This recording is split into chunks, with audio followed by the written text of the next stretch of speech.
from the Wednesday, 20th of August, that is tomorrow, the year 2025, all the way to Monday, 22nd September 2025, and resume their regular sittings on Tuesday, the 23rd of September, the year 2025, to commence the third part of the session.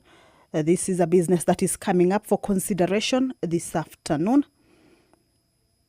Remember, the House is set to commence its month-long recess from tomorrow, and there is a motion that the majority party will be moving for the members to be able to come to a consensus and resolve that they will be proceeding on this particular month-long recess. So that is part of the business that the members of the National Assembly, as they convene this afternoon, they will be able to transact. Remember, also, this one is also subject to the House attaining the quorum. Remember, earlier on this morning, the House had held its sitting.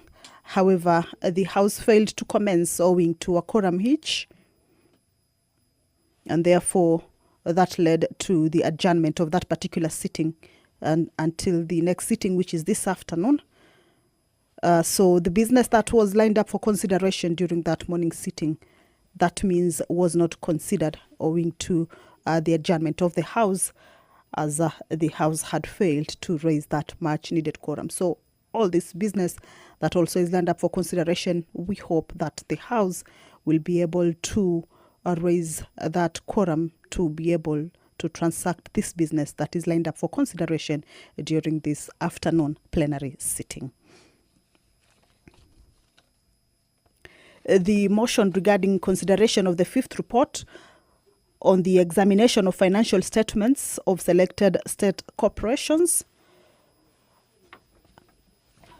Earlier on, it had been lined up for consideration in the morning sitting, but the business did not take place, so it has been included in the afternoon's order paper or order of business because it was not concluded or even transacted during the morning sitting. So it is part of the business that this afternoon the members will be transacting, and this will be looking into the financial statements of state corporations, including the National Social Security Fund from the financial year 2021 to 2020 to 2021, the Kenya Marine and Fisheries Research Institute also, its financial statements for the financial year 2019-2020 to 2020-2021 will also be looked into this afternoon. Remember, this is a report that was laid on the table of the House on Tuesday, 5th of August 2025 by the Committee on Public Investments on Social Services, Administration and Agriculture that took a look into these financial statements for the state corporations. The National Hospital Insurance Fund also, its financial statements were audited and looked into for the financial year 2018-2019 to 2020-2021. Also, the Kenya Broadcasting Corporation financial statements for the financial year 2013-2014 to 2019, 2018 and 2019. So this business is still coming up for consideration this afternoon after it failed to be considered in the morning. At the entrance of the National Assembly chambers, as you can see, that is the Speaker of the National Assembly, Honorable Dr. Moses Masika Wetangula, has already made his way into the chamber. He will be presiding over this afternoon sitting. Allow me to hand you over to this live broadcast that is brought to you by the Parliamentary Broadcasting Unit in partnership with Kenya Broadcasting Corporation. My name is Kamche Menza. Good afternoon. Waheshimiwa, tuombe. Ewe Mwenyezi Mungu ambaye kwa hekima na wema wako umetoa nyadhifa za viongozi na mabunge kwa ustawi wa jamii na utawala wa haki wa wanadamu, tukusihi utazame rehema nyingi sisi watumishi wako ambao ameridhika kutuita ili tutekeleze shughuli muhimu za jamhuri yetu.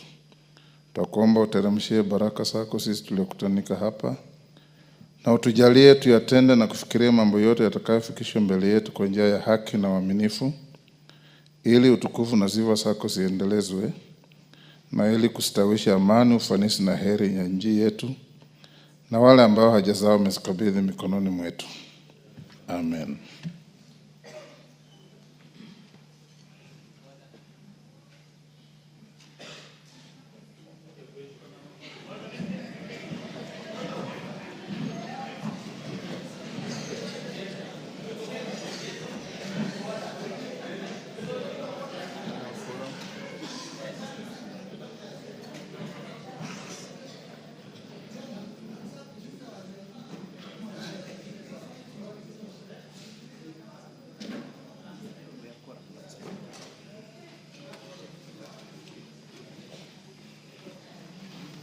Honorable members, well done. We have no quorum hitch. Clerk, let's start.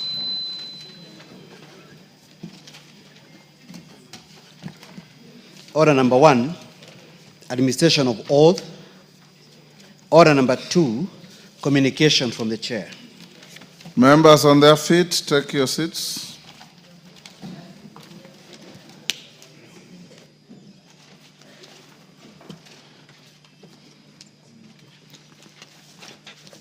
The communication is here. These are messages. Yes.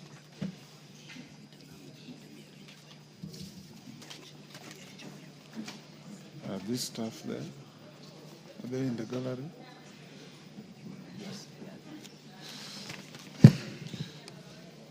Honorable members, I have a communication to make on the appointment of members to the Mediation Committee on the National Disaster Risk Management Bill, National Assembly Bill number 24 of 2023, and the Startup Bill, Senate Bill number 14 of 2022.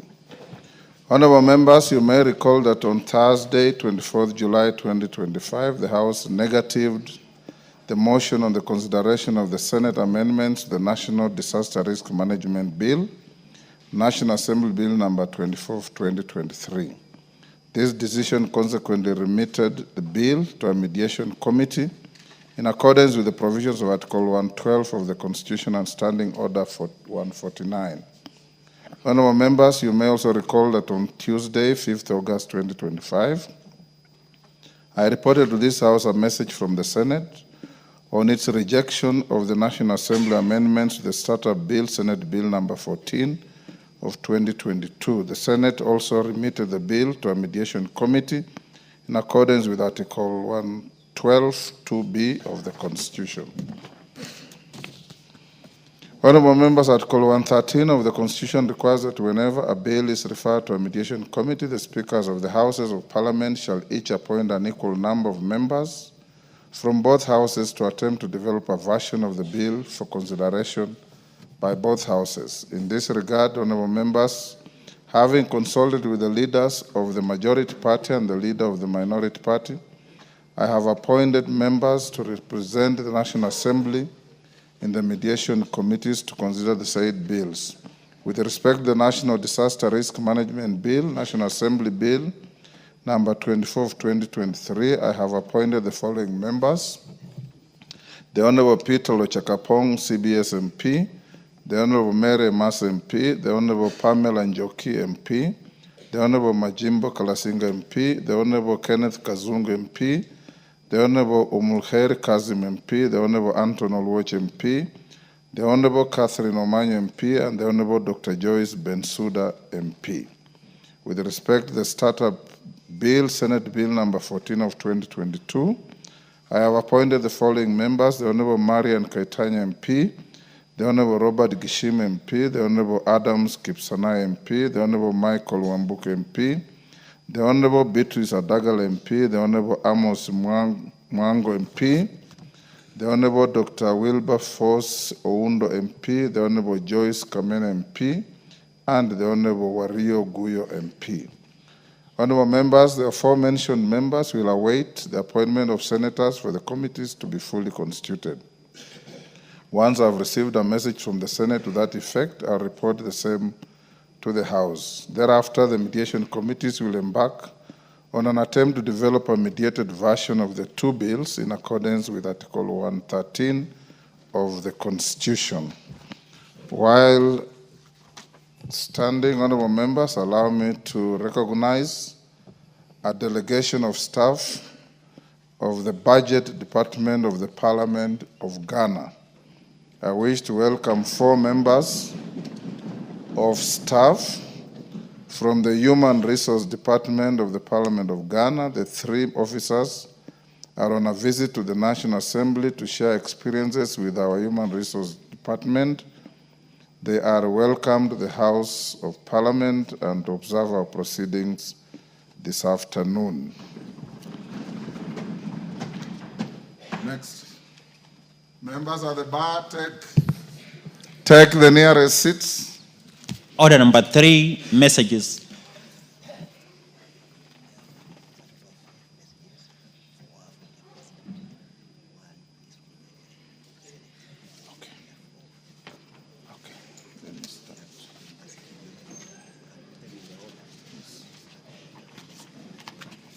And members, we have a supplementary order paper that will guide our proceedings this afternoon. Members on their feet, take your seats.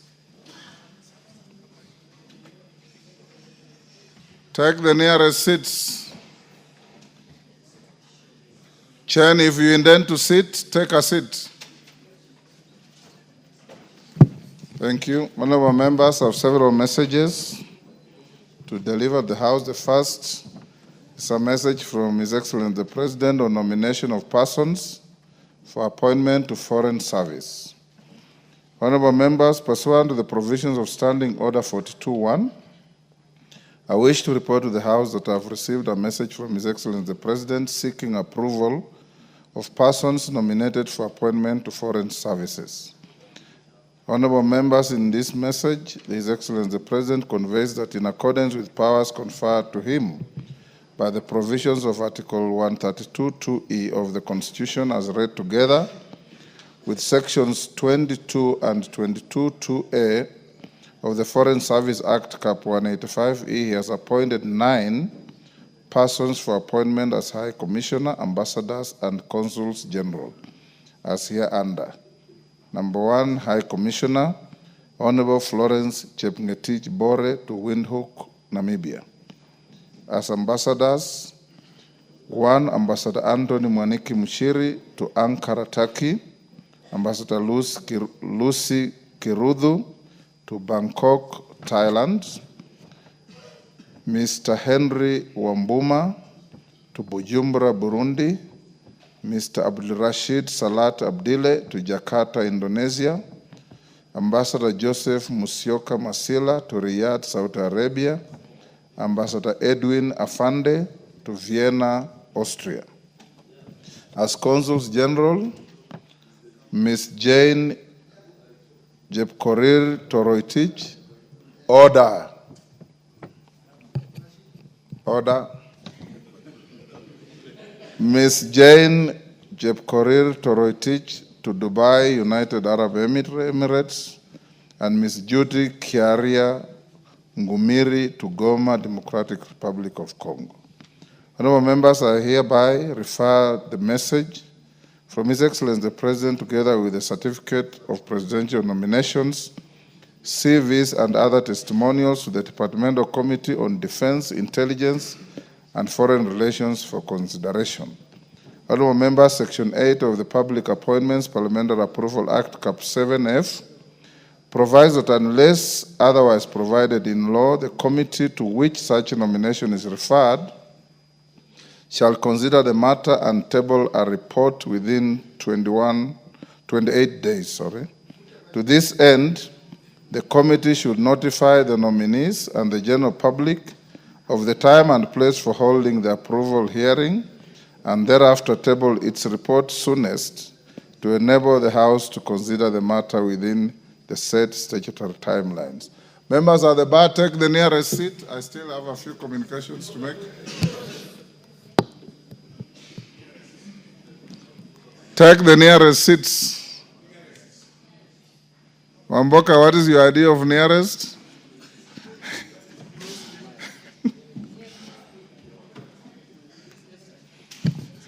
Thank you, honorable members. The second message is also from His Excellency the President on nomination of persons for appointment as Registrar and Assistant Registrar of political parties. Honorable members, pursuant to the provisions of Standing Order 42.1, I wish to report to the House that I have received a message from His Excellency the President regarding the nomination of persons for appointment as a Registrar and Assistant Registrar of political parties. In the message, honorable members, His Excellency the President conveys that in exercise of the powers conferred to him by the provisions of Section 34A and the 6th Schedule to the Political Parties Act, Cap 7D, as read together with Section 5 of the Public Appointments Parliamentary Approval Act, Cap 7F, he has nominated Mr. John Cox Lorionoku and Ms. Agatha Wanjiku Wahome to the positions of Registrar of Political Parties and Assistant Registrar of Political Parties, respectively, and now seeks their approval for appointment by the House. Honorable members, Standing Order 45 provides that upon receipt of notification of a nomination for appointment, such nomination shall stand committed to the relevant departmental committee for consideration. In this regard, I hereby refer the message from His Excellency the President together with the CVs and other testimonials of the nominees to the Departmental Committee on Justice and Legal Affairs for consideration.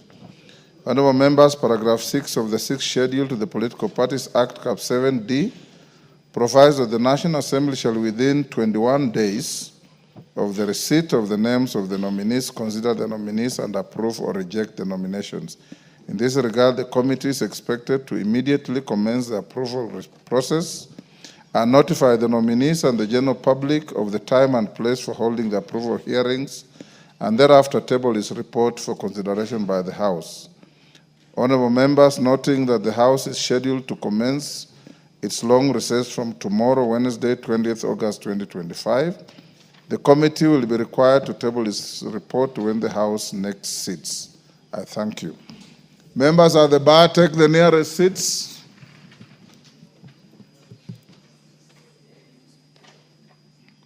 Take the nearest seats.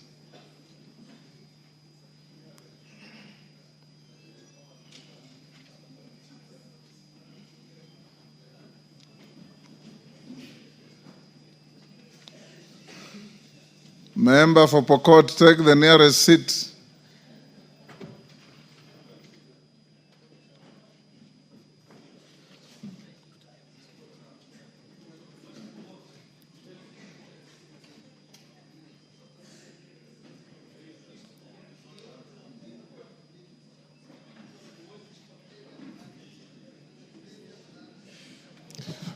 Those still on their feet, freeze where you are. Honorable members, next message is from His Excellency the President, a referral by His Excellency the President of the Wildlife Conservation and Management Amendment Bill, National Assembly Bill number 3 of 2023. Honorable members, pursuant to the provisions of Standing Order 42, I wish to report to the House that I have received a message from His Excellency the President regarding the referral of the Wildlife Conservation and Management Amendment Bill, National Assembly Bill number 3 of 2023. Honorable members, His Excellency the President conveys that pursuant to the provisions of Article 115(1)(b) of the Constitution, he has considered the bill and referred it back to the National Assembly for reconsideration, expressing reservations on the bill. In the presidential memorandum, His Excellency the President has expressed reservations on Clause 2 of the bill. Further, His Excellency the President has proposed to amend the said clause and also introduce a new provision.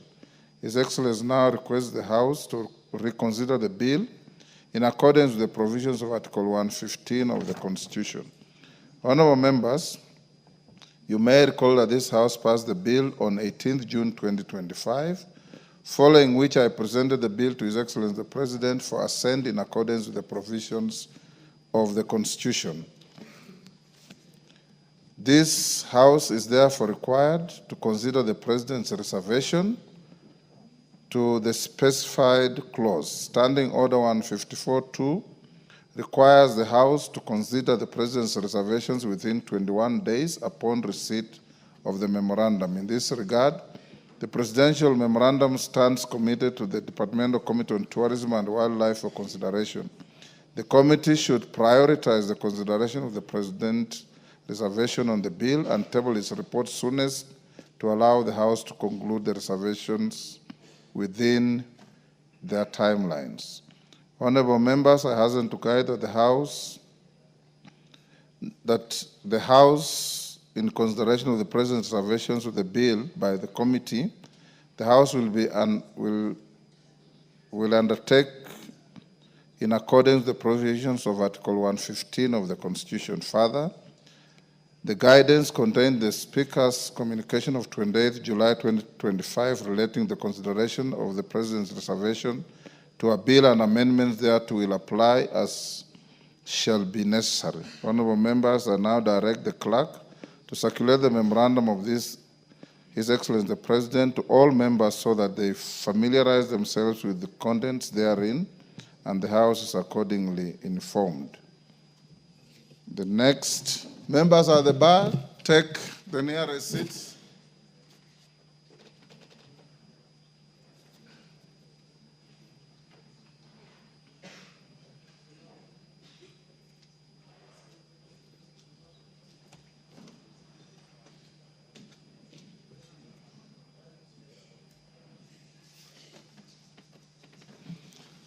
The next, honorable members, is a message from His Excellency the President on nomination of a person for appointment as the chairperson of the Kenya National Commission on Human Rights. Honorable members, pursuant to the provisions of Standing Order 42.1, I wish to report to the House that I have received a message from His Excellency the President regarding the nomination of a person for appointment as the chairperson of the Kenya National Commission on Human Rights. In the message, honorable members, His Excellency the President conveys that in exercise of the powers conferred by Article 252B of the Constitution, Section 11 of the Kenya National Commission on Human Rights Act Cap 71, as read together with Section 5 of the Public Appointments Parliamentary Approval Act Cap 7F, he has nominated Ms. Clarice Awor Onganga for appointment as the chairperson of the Kenya National Commission on Human Rights. His Excellency the President now therefore seeks the approval of the House. Honorable members, you recall that on Tuesday, 12th August 2025, I notified the House about the withdrawal by notice in writing to the clerk of Dr. Duncan Obur Ojwang, the nominee who had been nominated for appointment to that position. Consequently, pursuant to the provision of Section 610 of the Public Appointments Parliamentary Approval Act, the candidate's nomination lapsed. The nomination of Ms. Clarice Awor Onganga is therefore consequent upon that withdrawal. In view of this, honorable members, I hereby refer the message from His Excellency the President together with the CV and the report of the selection panel and other testimonials of the nominee to the Departmental Committee on Justice and Legal Affairs for consideration in line with Standing Order 45. Honorable members, whereas Section 8 of the Public Appointments Parliamentary Approval Act Cap 7F requires the House to make a decision on the nomination within 28 days, Section 11.7 of the Kenya National Commission on Human Rights Act Cap 71 provides for a lesser period being 21 days. In this regard, honorable members, the committee is expected to undertake the approval hearings and submit a report within the timelines provided for in the Kenya National Commission on Human Rights Act Cap 71, that is 21 days. To this end, the committee should notify the nominee and the general public of the time and place for holding the approval hearing and thereafter table its report soonest to enable the House to consider the matter within the set statutory timelines. I thank you. Members, the last is a message from the Senate on the passage of 5 Senate bills. Honorable members, pursuant to the provisions of Standing Order 41-4, I wish to report to the House that I have received 5 messages from the Senate regarding its consideration of 5 Senate bills. Honorable members, the messages convey that on 7th Thursday, on Thursday, 7th August 2025, the Senate considered and passed the following bills with amendments. 1, the Street Vendors Protection of Livelihood Bill, Senate Bill number 41 of 2023, which seeks to provide a legal framework for the recognition, protection, and regulation of street vending. 2, the Local Content Bill, Senate Bill number 50 of 2023, which seeks to facilitate the local ownership, control, and financing of activities connected with the exploitation of gas, oil, and other petroleum resources, and to provide a framework to increase the local value capture along the value chain in the exploration of gas, oil, and other petroleum resources. 3, the Early Childhood Education Amendment Bill, Senate Bill number 54 of 2023, which seeks to amend the Early Childhood Education Act additionally, pursuant to the provisions of Standing Orders 162 of the Senate Standing Orders. Senator Eddie Okech, MP, the sponsor of the bill, has designated the Honorable Naisula Lesuda, MP, member for Samburu West constituency, as the co-sponsor of the bill in the National Assembly. And 4, the Creative Economy Support Bill, Senate Bill number 30 of 2024, which seeks to establish mechanisms for the support of the creative industry to the economy and to establish the Creatives Fund. Additionally, in accordance with Standing Order 162-2 of the Senate Standing Orders, Senator Eddie Okech, MP, the sponsor of the bill, has designated Honorable Irene Mayaka, MP, nominated member, as the co-sponsor of the bill in the National Assembly. In addition, honorable members, the message conveys that on Thursday, 7th August 2025, the Senate considered and passed the Business Laws Amendment Bill, Senate Bill number 51 of 2024 without amendments. The bill seeks to amend various statutes so as to create a conducive environment for doing business. In this regard, you'll note that standing orders require the Speaker to cause a bill received from the Senate to be read a first time upon conveyance of its message to the House. In view of this, and noting that the House will proceed on recess at the rise of today's sitting, I direct the clerk to schedule the 5 Senate bills in the order paper for first reading when the House resumes.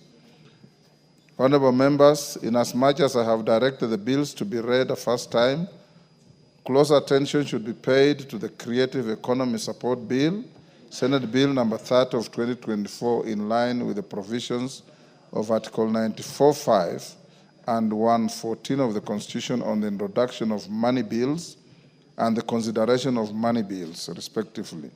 The relevant committees therefore are to take note of the constitutional provisions while considering the bill. Thereafter, the bills will stand committed to the following committees for consideration. 1, the Street Vendors Protection of Livelihood Bill, Senate Bill number 41 of 2023, to the Departmental Committee on Trade, Industry and Cooperatives. The Local Content Bill, Senate Bill number 50 of 2023, to the Departmental Committee on Energy. The Early Childhood Education Amendment Bill, Senate Bill number 54 of 2023, to the Departmental Committee on Education. And the Creative Economy Support Bill, Senate Bill number 30 of 2024, and the Business Laws Amendment Bill, Senate Bill number 51 of 2024, to the Departmental Committee on Finance and National Planning. The committees to which the bills have been referred are encouraged to prioritize their consideration and submit their reports as soon as is practicable to enable the House to proceed with the necessary next steps on the bills. The House is accordingly guided. I thank you. Next. Order number 4, petitions. Order number 5, papers.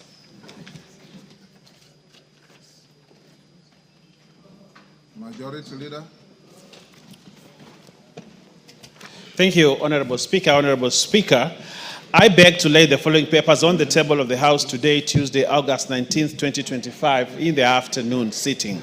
1, draft legal notice relating to the crops, fiber crops and crop fibers regulations 2025 from the Ministry of Agriculture and Livestock Development.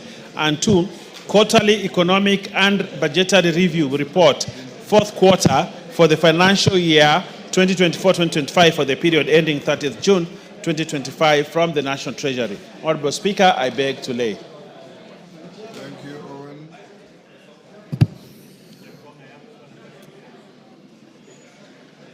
Next order.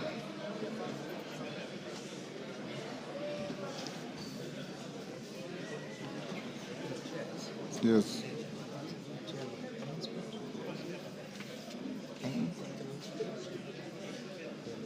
Where they put under order 5. Yes. Oh, yeah.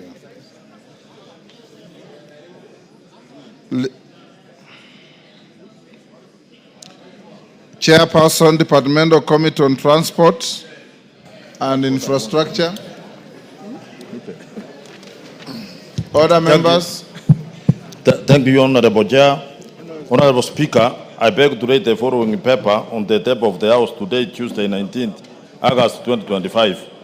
Report on the Departmental Committee on Transport and Infrastructure on this consideration of the Kenya Roads Amendment Bill number 3, Bill National Assembly Bill number 34 of 2025. Thank you, Honorable Speaker. Chairperson, Committee on Delegated Legislation. Thank you, Honorable Speaker. Honorable Speaker, I beg to lay the following paper on the table of the House today, Tuesday, 19th August 2025.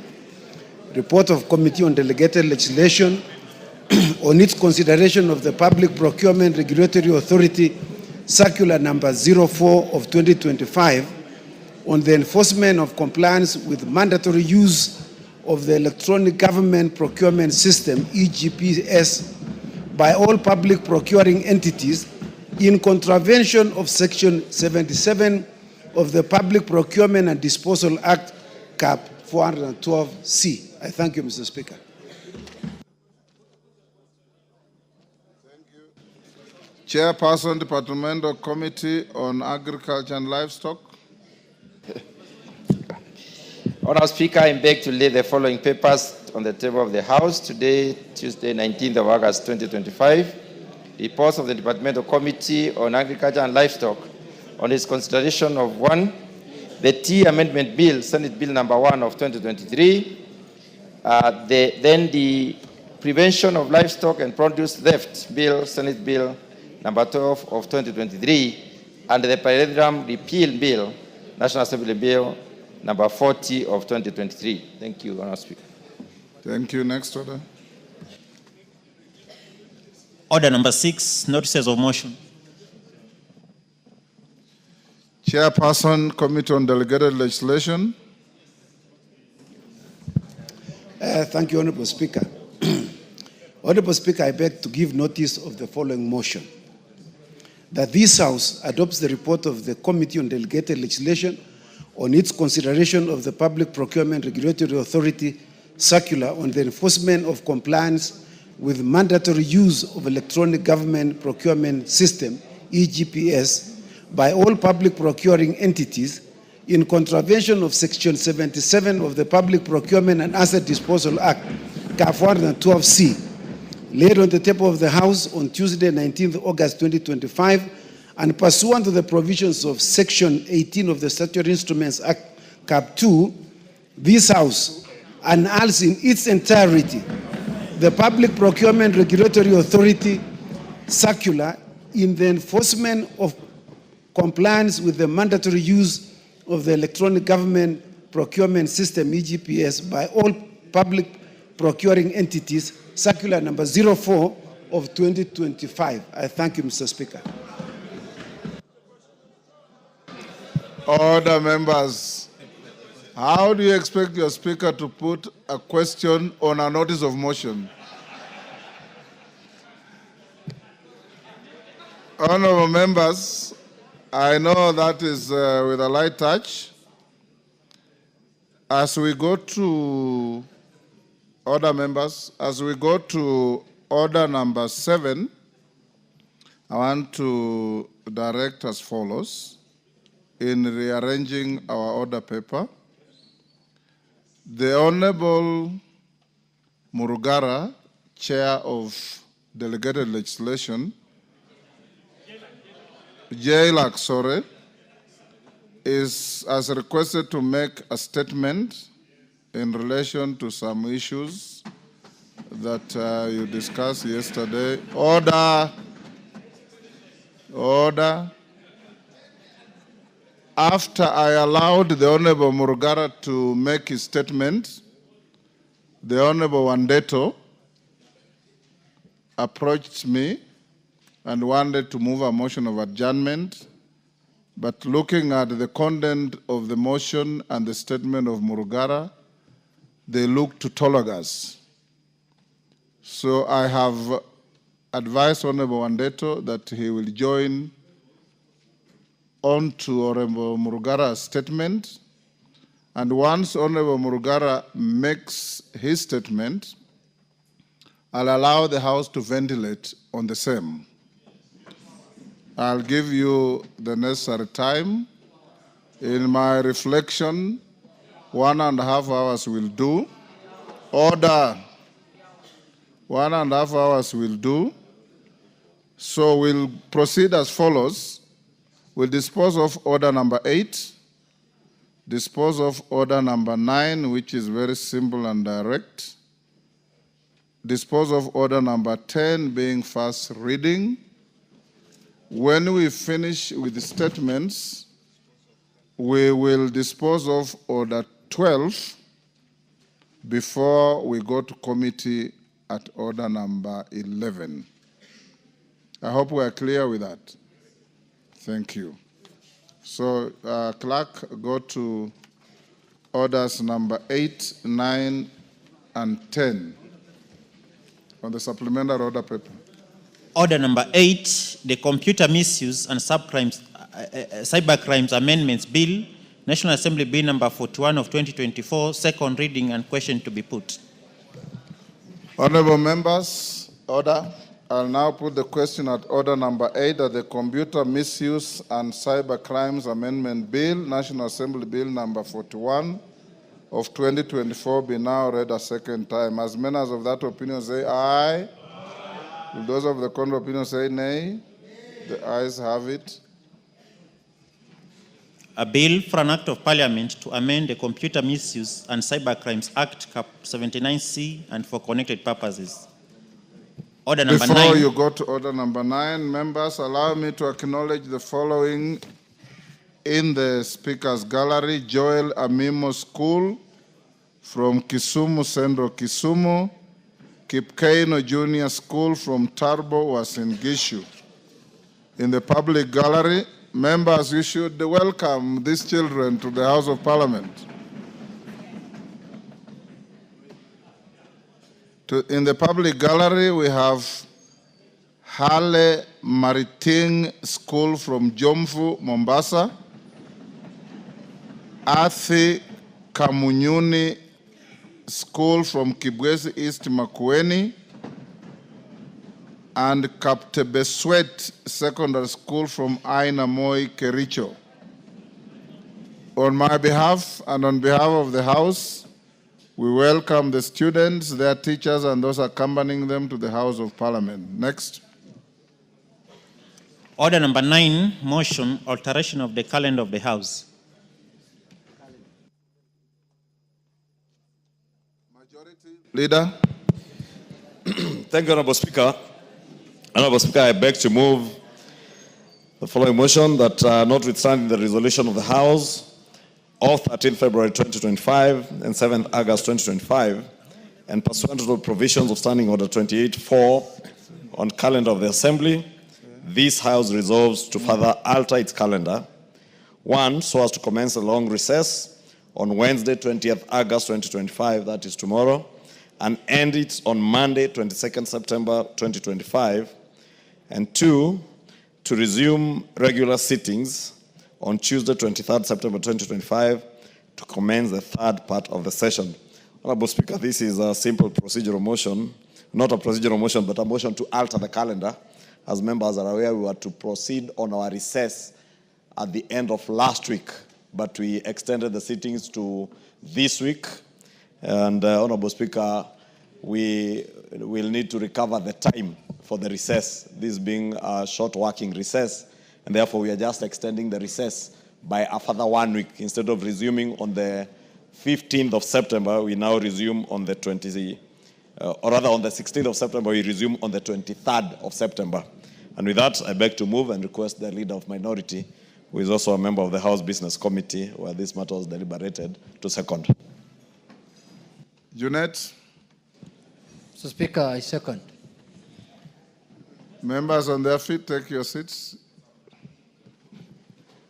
Honorable members, I now propose the question at order number 9, which is that notwithstanding the resolutions of the House of 13th February 2025 and 7th August 2025, and pursuant the provisions of Standing Order 28.4 calendar of the Assembly, this House resolves to further alter its calendar. 1, so as to commence the long recess on Wednesday, 20th August 2025, and end it on Monday, 22nd September 2025. And 2, resume regular sittings on Tuesday, 23rd September 2025, to commence the third part of the session. We put the question.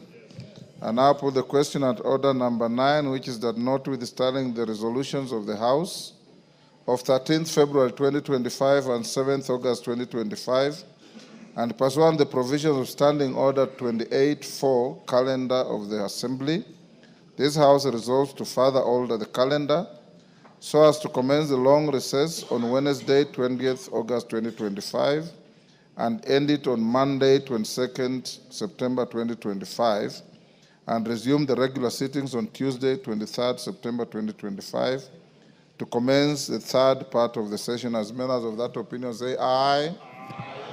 Will those of the contrary opinion say nay? The ayes have it. Next. Order number 10, the Advocates Amendment Bill, National Assembly Bill number 24 of 2025, first reading. A bill for an act of parliament to amend the Advocates Act. Order number 7, questions and statements. Let me start with Dan Wanyama.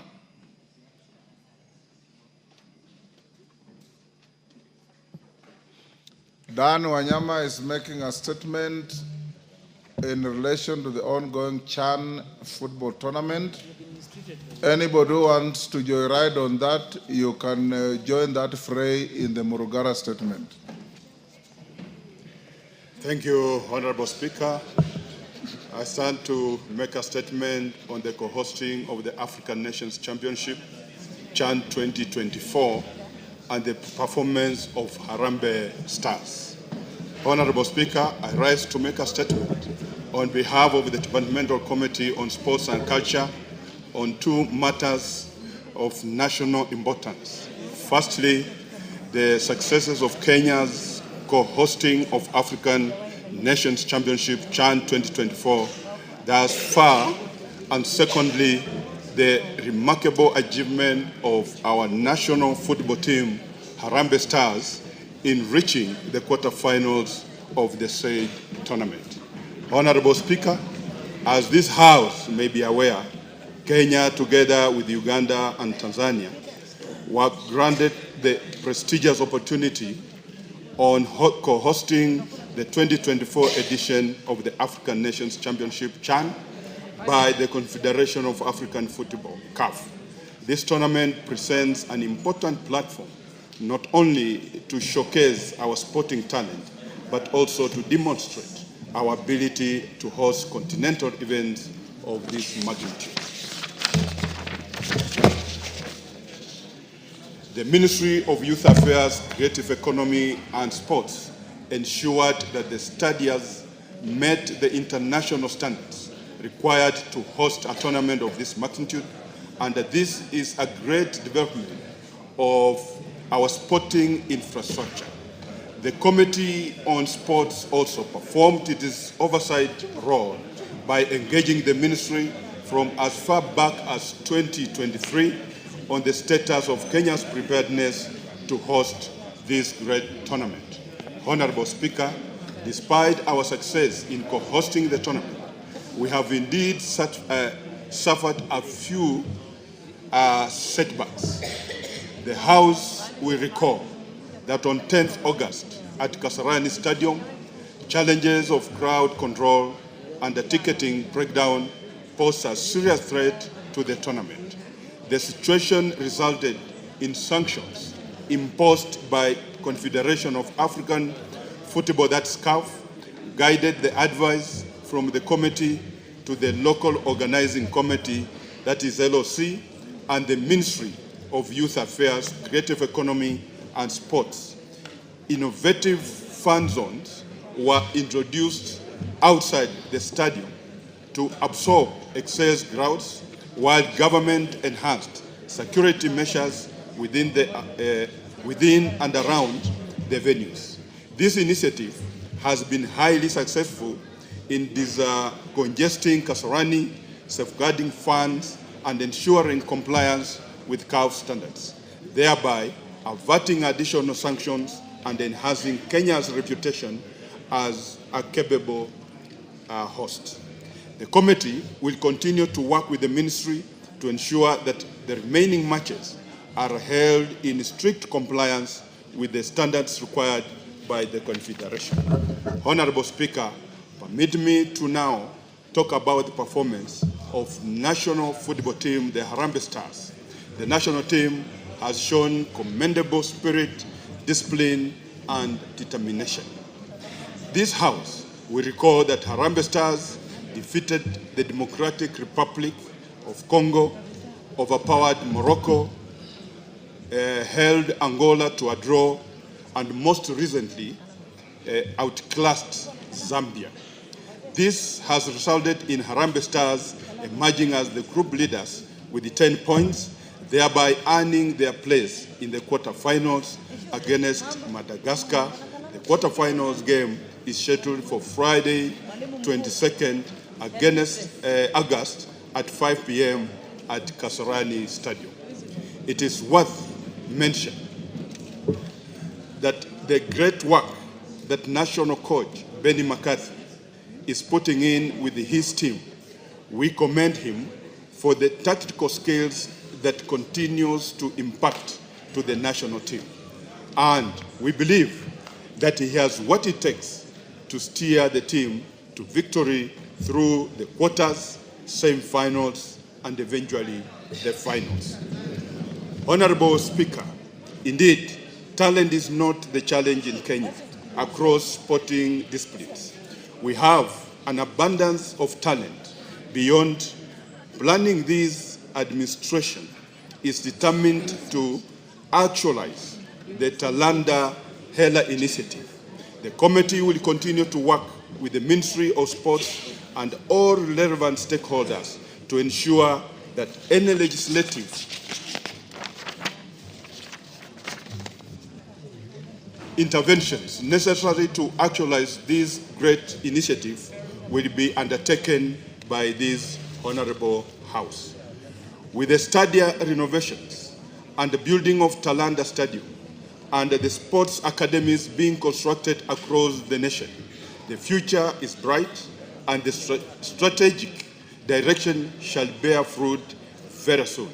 Indeed, we have demonstrated our ability to host international tournaments, and the infrastructure shall be available long after Chad. We can start aspiring for the Africa Cup of Nations, AFCON, and for other sporting events as well. Honorable Speaker, I wish to thank His Excellency, the President, for motivation that he has accorded to the national football team.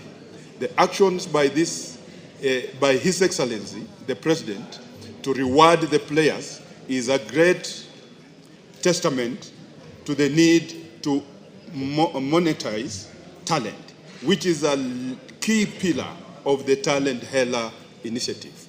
This will go a long way in motivating players to be the best that they can be, and will also ensure that they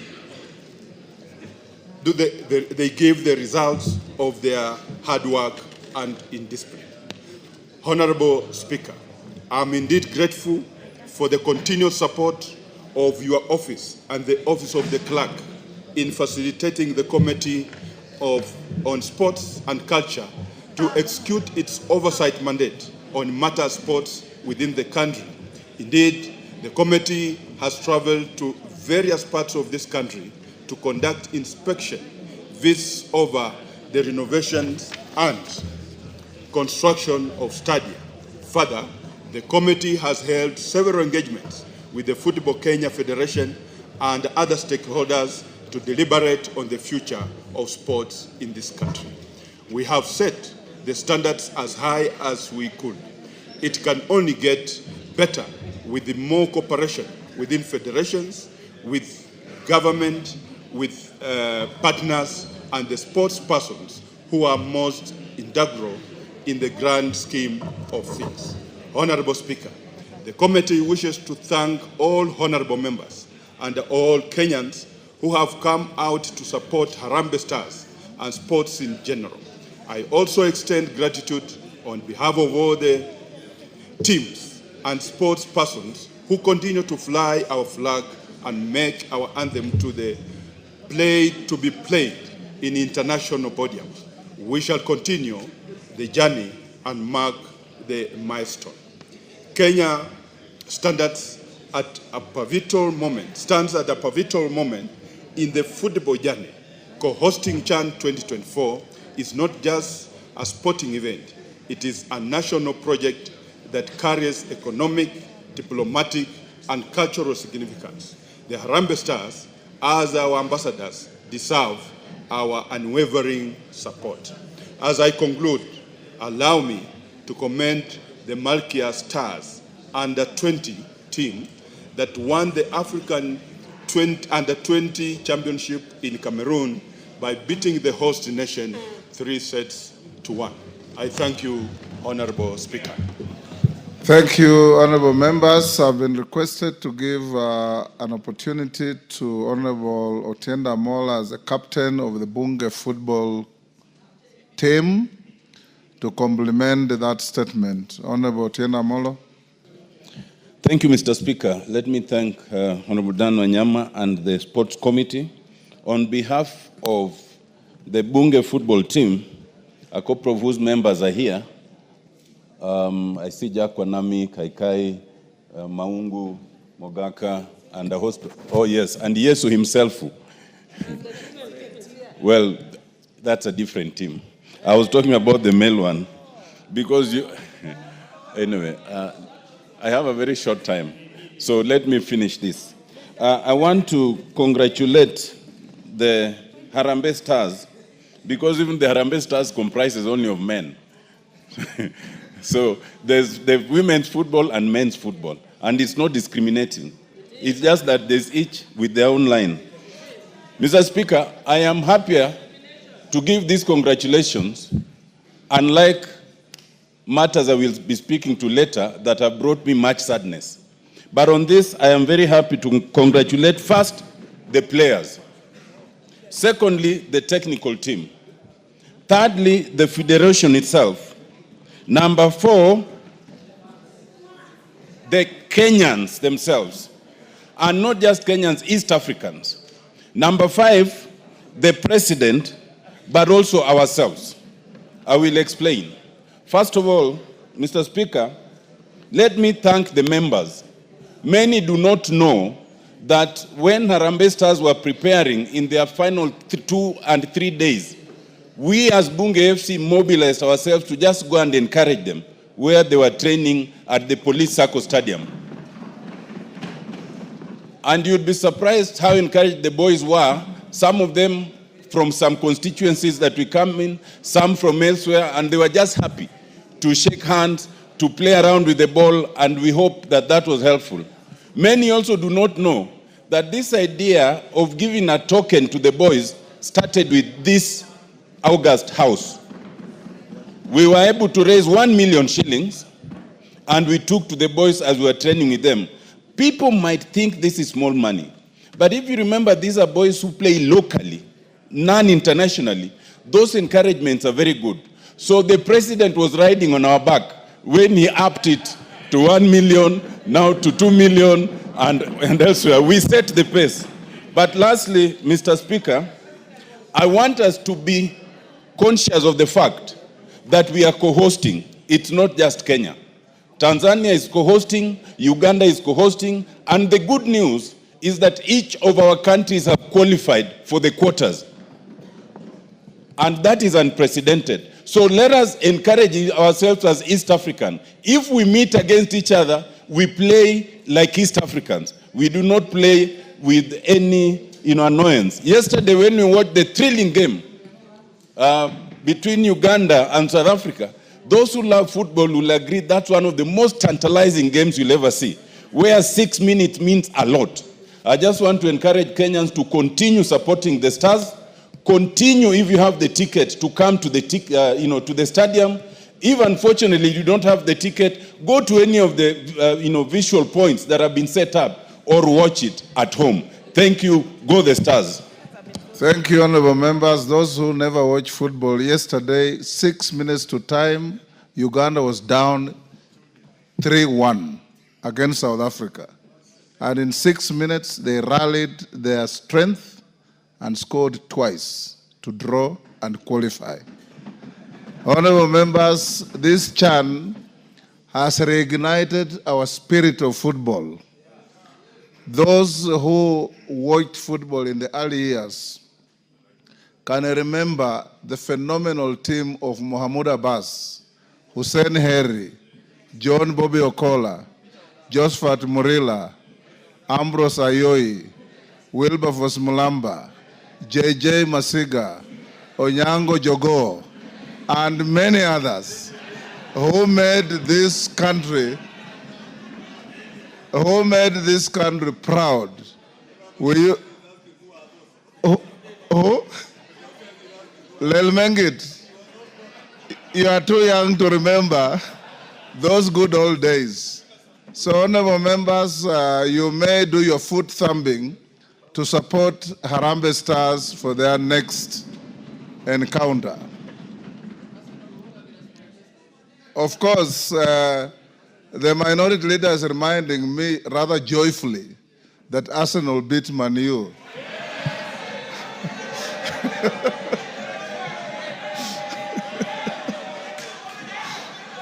Yes, Millie. Yes, Millie. Millie, what is it? Thank you, Mr. Speaker. As a Man U fan, I cannot be in this house when the minority leader is trying to cast aspersions on the great team.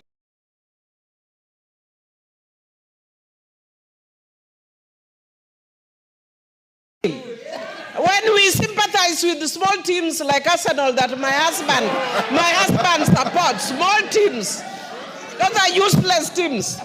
But Mr. Speaker, I hope my husband is not watching this one. Order, honorable members. Order. Yes, Junet. Mr. Speaker, if you watch the game between Arsenal and Man U on Sunday, you can only pity them because, Mr. Speaker, Man U was playing like Rosing Island Football Club. Order, honorable members, we leave it there.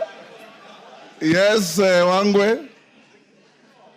Thank you, Honorable Speaker. Honorable Speaker, on that list which you have just mentioned, yes. In 1987, Honorable Speaker, the captain, Austin Oduor, helped to take the cup for Kenya, Honorable Speaker. So you cannot mention without listing. I didn't mention all of them, but I know all of them. It was fantastic. Honorable members, can we leave football there? Yes, Farah. I have never known you to watch football. Mr. Speaker, this is an August house. This is a house of leaders. The young boys and girls this side and this side in the nation are watching us. Instead of celebrating our own, why do you have to celebrate a team somewhere else in the farthest part of the world? Farah, you are out of order. Order. You are out of order. Talking about Order, Farah. Order, Honorable Farah. Order. We are doomed with this. Honorable Farah, you are out of order. In fact, Arsenal is Arsenal because of our African boys like Nwango Kanu, Ebue, Why don't they come here? and many others. Yes, Saka, right now, Bukayo Saka. So you're out of order. Honorable members, let's go to, allow me to acknowledge in the public gallery, Gakuru Primary School from Taraka, Tarakanithi, and Sally Ann School from Bureti, Kericho. On my behalf and on behalf of the House, we welcome the students, their teachers, and those accompanying them to the House of Parliament. Let's go now to Honorable Murugara. Thank you very much, Honorable Speaker. Honorable Speaker, we are just from a light moment, but this is not very light now, as it touches on very serious matters that are before the House. Honorable Speaker, this is a statement on allegations of inducement in the consideration and passage of a bill. Honorable Speaker, this statement is made on behalf of the Departmental Committee on Justice and Legal Affairs and its members with regard to statements made during the joint Kenya Kwanza ODM Parliamentary Group meeting held yesterday, 18th August 2025, that was presided over by His Excellency the President, Dr. William Samoei Ruto, and the former Prime Minister, the Right Honorable Raila Amolo Odinga.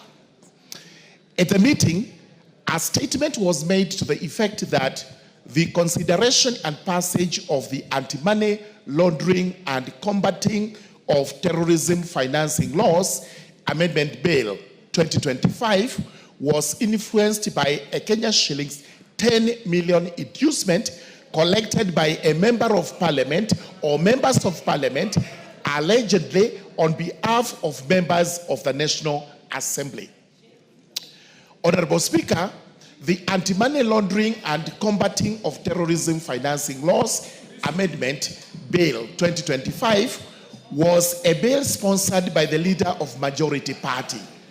It was read for the first time in the House on the 4th of March 2025 and thereafter committed to the Departmental Committee on Justice and Legal Affairs for consideration and reporting to the House. The committee duly conducted public participation, considered the bill, and tabled a report in the House to inform the House's second reading of the bill. The bill sought to amend 10 acts of parliament to address technical compliance deficiencies identified by the Eastern and Southern Africa Anti-Money Laundering Group, the Financial Action Task Force, in Kenya's regime on anti-money laundering, combating of terrorism, financing, and the combating of proliferation of financing. The record of the House reflects that after exhaustive debate, the bill and the amendments proposed by the committee were wholly supported, leading to its passage on Wednesday, 16th April 2025, with amendments. Following its referral by the President with reservations on the term of the office of the Director General of the Financial Reporting Center, the bill was passed by the National Assembly on Tuesday, 3rd June 2025, with amendments fully accommodating the President's reservations. On behalf of the Justice and Legal Affairs Committee, I wish to categorically state that the committee did not solicit and they did not receive any inducement of any kind whatsoever from any member or quarter in its consideration of the anti-money laundering and the combating of terrorism financing laws, Bill 2025, as alleged or at all. The Departmental Committee on Justice and Legal Affairs and its members are fully cognizant of the principles of leadership, ethics, and integrity which bind the members of Parliament. The committee and the members condemn and abhor corruption and any practice that is likely to erode these principles that are the substratum of the public trust that the people of Kenya have entrusted on this institution of the House of Parliament. Having deliberated over the matter and considering that the bill in question was a government bill whose contents were supported by the House, the committee poses the following 4 questions. Number 1, which member or members of the National Assembly solicited and or received the said Kenya shillings 10 million on the, or any other inducement in relation to the consideration and the passage of the bill? Number 2, who gave the alleged inducement? Number 3, what was the purpose of the inducement? And number 4, have the allegations been reported to the relevant law enforcement agencies? The committee notes that any inducement with respect to the bill could only have been given by to persons opposed to the strengthening of the laws against anti-money laundering, terrorism, financing, and related offenses. Only a person or entity that engages in corrupt practices, or wash, as is popularly known, could have opposed the passage of the bill. The fact that the committee recommended the passage of the bill and ensured its enactment into an act of parliament that is now in force speaks for itself. For avoidance of doubt, the position of the committee and its members is that if any member of the National Assembly or any other individual solicited and or received any inducement with respect to the consideration and passage of the bill as alleged, the member or individual is a criminal. Such a person ought to be investigated by the Ethics and Anti-Corruption Commission or the Directorate of Criminal Investigations, or even the committee of this House charged with the responsibility on such matters, prosecuted, and if found culpable to face the force of the law to the fullest. Such conduct has no place in the discharge of the mandate of the National Assembly and in the society of Kenya as a whole. The committee urges any person with information against any member of the National Assembly or any other individual with respect to the allegations to submit the information to the Parliamentary Powers and the Privileges Committee, which has always risen to the occasion and has jealously protected the integrity of the House and the members. Needless to add that the Justice and Legal Affairs Committee is one of the busiest committees in this House. It is only rivaled by the Finance Committee.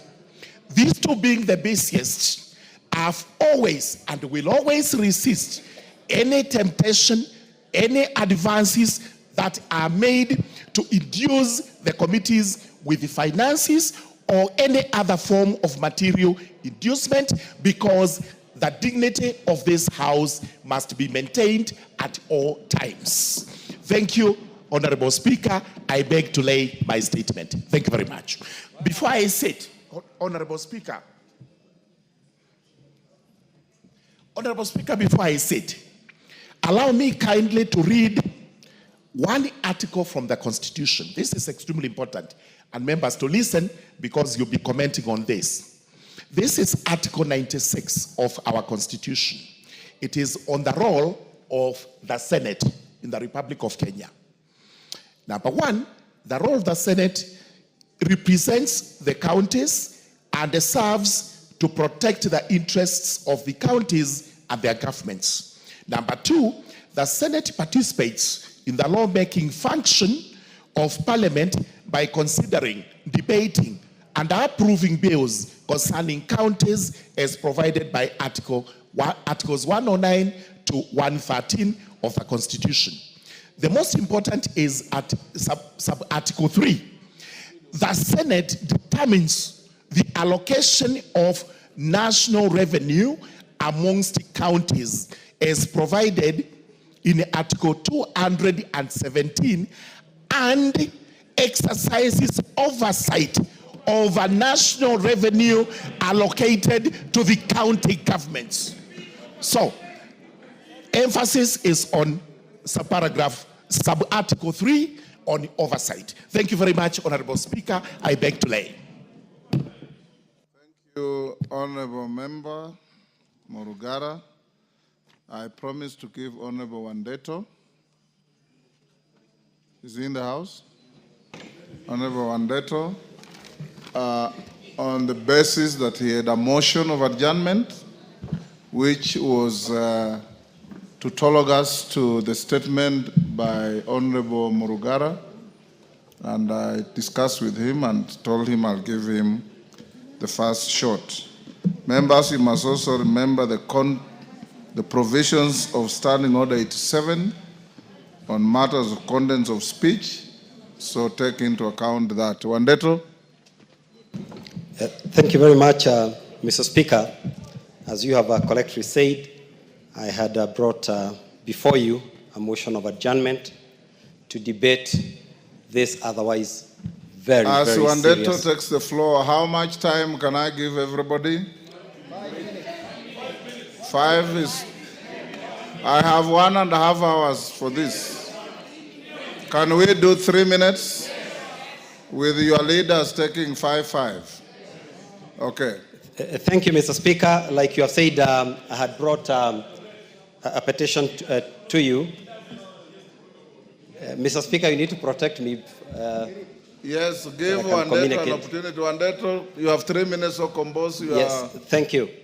So, Mr. Speaker, I would like to start by saying that this House, the House of Parliament, is a temple of democracy in this country. This is where the will of the people is exercised in accordance with Article 95 of our Constitution. And so whenever there are allegations of the nature that has been made in the last 2 weeks, Mr. Speaker, it is a matter of grave national concern, and that is why you have done the right thing to stop all other business of the House to ensure that members are able to ventilate into the otherwise very serious allegations that have been brought against this House. Mr. Speaker, I am very committed to the principles in the Constitution of integrity, transparency, and good governance. And Mr. Speaker, what we have seen the last 2 weeks is worrying. It started, I think, 2 weeks ago with an allegation by a senior member of the executive that there is indeed allegations of bribery within Parliament. I was at the devolution conference last week in Homa Bay, and none other than His Excellency repeated the same. The following day, the Prime Minister repeated the same, that there is a lot of bribery and corruption going on in this House. Mr. Speaker, to take you back to the events of 2024, these members of Parliament were nearly killed in this House as they defended democracy and the rule of law. Mr. Speaker, after that, there were some allegations that money had changed hands. I think there was a figure of 2 million that time. And members, some of them even lost their property. Their houses were burnt.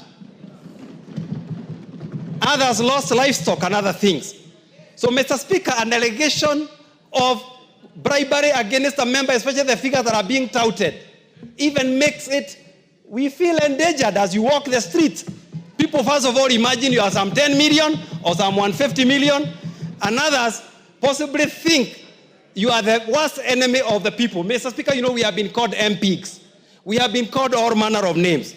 So as I conclude, Mr. Speaker, I want to urge you, as the leader of this House, to do whatever it can, Mr. Speaker, to defend the integrity of this House. And Mr. Speaker, we must first of all, and if you allow me, since I had a substantive motion, Mr. Speaker, add me only 2 minutes so that I finish. Mr. Speaker, it is important that you lead us to restore the dignity of this House. And there are certain things that we must stop doing. First of all, we have what I would call an unholy dalliance with the executive. That must. Give him a minute. Give him. Mr. Speaker, this House has to stop being a choir for the executive. Mr. Speaker, this week we have also seen a lot of attack on CDF and an attack on Constituency Roads Fund by the same executive whom we have helped here with very difficult decisions. And now, I think, Mr. Speaker, the chickens have come to roost. Mr. Speaker, I invite the members of the executive to read Matthew chapter 7, verses 3 to 5. We know corruption is a big issue in this country, but the Bible reminds us, while look at the speck of sawdust in your neighbor, where you yourself, you have a log inside your eye. Mr. Speaker, as I finish, it appears some people are falling, but we will not allow them to fall with the whole House. Thank you, Mr. Speaker. Otienda Molo. Thank you, Mr. Speaker. Mr. Speaker, I will beg that I be added 2 minutes for context as a member of the Justice and Legal Affairs Committee. Mr. Speaker, first of all, let it be clear, I am a member of the committee.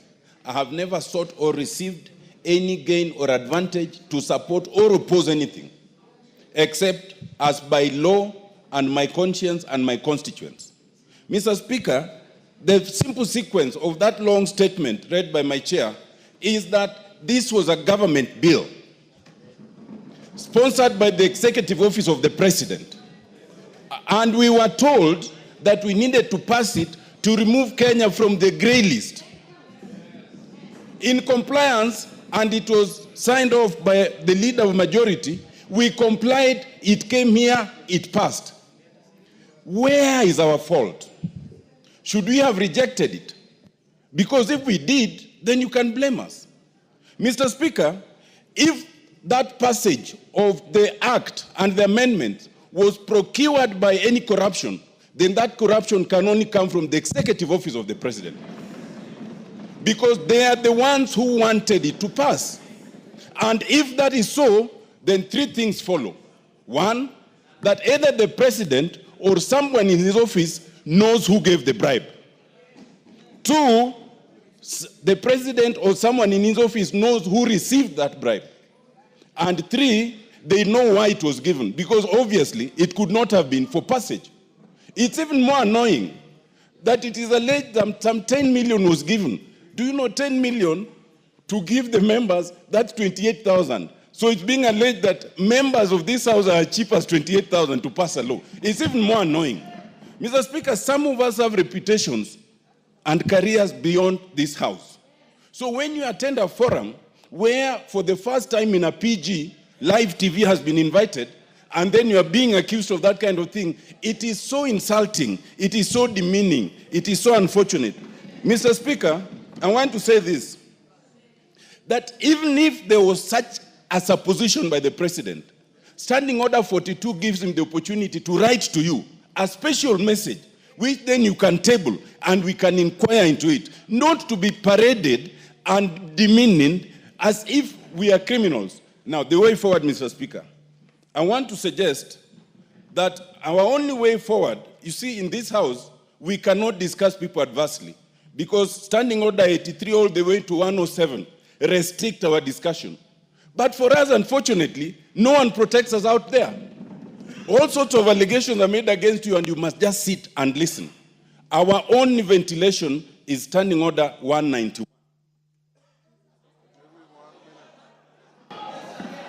I want to suggest, Mr. Speaker, that under Standing Order 191, where we have our Powers and Privileges Committee, the Powers and Privileges Committee, 191(1)(a), is allowed to summon any person to appear before it for the purposes of giving evidence or providing information.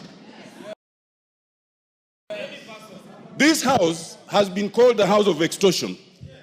This house has been called a corrupt house. This house has been alleged to have received some 10 million.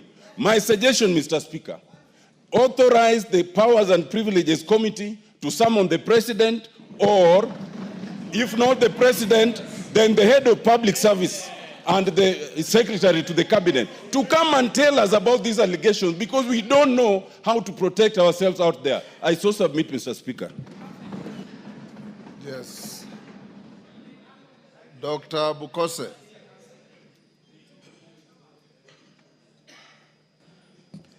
Mr. Speaker, thank you for allowing me to contribute to the statement. Remember, by the leader, you have 2 minutes, 2 minutes. By the chair, 3 minutes Chailak. rather.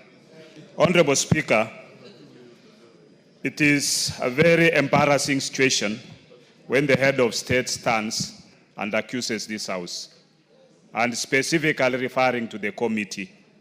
It's not acceptable. I think, and if there was any issue, should have been able to have us as members of parliament and discuss this issue. To me, I suppose that most likely the head of state might have been lied by whoever took the information to him that that person took 10 million to the Chailak. Yeah. Those are his views. Just listen to each other. If 10 million was given, then the person who gave the 10 million must state very clearly whom did he give the 10 million. Yeah? That person must state very clearly, because it seems that person should be able to account for the 10 million. Where did you take the 10 million? Yeah? And most likely, and to who? Because when the bill came to the House and it was presented by Chailak, we were told this is one of the requirements and a precondition for IMF. And we passed. So, to be accused later on of having taken money, and it seems money exchanged hands, the 10 million must have changed hands. So where did that 10 million come from, and where did it go? And why?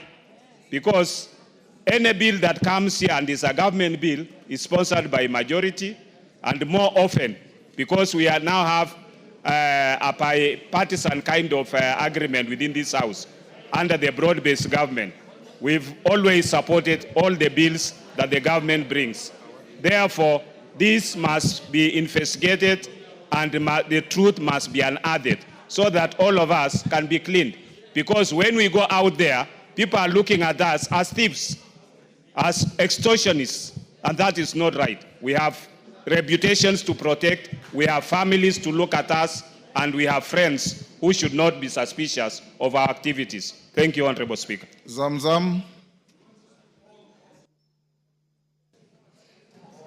Mheshimiwa Spika, wajua fisi akitaka kumla mwanawe usema ananuka mbuzi, Mheshimiwa Spika. Na Mheshimiwa Spika, inasikitisha sana. Bunge hili ndio limeshika Kenya kwa mkono, Mheshimiwa Spika. Tumepitisha bills nyingi sana zao, hata hii ya money laundering. Mimi nilikuwa against kwa sababu najua kuna watu ambao wamekuwa targeted, Mheshimiwa Spika, ambao ni wa real estate, na hatukuwahi kufuatwa na mtu yoyote kuhongwa chochote, Mheshimiwa Spika. Lakini ilipita hapa bila chochote. Kwanza katika wabunge mimi ni maskini sana, Mheshimiwa Spika, kwa sababu hata pesa ya ngafu ni kidogo, haitoshi paka natoa mshahara wangu napatia wananchi huko na baki bure. Sasa ikiwa hapa tunaweza kuambiwa kuwa wabunge wamepewa milioni 10, tunataka kujua nani alimpa, makusudi yake ni kitu gani, alimpa kwa nini, na hii bili ina siri gani kubwa mpaka itolewe 10 million, Mheshimiwa Spika. Mimi Mheshimiwa Spika, nataka kusema sasa hili bunge tutatoa majembe yetu store, turegeshe kama tulivyokuwa pale mwanzo, ndio sauti zetu zitasikika, Mheshimiwa Spika. Haiwezekani wabunge wanahangaika, wanateseka, hawana pesa. Alafu hata hii mambo ya CDF, Mimi sijui kwa nini hapa tuliwapa county government 485 billion, Mheshimiwa Spika. Sijui kwa nini haiwatoshi, wanakimbilia 54 billion ya hili bunge, Mheshimiwa Spika, wakati hatuoni kazi zao kule mashinani. Sisi tunasema bunge hili litasimama, na ikibidi wanataka tutoe devolution, basi tutaitoa devolution ibaki kama ilivyokuwa zamani, kwa sababu wanabunge hawezi kuwanyanyaswa kiasi hichi, Mheshimiwa Spika, mpaka kwenye televisheni wanaitwa wezi, wanaitwa extortionist, wakati ambapo mimi mama Mombasa najiangalia sina chochote, Mheshimiwa Spika. Hata ukienda kuangalia akaunti zangu wenyewe watashangaa. Leo Mombasa nikaambiwe mama Zamzam, nyinyi ndio mmeiba pesa, nyinyi ndio extortionist, nyinyi ndio nini. Siwezi kubali, Mheshimiwa Spika. Kama mtu anataka kwenda chini na sisi, mimi nitaenda naye chini. Asante sana, Mheshimiwa Spika. Musa Serma.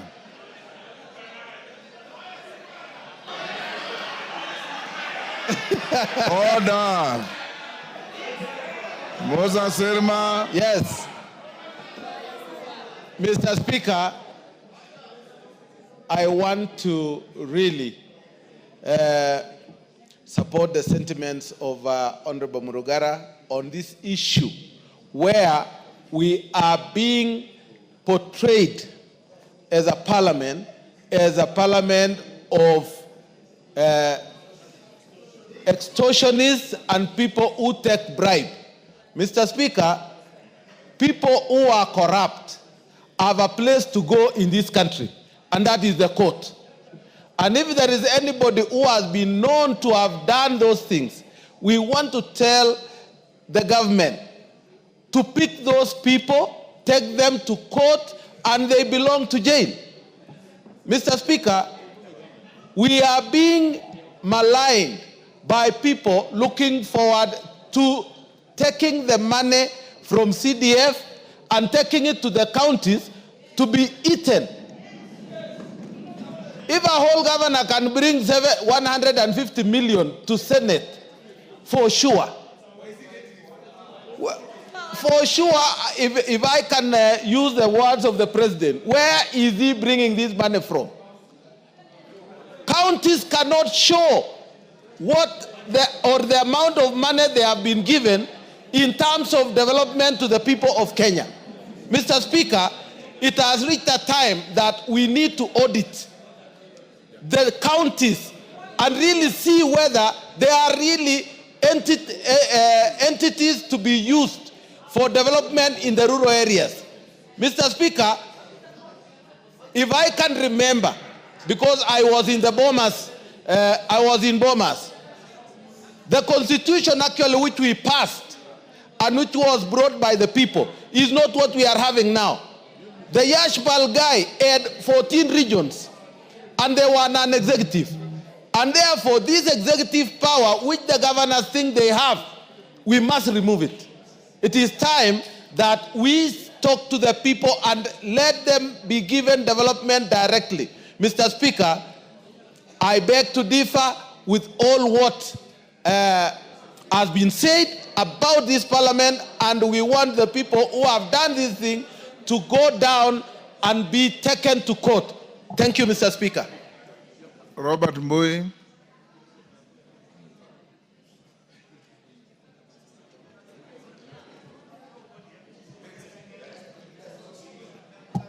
Thank you, Mr. Speaker. Mr. Speaker, Parliament is under attack, Mr. Speaker. And if you go on social media, read a newspaper, switch on your TV, continuously, this house is under attack. And Mr. Speaker, it has gone to the level where it has even gone to the funds that go to the people that we represent. That is CDF and KERA and GAF and the other funds. Mr. Speaker, the executive must respect this house. Members of this house have stood with the executive. Even though some of us have been opposing, members of this house have stood with the executive and supported them on all their agendas, including becoming extremely unpopular with the population because they were making sure that the agenda of the regime has passed on the floor of the house. But Mr. Speaker, now they have been thrown under the bus. It happened last year, even after passage of the finance bill, that the executive president again said that that bill was unpopular, and yet he's the one that had been telling members to support it. Mr. Speaker, I want to say that we must make sure that as a House we fight together. Mr. Speaker, there's something that is going on with the executive. When they say that this House has corrupt practices, I've been seeing empowerment agendas, empowerment forums all over the country. Mr. Speaker, someone who was just the other day a CS is able to give about 2 million, 3 million every week in a function, in fact, 2 or 3 functions in a week. Mr. Speaker, I want to tell you, what we need to do is start auditing the executive also. When they say there's corruption on the floor of this House, we also ask them, where is all the money you're spending coming from? Because, Mr. Speaker, this is a case of the pot calling the kettle black. So, Mr. Speaker, I want to say that it is important as a House we defend ourselves. Mr. Speaker, it shocks me when the executive goes completely against the Constitution and members of, I'm lucky I was not in the lecture room yesterday, but Mr. Speaker, I hear that even constitutional, articles, provisions that are there in the Constitution were actually thrown under the bus also. Because when you say that the Senate has no authority to go and oversight counties, basically that completely goes against the Constitution. So as a House of Parliament, all of us, National Assembly and Senate, we must stick together and ensure that we're each other's keeper and we support each other and pass the bills that are good for the people of this country. And Mr. Speaker, hold the executive to account. Thank you, Mr. Speaker. Dr. Mutunga. Thank you, Honorable Speaker. Honorable Speaker, I would like to refer to sentiment by Honorable Mole. We did not discuss anything in that meeting because he's alluding to the fact that we kept quiet. There was no discussion, so there were no resolutions. So the meeting ended as such. It should go into record. Honorable Speaker, the Honorable Murugara must be finding himself in a very difficult situation. Because I'm a chair of a committee, I know how difficult it is for the committee report to be amended. We do these reports with Secretariat. We have to do the right thing. We would like to know who this is. Honorable Speaker, the report was given from raw information, intelligence. So the person who was given the money is known. And the reasons why the person was given the money is also known. Honorable Speaker, as members of Parliament, we need to be cleansed from this. We have suffered a lot as parliamentarians. There has been so much that we have supported the executive, and this is what we can get in return. Honorable Speaker, since they are known, for us to be cleansed, they need to be named. Yes. The reasons why the money was given also needs to be brought to this House so that members of Parliament can be cleansed. Out there, we have a very bad name for supporting the executive. But we are supporting the executive because we would like the plan to go through. We would like the government to succeed. But, Honorable Speaker, if there is a problem in this House concerning members, I think it should be brought to the fore so that members can know. Honorable Speaker, since last week, when the pronouncement was made in the devolution conference, we have suffered once more. We suffered after passing the finance bill. We suffered after the broadening of the government. We suffered again after sacking of some members of the CSs, some executive. We've suffered many times. And this is what you are getting in return. It is unfair. Thank you, Honourable Speaker. Karole Omondi. Thank you very much, Honourable Speaker. I'll try and be very brief, but let me start by saying I take great exception as the statements made by His Excellency the President, now 3 times, attacking the character of everyone in this House, including yourself. We must now take the position of NATO. Mass character assassination we shall not accept. If somebody is guilty, let them be charged on their own. But an attack such as the one that was, he's made it twice, 3 times. First at the Stock Exchange, a devolution conference in Homa Bay, and yesterday at our PG. It is so unfortunate that a statement condemning all of us as corrupt extortionists, yet some of us have held the sharp end of the knife to support him, is something that we cannot accept. And Mr. President must either bring the evidence, take those people to court, or apologize and withdraw. And let me also say something. I'm very happy that Chairman Jailak has read out the Constitution. A lot of misinformation and reading of the law upside down happened at our PG yesterday. The allegation that the Senate has no power to oversight the county government has now been debunked. Article 96 of Article 3 of the Constitution is clear on that. Let me also debunk a few things on the NGCDF. The national government has the power to establish special funds to discharge its functions. And under Article 6, the national government can devolve its functions to the sub-counties, which form a constituency. In a presidential system such as the one we have, there is nothing wrong by the national government having NGCDF as its own fund, funded from the shareable revenue allocated to it. In any event, even if we don't have the NGCDF, the funds for the NGCDF will not be taken to counties. The counties will not receive it. But to make matters worse, the law is being misinterpreted by the Right Honorable Raila Amolo Odinga. In a parliamentary system, the members of parliament form the government, the prime minister and his ministers. The members of parliament sit in the executive. They design projects, they implement, they oversight. Let him see what is happening in the House of Lords, in the House of Commons in England.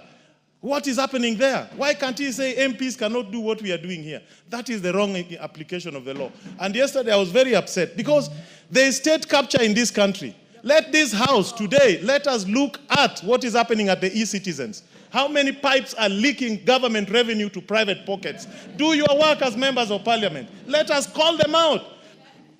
Sugar mills were privatized. Workers are being fired. Let us know who took over the sugar mills built by public funds without competition. Let them tell us. I have a question in the floor of this house calling the Minister for Treasury to come and explain to us.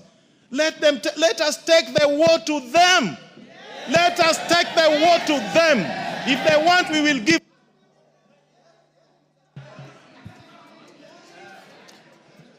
Member for Kieni.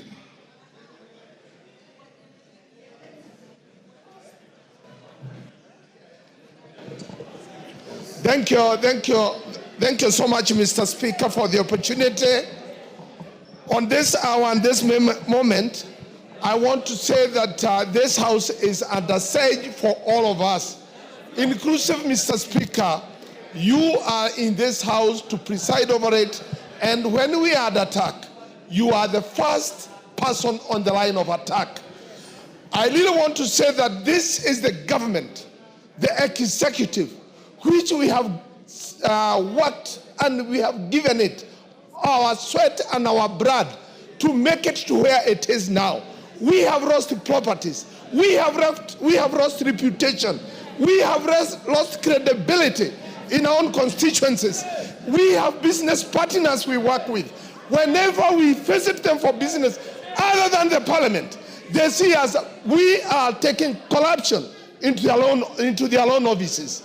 And it is for that purpose, Mr. Speaker, we would want to say that whoever suggests that we are corrupt, they should, and we are not, they should go to the same venue, tell our wives, tell our children, tell our business partners, tell our friends that that was a very erroneous statement that came from none other than the head of state for this country. Because the first question I got when I went home last night from my wife, he wanted to check my pocket if I had any illegal money. And I really want to rest my case that we earn our sweat by offering services to this government through this parliament. Thank you. Member for Bumula.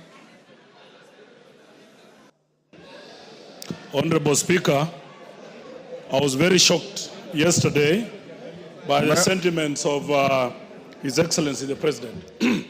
Members, let's listen to one another. You will add me some 30 seconds, Honorable Speaker. Honorable Speaker, the Constitution is very clear. Chapter 8, 9 and 10 is very clear in terms of roles of Parliament, Judiciary and the Executive. This House is self-regulating through the Committees of Powers and Privileges chaired by none other than the Speaker himself. Mr. Speaker, this House has done well.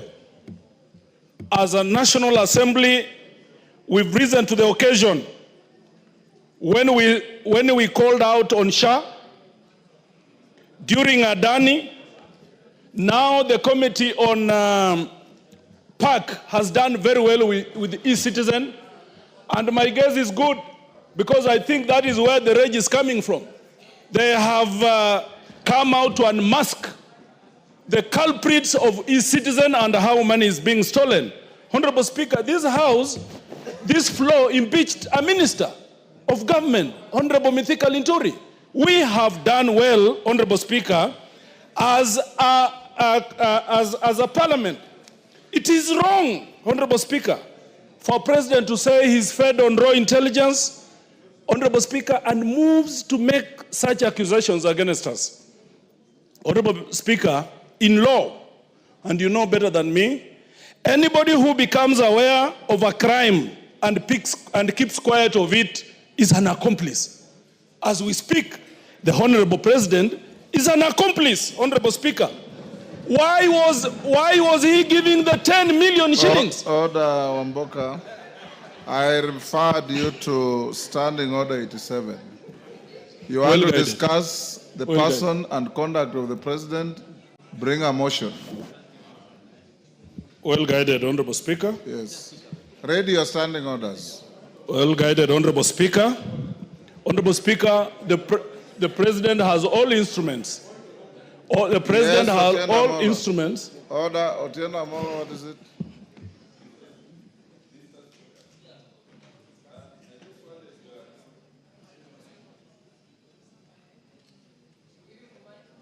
Give Otieno Amolo the mic.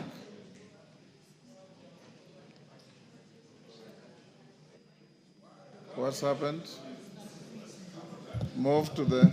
Mr. Speaker, yes. As you know, I respect your guidance and rulings, but I had intended to bring this letter for your formal guidance on content of speeches.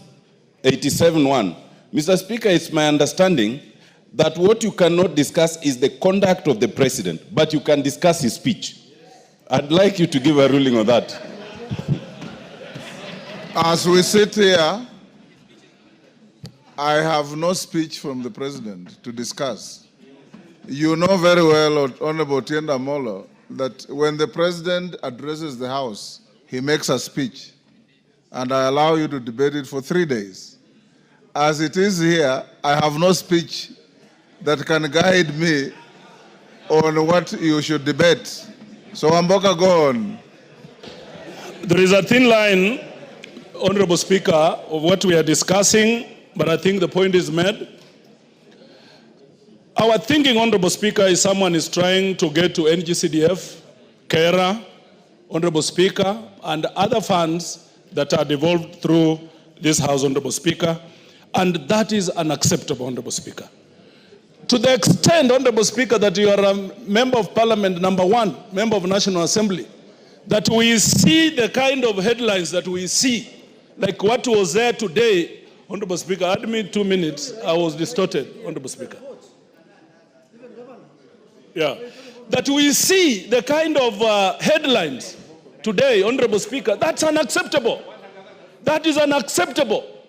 You are the champion, you are the head of this House, Honorable Speaker. We will not allow anybody to try and mud you, because that is tantamount to mudding the whole House, Honorable Speaker. As I finish, we are now going to exercise our teeth. We are now going to bite. And Honorable Speaker, as I speak, there is a table essential motion. It is before you, Honorable Speaker, it's coming. We must now take our rightful position as a National Assembly. It is so painful.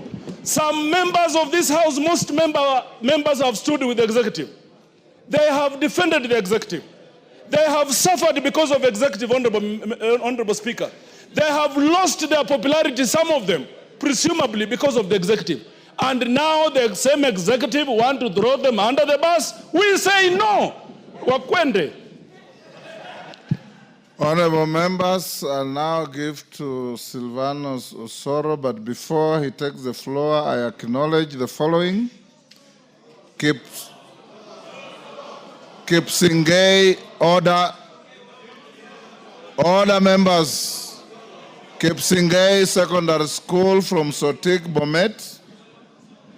Joska PAG Church, Mavoko, Machakos. On my behalf and on behalf of the House, we welcome them to the House of Parliament. Osoro. Thank you very much, Honorable Speaker. Honorable Speaker, I first want to confirm that I'm a member of the Jailer Committee. That has really largely been mentioned. Number two, even before I get to the details, Honorable Speaker, on what the Honorable Murugara has said, I also want to associate myself fully with the statements that have been made by the Honorable Karoli Omondi. And I'll be very particular, Honorable Speaker, on one issue even before I get to the second one, on the question of NGCDF and devolution. Honorable Speaker, I think that the vision and the mission of the drafters of the Constitution, and even the people who dreamt about devolution, including Right Honorable Raila Amolo Odinga, they really must have had a very good plan on what devolution is and actual things, what devolution ought to have been. Honorable Speaker, we want to tell them, and I say this with tremendous respect, that kwa ground vitu ni different. That what people think devolution ought to have been or should be is not what it is. There is nothing that is working on the ground as far as devolution is concerned, Honorable Speaker. And that is why in any case, Honorable Speaker, Article 96 should actually be implemented the more. We cannot say that you want the county assembly members be left to the responsibility of oversighting governors. Honorable Speaker, a governor that controls 13 billion shillings, a county governor that controls 13 billion shillings cannot be oversighted by an MCA who wants 80,000 shillings, and then they give them 3,000 shillings every day, Honorable Speaker, even to follow them, Honorable Speaker. And that is where we are saying, Honorable Speaker, that we must be very particular, Honorable Speaker. Mr. Speaker, the argument is about this house being declared corrupt. It's not about discussing devolution. The head of the state declared us corrupt. Well, how? Order, Sane. Honorable Sane. No, don't be harsh on your colleague. Honorable Sane, if you are listening to the debate, you have been talking about two things: the integrity of this house, the fate of devolution, the fate of NGCDF, and the power of the Senate to oversight the counties. All these are entwined into what we are debating. So, Honorable Speaker, as I was saying, this house, Honorable Speaker, has been under attack from every corner. We've been attacked, Honorable Speaker, by the members, some members of the judiciary. We've been attacked by the members of the public, sometimes being threatened, Honorable Speaker, to have our houses torched, Honorable Speaker. We want to, with tremendous respect, also tell His Excellency the President.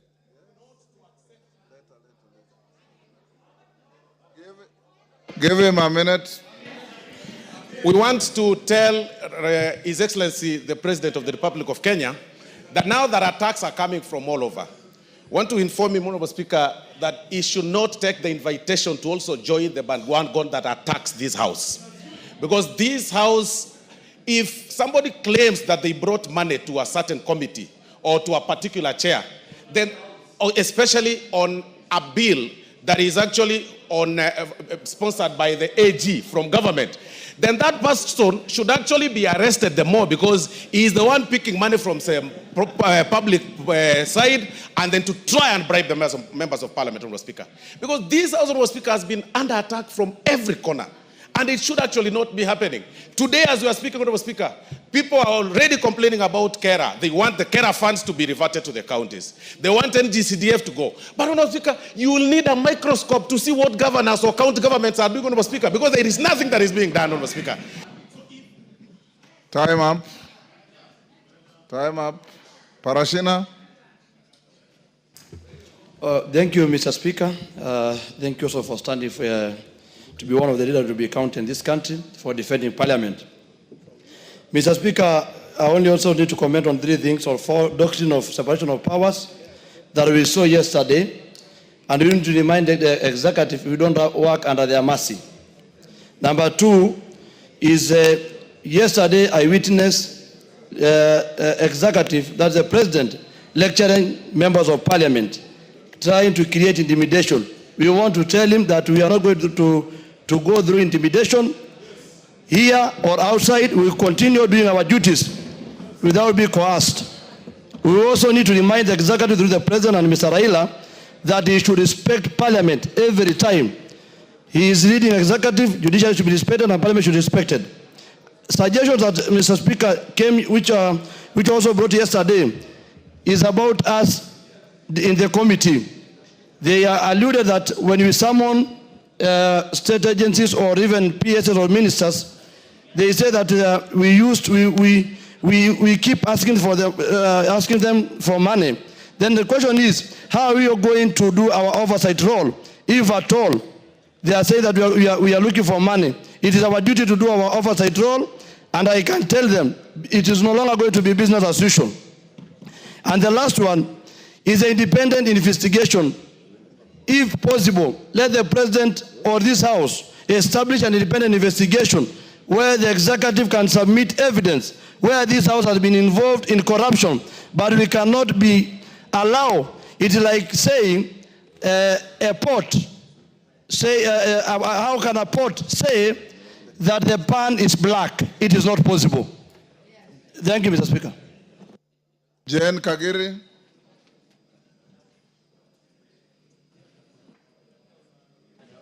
Thank you, Honorable Speaker, for giving me an opportunity to contribute to the discussion. Honorable Speaker, my English teacher always told us, before you skin a dog, you give it a bad name. Honorable Speaker, today, I feel that is actually what is happening. We all know that CDF, NGCDF, and GAF are under siege. And because of that, Honorable Speaker, that is why it is found right for an attack of members of parliament, for them to give us a bad name. Honorable Speaker, I would just want to remind this Honorable House, and inclusive of anybody who contests for a position, that is including the presidency, that it is based on performance that we get re-elected. And even for the presidency, should be well noted that the performance of NGCDF, the performance of NGAF, will also count for their performance at the end of the 5 years. So, Honorable Speaker, we need NGCDF respected, we need NGAF respected, and Honorable Speaker, let it go on record that members of parliament make decisions based on their own minds and based on what they want to do for their people. So nobody is here to be helped to decide based on the money that they receive. We make decisions because we want the best for our people, Honorable Speaker. Thank you. Daud. Thank you, Mr. Speaker, sir. Mr. Speaker, let me also declare that I'm a member of JLAC, and they have not received any of the monies that has been paraded around. Mr. Speaker, I would like to thank the President on one thing. He has reminded us that we need to do our work. We have not been doing our work because we have been supporting the executive. Whenever things come here, we have always been supporting them.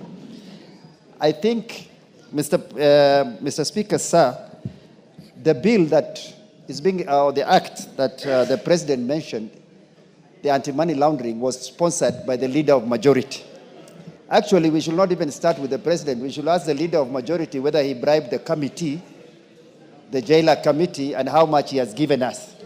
The second thing, Mr. Speaker, if the bill, if that act was procured through bribery, then that act should be repealed and brought back to this House so that we can act on it again without the bribery. Thank you, Mr. Speaker. Yes, Karemba. Yes, I'll come to you. Thank you, Honorable Speaker. And Honorable Speaker, allow me to say that I am happy and upset at the same time. I am happy because of this conversation, because I believe, Honorable Speaker, the dragon that needs to be slayed in this country is the dragon of corruption. What is stealing the future of our country, Honorable Speaker, is corruption. And it is okay if this conversation is started by the President or any other person. But, Honorable Speaker, I am upset because of this wholesale condemnation of Parliament. because a person like me, Honorable Speaker, you are well aware that it's just the other day that I joined the JLAC committee. And I am now branded as perhaps one of the people who have already received the money. And Honorable Speaker, it is very wrong for anyone to do this kind of condemnation on members of parliament. But I believe it is for a few reasons. One, it must be that they are coming for CDF and for RMLF. It is for that reason. Two, it must be that they want to salvage their political aspirations at the expense of the members. They must have realized that many members perhaps are unpopular, and so they want to throw them under the bus. And it is unacceptable, having benefited from the support of the members, that now they want to sacrifice the members. Thank you, Honorable Speaker. Thank you. Kibagendi. Osero, you are not Kibagendi, are you? He borrows my name sometimes. Order. You are known in this house as Osero. Take your seat. Thank you. Thank you, Honorable Speaker, for giving me this opportunity. It is the classic case of the skunk calling the pig stinky. The president, who himself bears responsibility for questionable governance decisions, erred gravely in issuing a blanket condemnation of this august House. While Parliament is not without flaws, indeed, dismissing it wholesome is unfortunate by the head of state, and hypocritical, and an affront to the very democratic institution that gives legitimacy to the presidency. Constructive criticism is welcome, but scapegoating an entire arm of government for failures that cut across the executive is both disingenuous and dangerous for our country. The president needs, going forward, to do proper investigations. He said he gets information from NIS and DCI.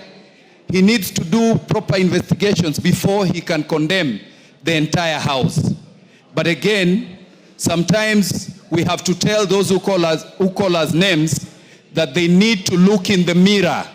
Kenyans know that the temple of corruption is actually State House. Thank you, Honorable Speaker. Yes, Lel Mengit.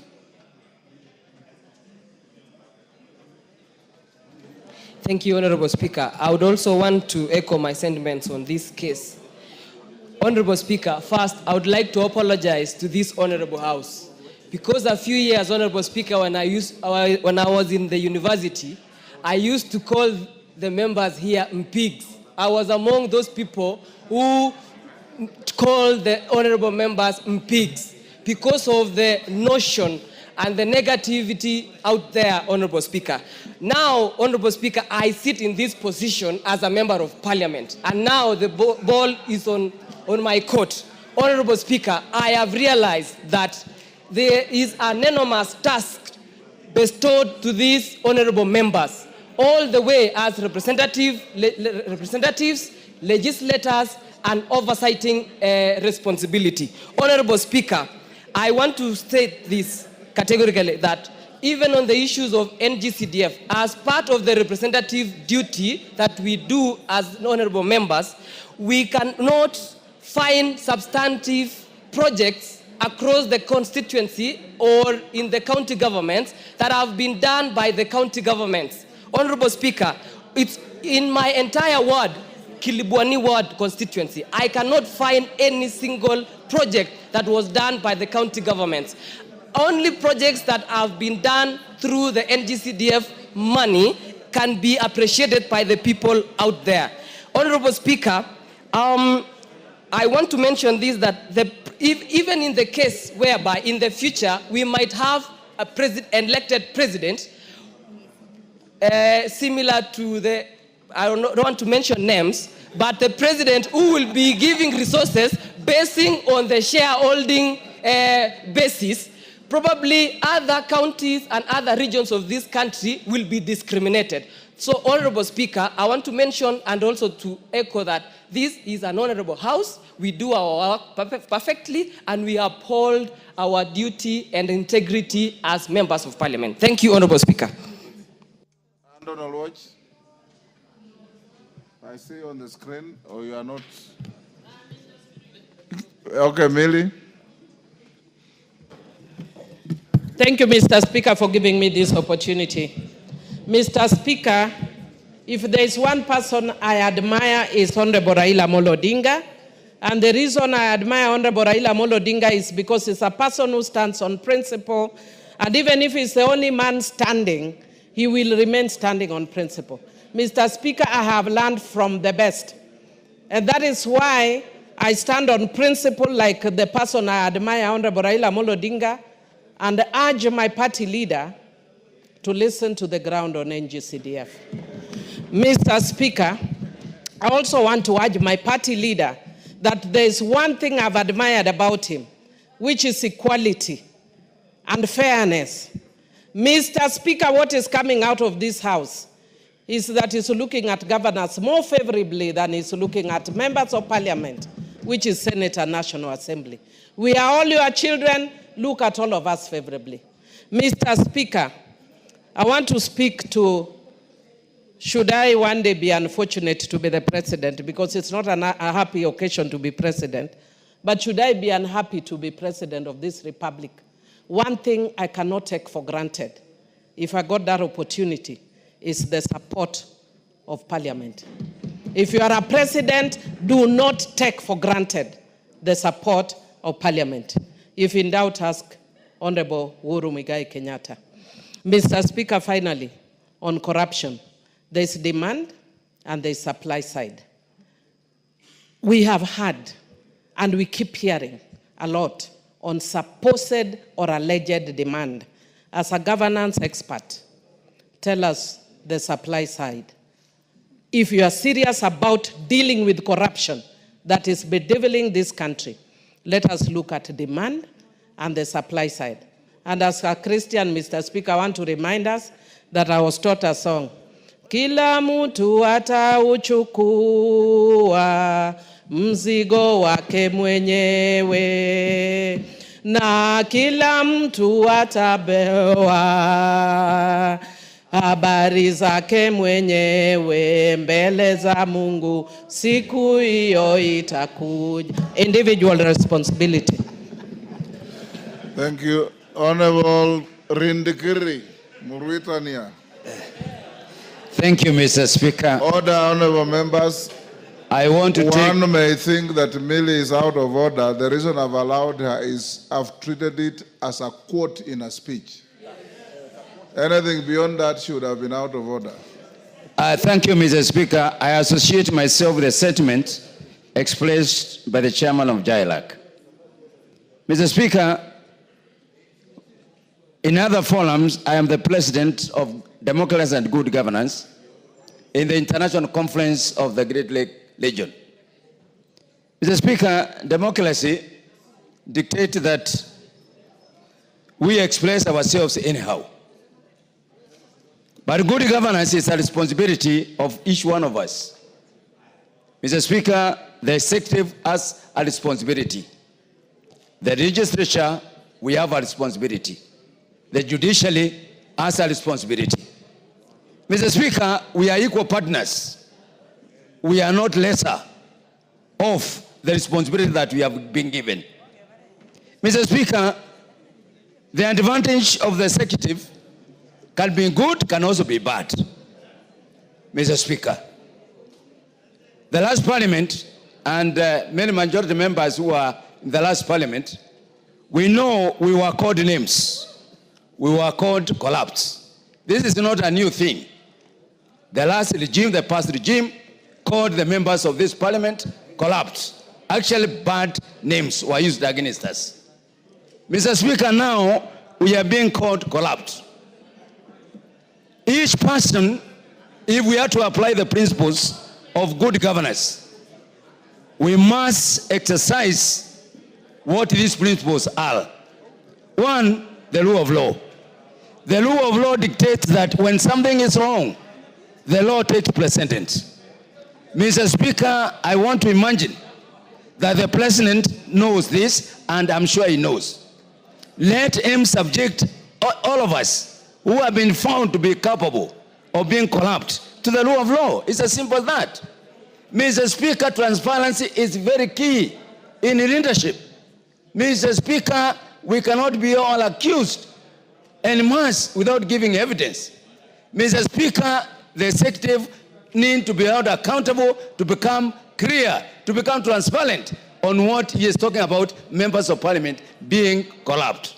Mr. Speaker, the presidency is private to intelligent information, and nothing prevents him from proclaiming the people that have been found to be corrupt. Mr. Speaker, I want to disassociate myself with the fact that this parliament is corrupt. Mbeyu.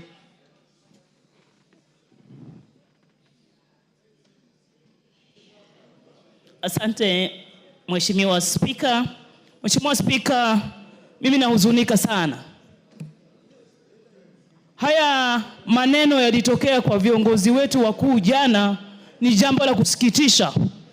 Na hasa nikisikia upande wa kuondolewa pesa za NGCDF na ni pamoja na ngafu. Tufikirie sisi kama wabunge, majina tumepewa. Lakini hawa wabunge hawana shida kama wale wananchi wetu waliweza kutupigia kura pale. Wale wananchi wanategemea NGCDF, wanategemea ngafu, watoto wao wasome, watoto wao waende chuo kikuu, miradi ifanywe, shule zijengwe. Na mheshimu sana baba Raila Amolo Odinga. Lakini kwa hili atufikirie sisi, na mimi wakilifi, wale wa mama wajane, walioamka saa 10 kwenda kupiga kura ya Mbeyu, machungwa 6. Wataniuliza mimi niwaambie nini? Siwezi kulipa fee, niko na mradi wa full scholarship. Watoto maskini wanategemea hizi pesa walipiwe fee. Sisi ndo tunaenda kuteseka, Mheshimiwa Spika. Mbali na ile kejeli yote ya kupewa haya majina, ni wale watoto maskini wa Kenya wanategemea pesa za NGCDF kujikimu pale mashinani. Tutawajibu nini? Sisi tutawaambia nini? Tunataka kurudi na hakuna pesa za kuwasaidia. Tutatetea vipi? Kura inakuja, bado miaka 2. Ngafu haiko. Kama zile pesa mabilioni yanaenda kwa counties na hakuna alama pale, health status mbaya, ya education imeshindikana, ile ya ECD, mambo ya maji shida, wakilimbikiziwa hizi pesa kama zile ndogo zimeshindikana pale kwa counties, wakiongezwa za NGCDF maeneo bunge 7, 8 na ile Nairobi iliyo na maeneo bunge mengi, wataweza vipi kutuonyesha kazi inafanyika? Alafu sisi tutakuja hapa, Mheshimiwa Spika, tuwe flower girls sisi women rep na wale wa mama wengine kunywa chai tu, tutakuwa tuko kibaruani. Lakini yule mtoto wa maskini wa Kenya atafanya nini? Atapiga kura vipi? Apigie nini na tumaini gani? Lazima viongozi wetu wafikirie, ni kesho kutwa tu wataitisha kura, hatutaweza kujisaidia, hatutaweza kutetea mtu. Mbeyu nitajitetea mimi na watu wangu maskini. Asante Mheshimiwa Spika. Omboko Milemba. Thank you, Honorable Speaker. I think this is a very great opportunity from the President and the Honorable Raila Amolo Odinga to call out Parliament. And this is a great opportunity for the 13th Parliament to take this opportunity to actually deal with the elephant of corruption. You don't underrate when Raila Amolo Odinga stands up and says something. You don't underrate when President Ruto rises up to say something. And therefore, the way we deal with this matter will be very important, and the 13th Parliament has been given this opportunity. If we deal with it in a manner of only lamenting or threatening other organs and moving away from it, we shall lose it. the correct way to deal with this matter is to dissect it squarely the way the chair did put it. That we establish a commission, we establish a parliamentary committee, we establish within our own standing orders a unit that will investigate this matter to the very end. Remember, the person who spoke to this, who is the president, has intelligence, and I hear, though I did not attend the meeting, that he did indicate that he gets this raw intelligence. And then this would roll out to every other sector, including the executive and other players. If there's anything that Kenyans are crying of, is corruption. And if we are being mentioned on this wholesomely, we have to dissect it squarely and then move to the other players within the executive. Are you aware that there could be executive members who could go to the president and pick money, say they're taking that money to parliament, and they come here, they don't give money, and that thing could be going on. This could be a bigger scheme which this House can now take and look into the details. For instance, Parliament has been standing with the executive. How much money did you receive when you did pass the housing bill? How much money did you receive when you passed SHA? How much money did you receive when you did deal with finance bill? And many other bills that we have dealt with. So we need to deal with these things squarely. There are many other issues that we do pass here. And if we go that direction, we shall save the Kenyans. We shall actually start dealing with the elephant of corruption, beginning with this House, and then rolling it out. I am also sad that there's unconstitutional statements that are being pronounced very quickly. Look at this. We need to defend the Constitution and the independence of this House. When you talk about the lack of Senate's role in counties, mark that. It needs to be dealt with by this House. When you talk about CDF, I don't want to belabor on this one because it has been thoroughly flogged. But look at this. There's another one flowing down ourselves, that we need to devolve education. Look at what health is happening. And it also came from the two leaders. I think it was Raila Amolo Odinga that we devolve education. Health is dead. We are now speaking of devolving education to the counties. We shall not have education. So this is a very good opportunity. But look at this. Independence of the House. Time is up. Give him 30 seconds. Independence of this House can only be protected by this House. When you teach the students who are up there, you tell them that the House is independent and no any other unit, no any other body can make a law. That's what we teach. I'm a teacher. But look at this now. How many bills are we getting being referred back to the House under the article which requires that you raise 2/3 majority? Those are issues that this parliament must now stand on and make good law. David Ocheng. Thank you so much, Mr. Speaker. Mr. Speaker, I've been here long enough to know that every time we've had a bipartisan initiative, this House suffers. I remember in the 11th Parliament, when the President and Raila came together at that time on IBC, we were brought here one afternoon, we were told, pass these bills, no removal of a comma, no full stop being removed. When BBI came, the same thing. Now we have this opportunity, and I thought this would be used to bring the country together and fight these ills together. Corruption has been pointed out as the biggest ill we've had. And all those initiatives, the one of Uhuru and Raila, the one now, corruption was at the forefront to be fought. But it disheartens me, Mr. Speaker, for the President to come before members of Parliament and tell us that he knows that a governor gave people money. He knows that an MP was given money. And those governors and those MPs are not arrested. What does he want us to do? Are we police? If you're the president and you know those who are stealing, why don't you arrest them? Why do you come to tell us? What do I have to do with it? You are the president. You are saying you want to fight corruption. And you know those who are stealing. What are you waiting for? Is it our business? Everyone should carry out their functions. This president gave us a finance bill. That was very unpopular. We passed it for him. This president gave us a housing levy. Very unpopular. We passed it for him. This president has asked us to pass SHA. We sat here until 10 p.m. Pass it for him. What have we done for him? What has this parliament not done for president that he now has to come and bastardize us? What? Let him do his job. And why he's also involved in corruption, we will follow him. You can't come and name everyone else to be corrupt as if yourself you're very clean. It doesn't work like that. We have one country. We must all protect this country. We won't allow. We are not begging for CDF. We don't use CDF money ourselves. We're not begging for CDF to be kept. Senate should not beg to carry out his functions. It is not the job of Raila to tell us what the law says. It can't be. This House must take it back seriously going forward. And if there's a PS or a minister stealing money, let us deal with them. But we can't allow people to come and start reading for us Riot Act as if themselves they are very clean. This parliament must reclaim its place in history. Give him 30 seconds. So, Speaker, I was very happy yesterday with our leadership.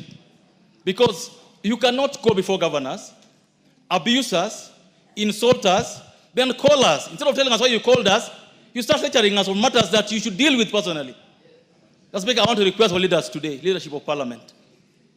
Let's deal with the issue the President has raised, but let's not be beggars. CDF, we must sit here as members of Parliament, make sure that CDF is entered in the Constitution. We can't allow people who don't sit in Parliament to control what we do in this Parliament, Mr. Speaker. It's wrong, and we must deal with it. Thank you. Your time is up. Ferdinand Wanyonyi. The Speaker, I just want to take this very seriously. I'm doing my third term in this House. And this House must be respected. Members who are here, I want to tell you, you actually have lost, you are losing your integrity out there. And our discussion here, Mr. Speaker, is not because we are defending ourselves. It's because of these allegations. I would have expected head of state to call us in the Kamukunji privately and expose to us, telling us exactly what he has heard. But instead, actually, we have been exposed. I want to take this opportunity and say, whatever allegations have been given to us, Mr. Speaker, you actually, for your own sake, you actually, because you oversight us here, your name is also going to be, be there. In fact, as you go out there, the people are now dismissing us. I remember just 2 days ago, I gave out money, and they were saying, you are a millionaire. So I think as far as I'm concerned, if there was anything that was bad, an allegation that actually I've heard, even the Right Honorable Oginga Odinga out there, Jaramogi Oginga Odinga, I think I was so shocked. And he said that even we have no job. We are not supposed to do what we are doing. And yet he knows constitutionally our role here as Kenyans, as members of Parliament. I want to take this opportunity and ask you, Honorable Speaker, get the head of state to come here and tell the Kenyans out there that that was wrong. That what he said was out of order, and that so that people can, otherwise you go out there, what are people talking about us? It's bad out there.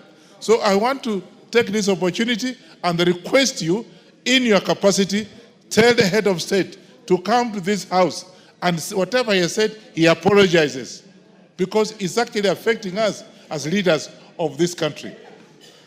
I think, members, that's what it is. Because out there, if you want to come back, I can tell you, it's not going to be easy.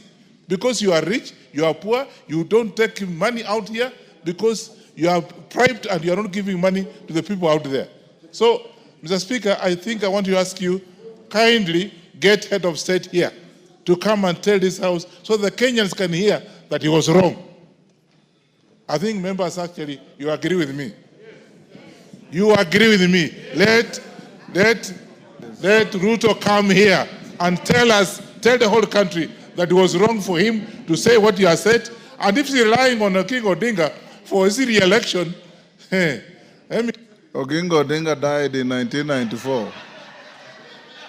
Honorable Ferdinand Wanyonyi. I was in this house with the late Jaramogi Oginga Odinga, and he died in 1994. Yes, thank you. Chonga. Asante mstahiki Spika kunipa nafasi hii.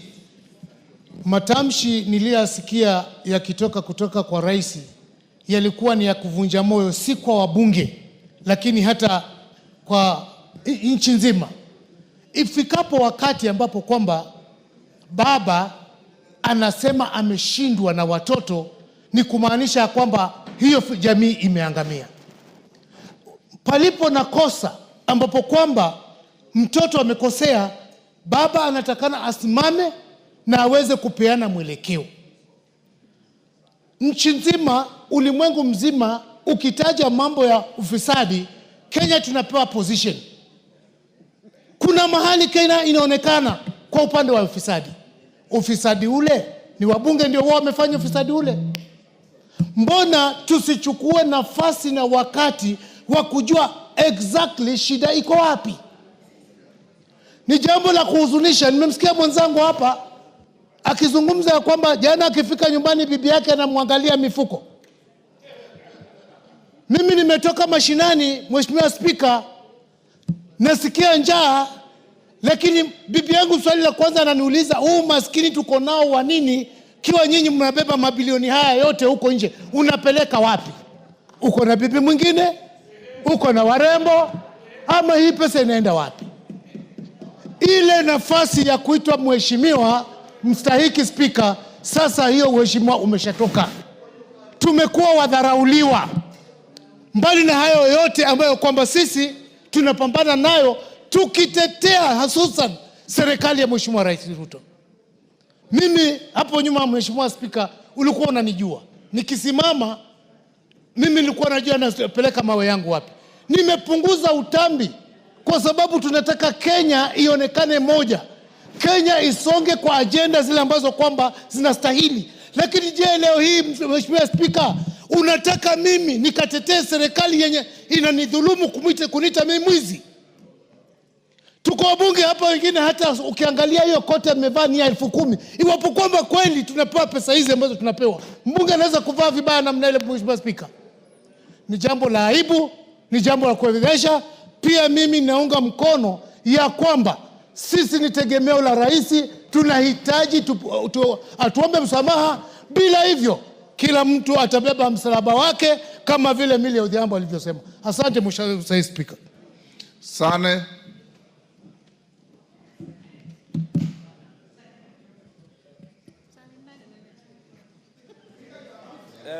Thank you, Mr. Speaker.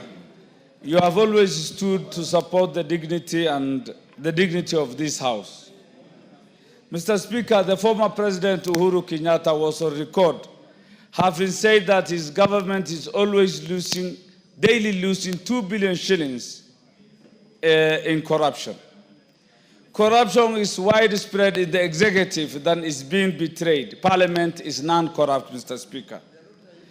Mr. Speaker, 2 words were being used. Extortion is a dirty word. It means getting money forcibly. Better corruption. Corruption means using your office or your power to at least get something. So it was very rude, unacceptable, unpalatable to call us extortionists, Mr. Speaker. Mr. Speaker, the President, Parliament, tribunals, and the judiciary laterally enjoy delegated powers as per the Constitution. There are separation of powers, and we must respect each other, Mr. Speaker. The Speaker of this Parliament is the Right Honorable Wetangula, and he deserves respect. He leads a team of members. You must be respected, and by extension, we deserve that respect. We conduct business as per the procedures and the Constitution, Mr. Speaker.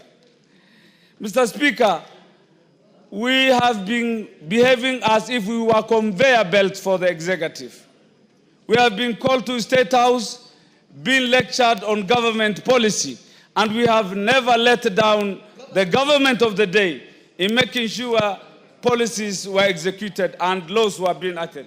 Mr. Speaker, we have been reprimanded most of the time using the Political Parties Act that when we speak our mind, we were being told you will be de-whipped, you will face sanctions. I think it is time to revisit the Political Parties Act so that members exercise their discretion and their right to represent their constituents. We can no longer represent others but the people of Kenya, the sovereign, Mr. Speaker. Thank you for your kindness.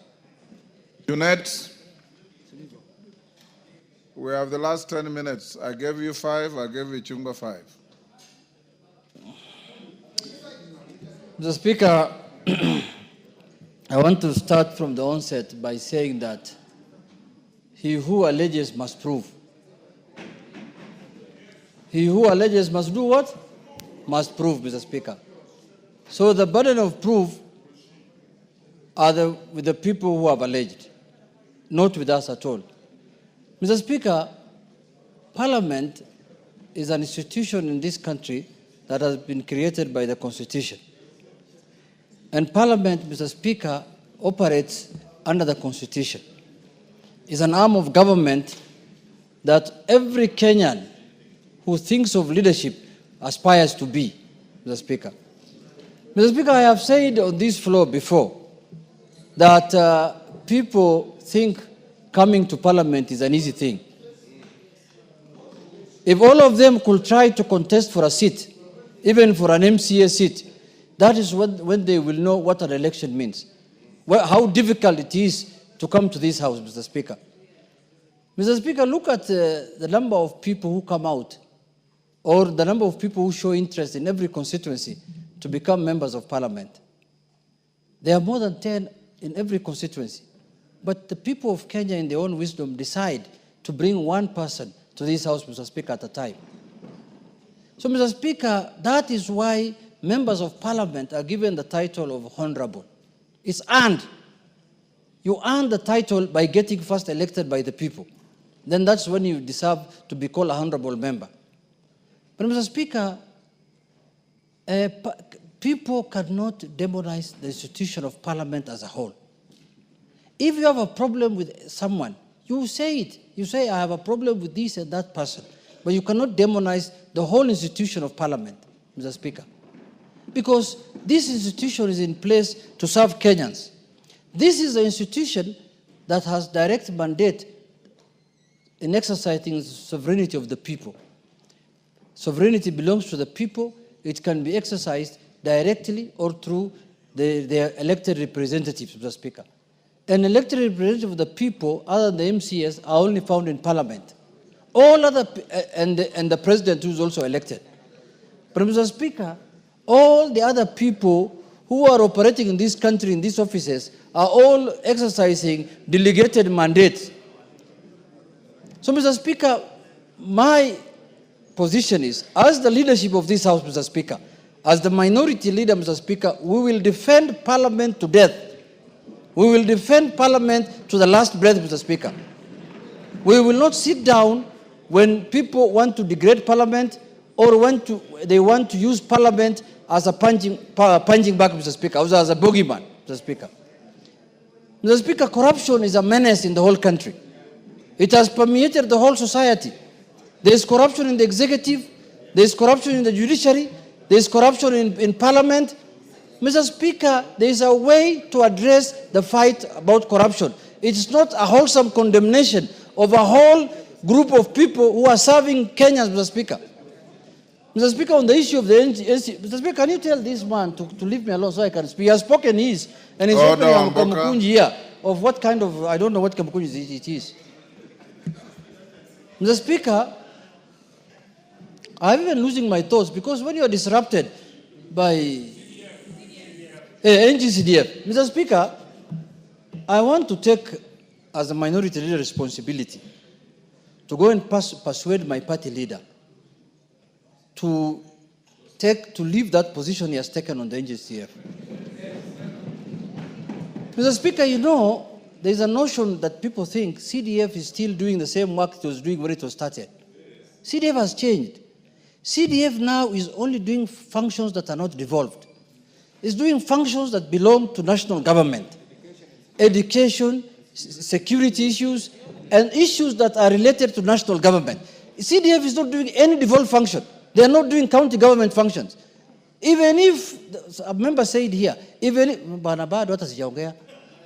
the members have said, Mr. Speaker, people have said that CDF is, even if it's not given to members of parliament, that fund will not go to county government. It's money that is given to members of parliament after DORA. We do the division of revenue, money is separated into devolved functions and national functions. This money is coming from the national fund. Congo wants to inform you. Do you want information? Yes, Mr. Speaker. You know, it's... Thank you very much, Mr. Speaker. I just wanted to inform the minority leader that the Supreme Court, in fact, on the 15th of August, 2025, a few days ago, rejected the application of the Senate to review the orders of the Supreme Court, which declared that NGCDF does not concern counties. And it was completely rejected. And so it has nothing to do with counties. It cannot go to the Senate. It can only be enacted in this House. Thank you, Mr. Speaker.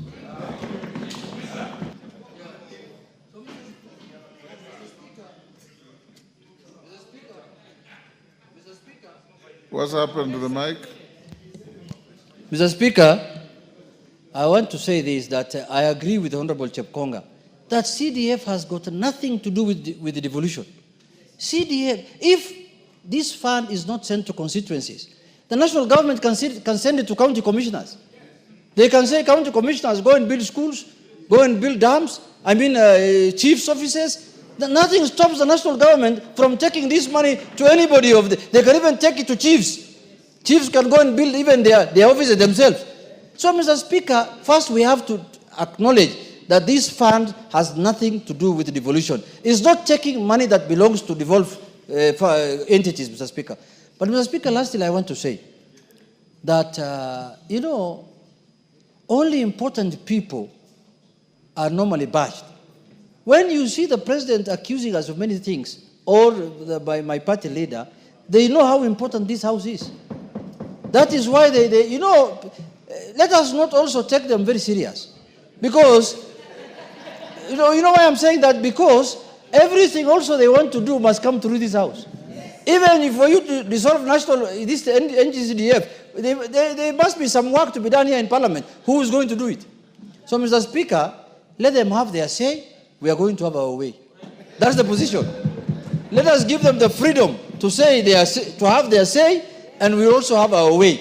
But what we know, Mr. Speaker, corruption is not peculiar to Parliament. Corruption, if it is corruption everywhere, and it must be fought in that manner. But if you want to make it sectional, Mr. Speaker, then you lose the war on corruption. But finally, Mr. Speaker, my final word is that let us come together. Let us do our functions of oversight, representation, and legislation. Mr. Speaker, we have legislated the last 2-3 years under your leadership in this House. We have passed many, and we have the power of the pass. It is us who decide which fund goes to where, as this House, Mr. Speaker. There is no taxation without representation. We have all the powers, Mr. Speaker, and the executive cannot operate without Parliament. They can go and say whatever they want to say outside there, but everything they will do must go through this House. Mr. Speaker, if there are allegations of corruption on anyone among us, everybody will carry his own cross. So there is no need of condemning the whole House as a group, Mr. Speaker. With those few members, Mr. Speaker, I want to say, members, don't be annoyed. We will deal with these people perpendicularly. We know how to deal with them. Just keep quiet. We'll deal with them. Majority Leader, what is your point of order, Millie? Thank you, Mr. Speaker. Mr. Speaker, I don't want to interrupt the Majority Leader. But, Mr. Speaker, when Honorable Jane Jerry has come to the House, and I know because she fears her political leaning nowadays has stopped her from speaking. But can you use your standing order number 1, especially for a lady who is young and who is emulating me, just to declare that she's exceptionally well dressed? Order, Honorable Millie Odhiambo. The Speaker can only rule you improperly dressed. I have no capacity to declare the excellence of your dress. Majority lead gone. Thank you, Honorable Speaker. Order, Jerry. The Speaker has no That was capacity to good say comic exceptional relief. dressing. Millie has a very sharp eye. Honorable Njeri passed just in front of me here and I hadn't noticed, unfortunately.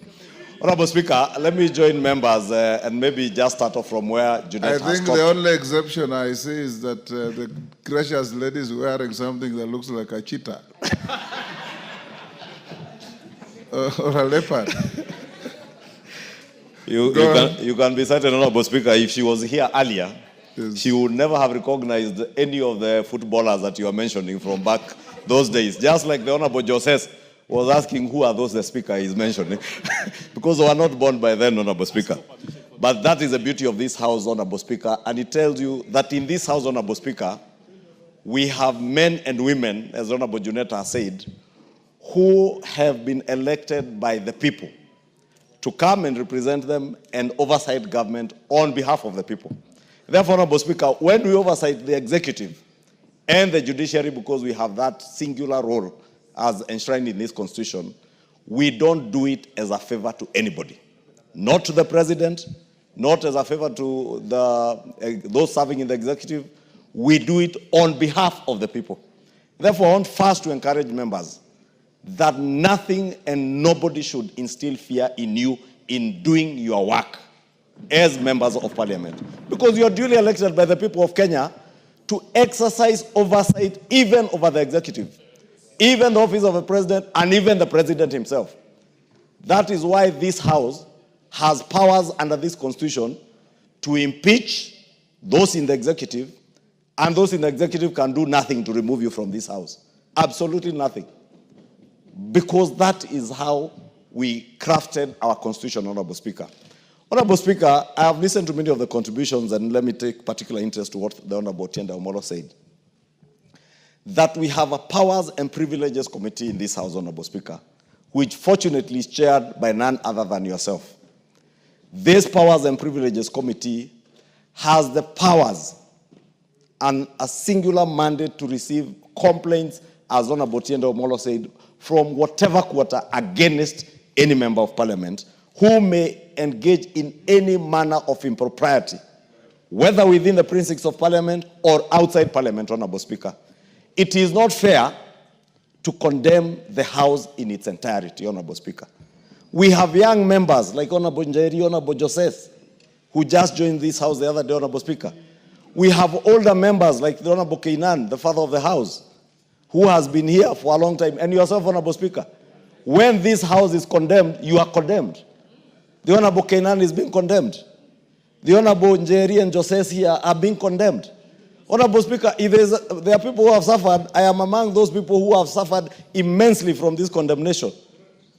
I was a sponsor of that bill the Honorable Murugara was speaking about as leader of the majority. I saw yesterday when figures of 150 million shillings were mentioned that relate to the Senate. There are people who went on social media to say, oh, that is the 150 million Kimani Ichung'wah used to purchase I don't know what where. Honorable Speaker. No, this time they didn't mention a chopper. They were mentioning shares I invested in a bank. But I have invested an investment I have made, Honorable Speaker, from money I have borrowed from our own parliamentary circle and my other circle in Muhasibu. Fortunately, Honorable Speaker, when they banded those stories, thinking they are maligning me, the share price of NHIF has risen by 2 shillings. And therefore, that investment, by the very essence of their maligning stories, has gone up. And today I can liquidate them, pay off my loan, and walk home with a clean, tidy amount, tidy sum. But you cannot vilify me for that. Nobody should vilify any member of Parliament because they are members of Parliament, Honorable Speaker. When we vilify one person in this house unfairly, we are vilifying the institution of parliament. And we must protect and defend as strongly as we can the integrity, not of even ourselves as individuals, but of the institution of parliament. Because this institution is there to oversight. And we cannot have...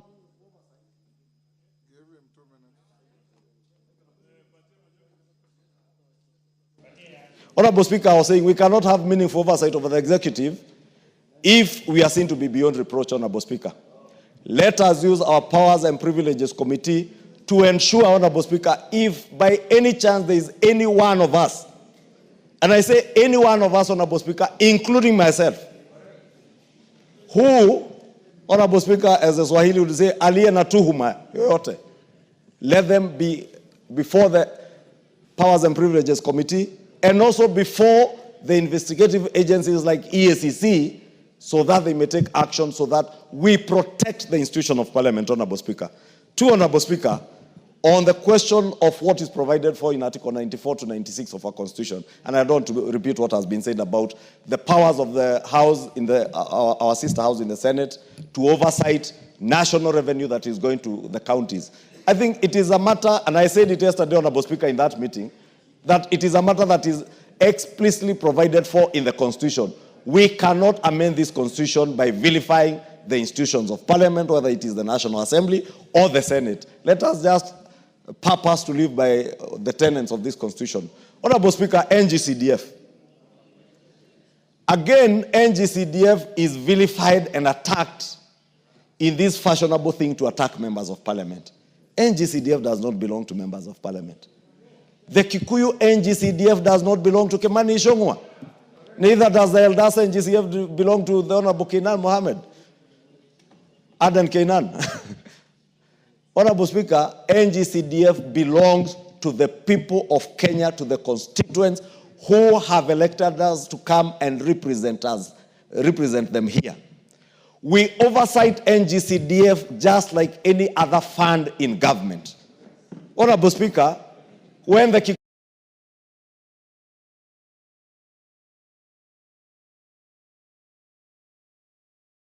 to their sittings, they called my fund manager and the board officials here, the board CEO, NGCDF board CEO. Therefore, Honorable Speaker, we must also protect NGCDF, not for our own sake, not because we have anything to do with NGCDF, because it has everything to do with delivery of public good and services to the people who have elected us to represent them, Honorable Speaker.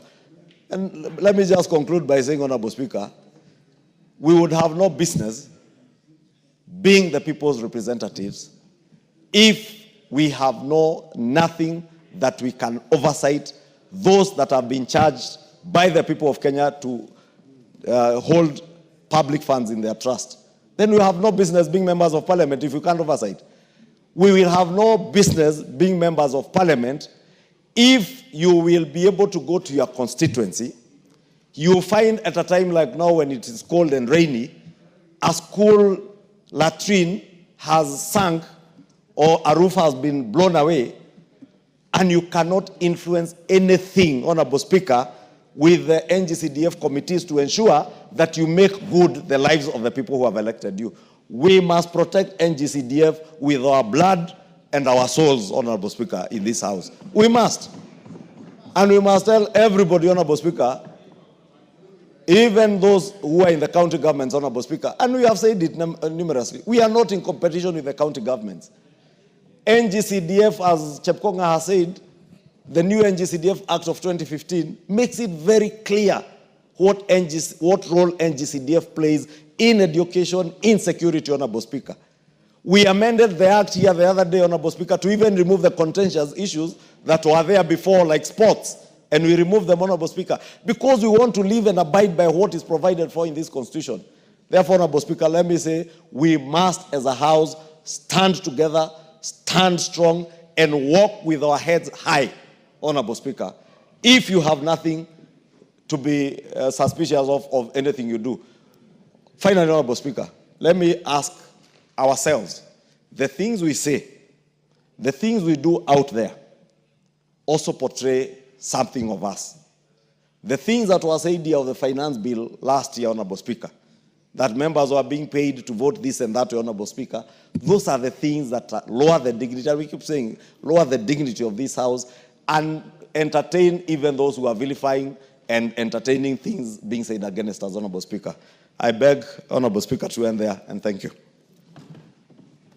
Honorable members, let me thank you as a House, particularly the Honorable Murugara and Honorable Wandeto, for having found it within their powers and necessary to bring the statement and the motion which I didn't approve, but which I informed the House and allowed Honorable Wandeto to have the first bite. Honorable members, as your Speaker, I shall always be your first and last line of defense to your integrity and to the dignity of this House. I want to encourage us, in the words of the Honorable Minority Leader, as leaders, we cannot insulate ourselves from criticism, both fair and unfair, because that's the cost of leadership. When you are in leadership, you fall under the category of what one writer says, that when you meet people, 30% will like you without even hearing anything from you or knowing who you are. 30% will hate you without knowing who you are or hearing anything from you. It is now up to you to convince the remaining 40% to like you or to hate you. That is the paradox of life. And I want to encourage us, as a House of leadership, to be above irritations, to be above any temptations to have a short fuse on issues, because you are leaders. And when you are a leader, you cannot sit there and expect to hear only things that please you. You also hear things that don't please you. And sometimes when we hear things that don't please us, they raise us to a higher calling to ensure that things are done differently. I also advise that when something is said against you, if it is not true, you ignore it. If it is true, you do something about it. Then we move on. There was a very high state of anxiety and anger. Many members called your Speaker, expressing displeasure, expressing anger, and wondering what direction we are headed. But that we have had an opportunity to speak. And to those who haven't spoken, I'm sorry, the time was not enough. We can't all speak on the same subject. And to members like the Honorable Salasia, when we have a motion like this, the Speaker gives priority to members who are regularly here. If you are not regularly in the House, you are unlikely to get the favor of the Speaker to speak simply because this is topical. There are members who sit here for hours waiting to speak. Sometimes they don't even get the opportunity to speak. Those are my priority. If Dr. Nyikala was in the country, I know he's out in Japan. He's like the new Martin Shikuku. The Speaker always found Martin Shikuku in the House and left him in the House. And for the entire afternoon, you'll never see Martin Shikuku even responding to a call of nature. He'll just be sitting there doing the business. So I encourage you, young Salasia, spend more time here. You'll catch the Speaker's eye when matters. But if you choose to prosecute parliamentary business on TikTok, then the House will deal with matters differently. I want to say this, honorable members, as we come to a conclusion of this. I think Jeanette said it very well. Everybody has their say, you have your way under the Constitution. You hold the power of the purse, you legislate. Even the next motion is going to deal with your authority over an executive order that is not in compliance with the law. That is the power you have. And that's the power the Constitution has given you. So I want to urge all of us here that our integrity must be beyond reproach. We must be like Caesar's wife, whom nobody could suspect. And I want to say, honorable members, that given what has been said, what you know, and what goes on, this House has sufficient mechanisms under the Constitution and under the law, whether it's conflict of interest law, whether it's leadership and integrity law, whether it is powers and privileges law, or the anti-money laundering, all those to handle issues that come before us. And I want to assure you that I have received some letters about members that I would have presented to the agencies on different things. Sometimes I call you, I talk to you, and you correct your ways. Let's also uphold our integrity. I have given you an opportunity this afternoon. Waswahili wanasema muue mkala, lakini haki yake mpe. And by giving you haki yenu, you have exercised your right of reply in the matter. So I want to encourage us that let's now lower the anger, be the leaders that we are, and transact the business of the House in the manner we always do. I know that some members who are not happy, and rightly so, because if you are not within the bracket of those who are bent, and you say everybody's bent, then you create serious issues. You know, in my community, we say there's no little stream that does not have a snake. Every stream has its snake. And like Parliament, we probably also have our snake. Yes, we will probably also have our snake. So the leaders, Ichungo and your group, Juneta and your group, have regular get-together. Luckily, this matter comes at a time when we are retreating with the entire leadership of the House to Mombasa tomorrow. And among other things, we'll also have a colloquium with the judiciary to discuss about our relationship so that we can also face each other and ask each other hard questions. If you have time, watch a movie called The Star Chamber. The Star Chamber, where beyond formal decisions, there are decisions on issues, so that you can be able to also look at each other in the eye and tell each other the stark truth, that you know what I know, and you know I know what you know, and going forward, let's not act in a manner that says, don't say, don't ask.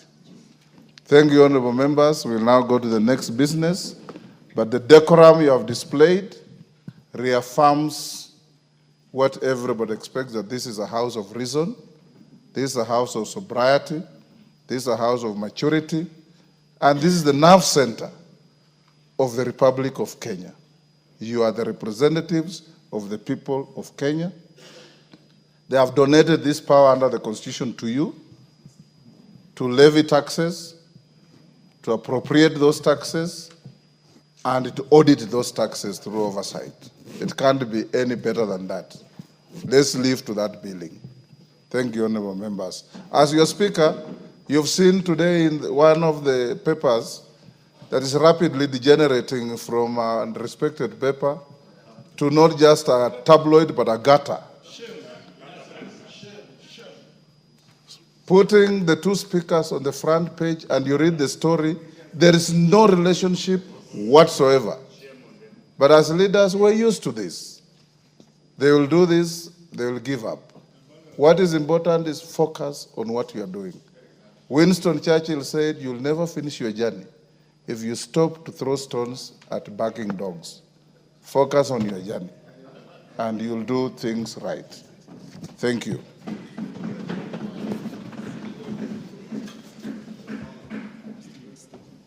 We're still on statements, and there are many. I wish those who are asking statements allowed us to go to order number 12. But I seek your consensus. Members, majority leader and minority leader approach the speaker.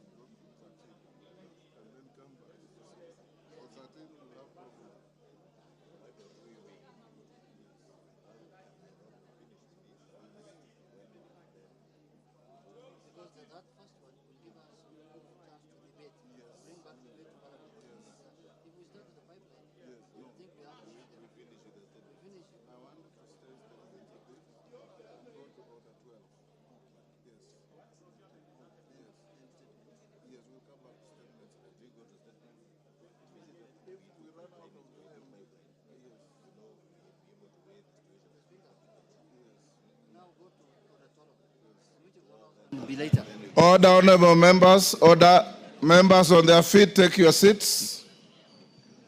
Honorable members, after consultation with your leaders, we are in a common agreement that we hold on the statements and go to order number 12. And you know order number 12 directly affects you. So you'll have to declare your interest. Okay, clerk, call out order number 12. Order number 12, motion. Consideration of the Public Procurement Regulatory Authority Circular number 4 of 2025. Honorable Chair, Committee on Delegated Legislation.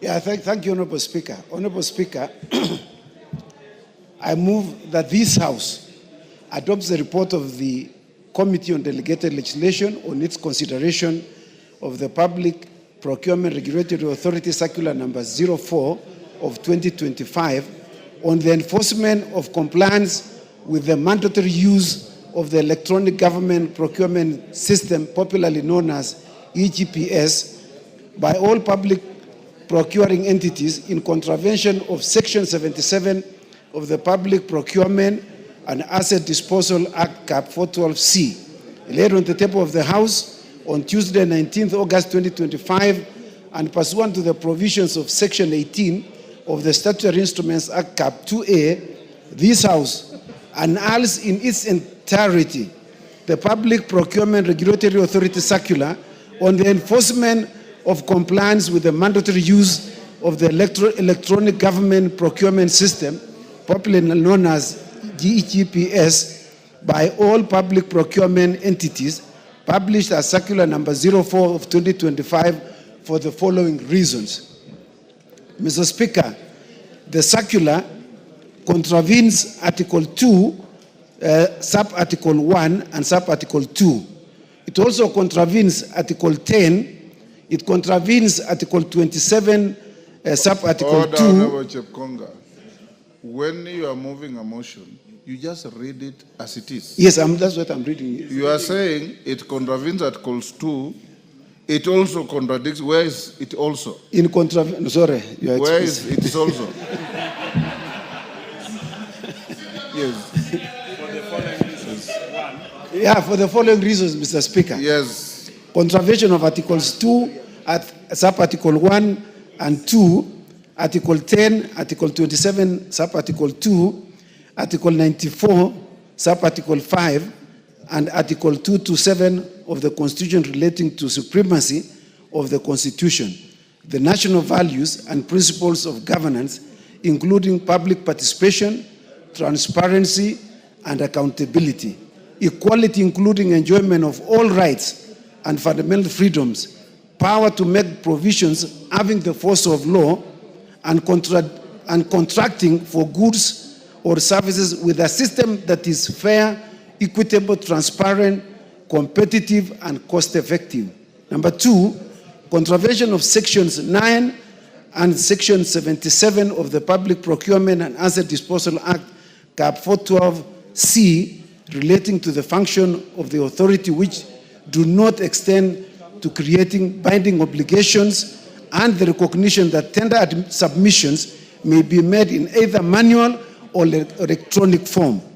And 3, contravention of Section 2, 6, Section 11, Section 13, Section 22, and Section 24 of the Statutory Instruments Act, Cap 2A, relating to interpretation of statutory instrument, submission of a regulatory impact statement on each statutory instrument, requirement for public participation, publication, and tabling of statutory instruments before Parliament, and the exercise of powers in making statutory instrument. Mr. Speaker, I beg to move.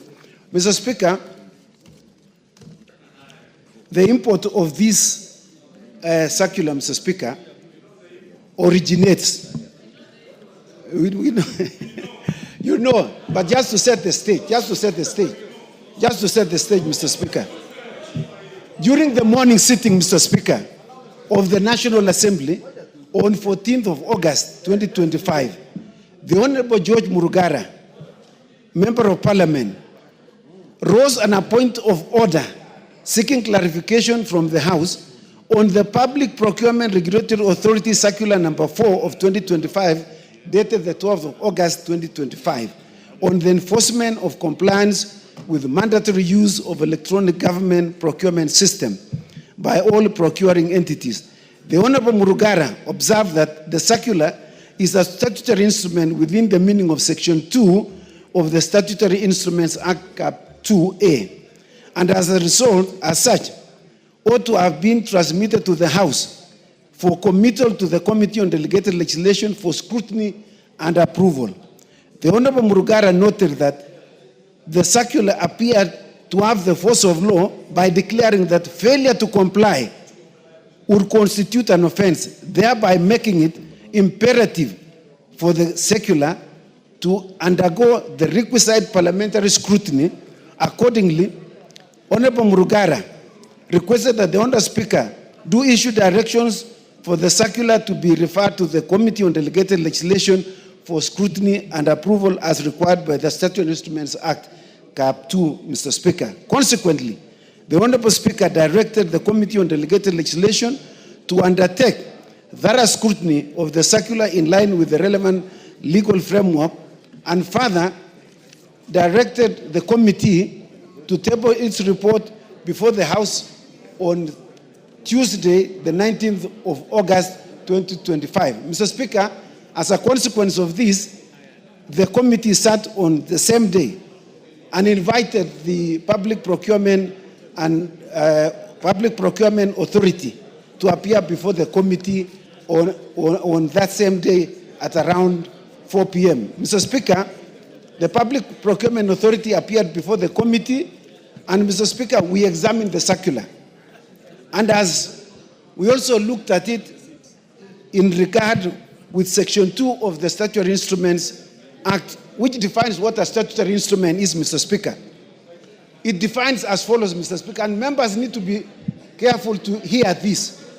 It states as follows, that a statutory instrument is any rule, order, regulation, directive, form, or any other instrument issued or made or established in the execution of a power conferred by or under an act of Parliament. Mr. Speaker, this circular makes an attempt and purports to exercise some statutory power by evading this House and giving direction and creating offenses, Mr. Speaker, on issues that this House has pronounced itself. And Mr. Speaker, I just want to mention just a few sections, Mr. Speaker, of the law that it contravenes. No, Mr. Speaker, no, it's important for purpose of record, Mr. Speaker, lest we are assumed to have contravened. Mr. Speaker, Section 77 of the Public Procurement and Disposal Act, Mr. Speaker, is absolutely very clear. It states as follows. It says that submission of tenders, documents, whether in electronic or manual form, shall be in writing, signed, and in the case of manual submission, they shall be sealed in an envelope. Mr. Speaker, this is still law. This circular makes an attempt to outlaw this law by saying that manual tenders will not be allowed, neither will they be submitted, Mr. Speaker. What does that mean, Mr. Speaker? Mr. Speaker, this is in contravention of Article 94 of the Constitution, which clearly says there is no person under the sun in the borders of the Republic of Kenya who has power to make anything that has a force of law, Mr. Speaker. Mr. Speaker, Mr. Speaker, this circular makes an attempt to amend our law, which we passed in this House, to outlaw manual process and saying it is only the electronic process, Mr. Speaker. Mr. Speaker, the Constitution is very clear, Mr. Speaker. The Constitution of this country is very clear, Mr. Speaker. Article 2 of the Constitution, Mr. Speaker, on the supremacy of this Constitution, it states as follows. This Constitution is the supreme law of the Republic of Kenya and binds all persons and all state organs at both levels of government. And the most important one, Mr. Speaker, is sub-article 2. No person may claim or exercise state authority except as authorized under this Constitution. And under this Constitution, Mr. Speaker, it also includes the laws that this House makes. So if you purport, Mr. Speaker, to exercise the authority of this Constitution without following the due process, that process, Mr. Speaker, is unconstitutional. Mr. Speaker, this circular purports to enforce certain procedure, Mr. Speaker, and amend the law without public participation as required by Article 10 and Article 118 of the Constitution. Mr. Speaker, the courts have made it absolutely clear, it's like day and night, that public participation is mandatory and it is important in every legislative making authority. And so, Mr. Speaker, if they wanted to exercise any legislative authority, they should have undertaken public participation to amend Section 77 of the Constitution. Mr. Speaker, Article 27 on equality and freedom of discrimination. It states very clear, Mr. Speaker, that every person is equal before the law and has the right to equal protection and equal benefit of the law, Mr. Speaker. Mr. Speaker, if you enforce the electronic process, Mr. Speaker, we are aware some parts of this country do not have internet, Mr. Speaker. How do you want someone in Samburu, in outlying areas of Mandera, in Kerio Valley, Mr. Speaker, where there's no signal, for them to participate in tender process that is called EGPS, Mr. Speaker? In Tana River, Mr. Speaker. Mr. Speaker, and I want to say this as a former Director General of CCK. If it is true that the internet is across the country, why do they have Universal Service Obligation Fund, Mr. Speaker? That is intended to ensure that internet and telecommunication services reach all over the country. And that is the reason why it is there. It is recognized that telecommunication services are not available across the country, Mr. Speaker. So to make EGPS mandatory, Mr. Speaker, is to make it discriminatory to other Kenyans who do not have that service, Mr. Speaker. Mr. Speaker, the PPRA makes an attempt to quote Article 227, which deals with fairness and equitable transparency, competitive and cost-effective. Mr. Speaker, in the spirit of fairness, you cannot implement EGPS when you know other parts of this country cannot participate, Mr. Speaker. In fact, Mr. Speaker, you are telling us that the Mama Mboga has to enter into a EGPS to supply mboga to schools, to supply cabbages to schools, to supply milk to schools. Mr. Speaker, is that even possible? Is that even possible that Mama Mboga, the so-called hustlers, do they have the capacity and competence to enter into that system, Mr. Speaker? Mr. Speaker, these EGPS, Mr. Speaker, the purported circular clearly contravenes the Statutory Instruments Act, Section 13 in its entirety. In its entirety, Mr. Speaker, there was no public participation. It was not brought to this House within 7 days. The Speaker has not committed it to the Committee on Delegated Legislation, and all other parts of that Section 13 of the of Statutory Instruments Act, Mr. Speaker. Mr. Speaker, with those very many remarks, it is the submission of the Committee of Delegated Legislation that this House annuls in its entirety the Public Procurement Regulatory Authority Circular on the enforcement of compliance with the mandatory use of the EGPS by all public procuring entities, as Circular number 4 of 2025, for contravening Section 27 and the Constitution and all other enabling laws.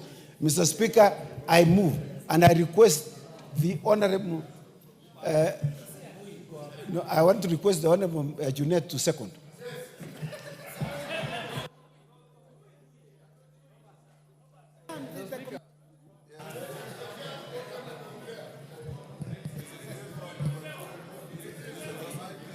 Okay. Mr. Speaker, this matter is very simple.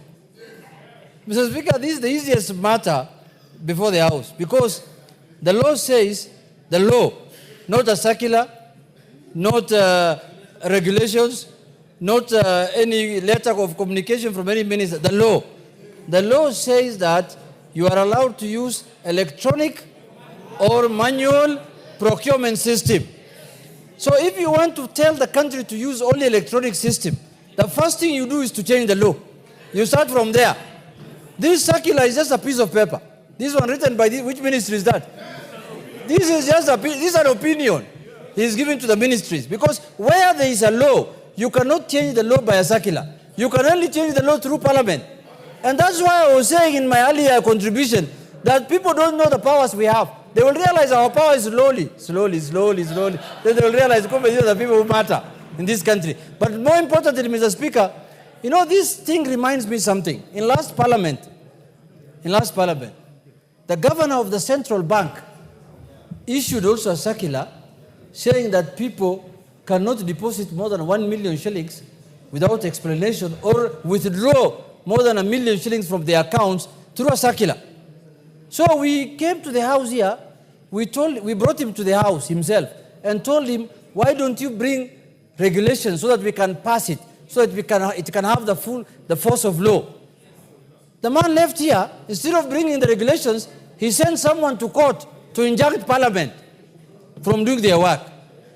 Even now, those people who are being asked questions in the banks when you're withdrawing over 1 million, you should just ignore them. There is no law that bars anybody from withdrawing. You don't have to explain anything to withdraw your money. So people are being taken as fools by the banks that they will tell you, can you fill this piece of paper to tell us where the money is going? Just write, the money is going to my house, and there's nothing they can do. But Mr. Speaker, this is a warning to the executive. This is a warning to the executive. That the only entity, the only body, the Constitution has given powers to make law is Parliament. No other person can do anything that will have force of law other than Parliament. So if you want to enforce anything, please bring it to Parliament. That is our work, that's our business, and that's why we are here. So this one should just be thrown out immediately, Mr. Speaker, with unanimous ayes, so that people can start procuring manually from tomorrow morning, or from midnight tonight, God willing. Mr. Speaker, I second. I beg to second. Honorable members, order members on their feet, take your seat. Umulher. Honorable members, I now propose the question at order number 12, which is that this House adopts the report of the Committee on Delegated Legislation on its consideration of the Public Procurement Regulatory Authority, Circular number 04 of 2025, on the enforcement of compliance with the mandatory use of the Electronic Government Procurement System, EGPS, by all public procuring entities in contravention of Section 77 of the Public Procurement and Asset Disposal Act, Cap 412C, laid on the table of the House on Tuesday, 19th August 2025, and pursuant to the provisions of Section 18 of the Statutory Instruments Act, Cap 2A, this House annuls in its entirety the Public Procurement Regulatory Authority Circular on the enforcement of compliance with the mandatory use of the Electronic Government Procurement System, EGPS, by all public procuring entities, published as Circular Number 04 of 2025 for the following reasons.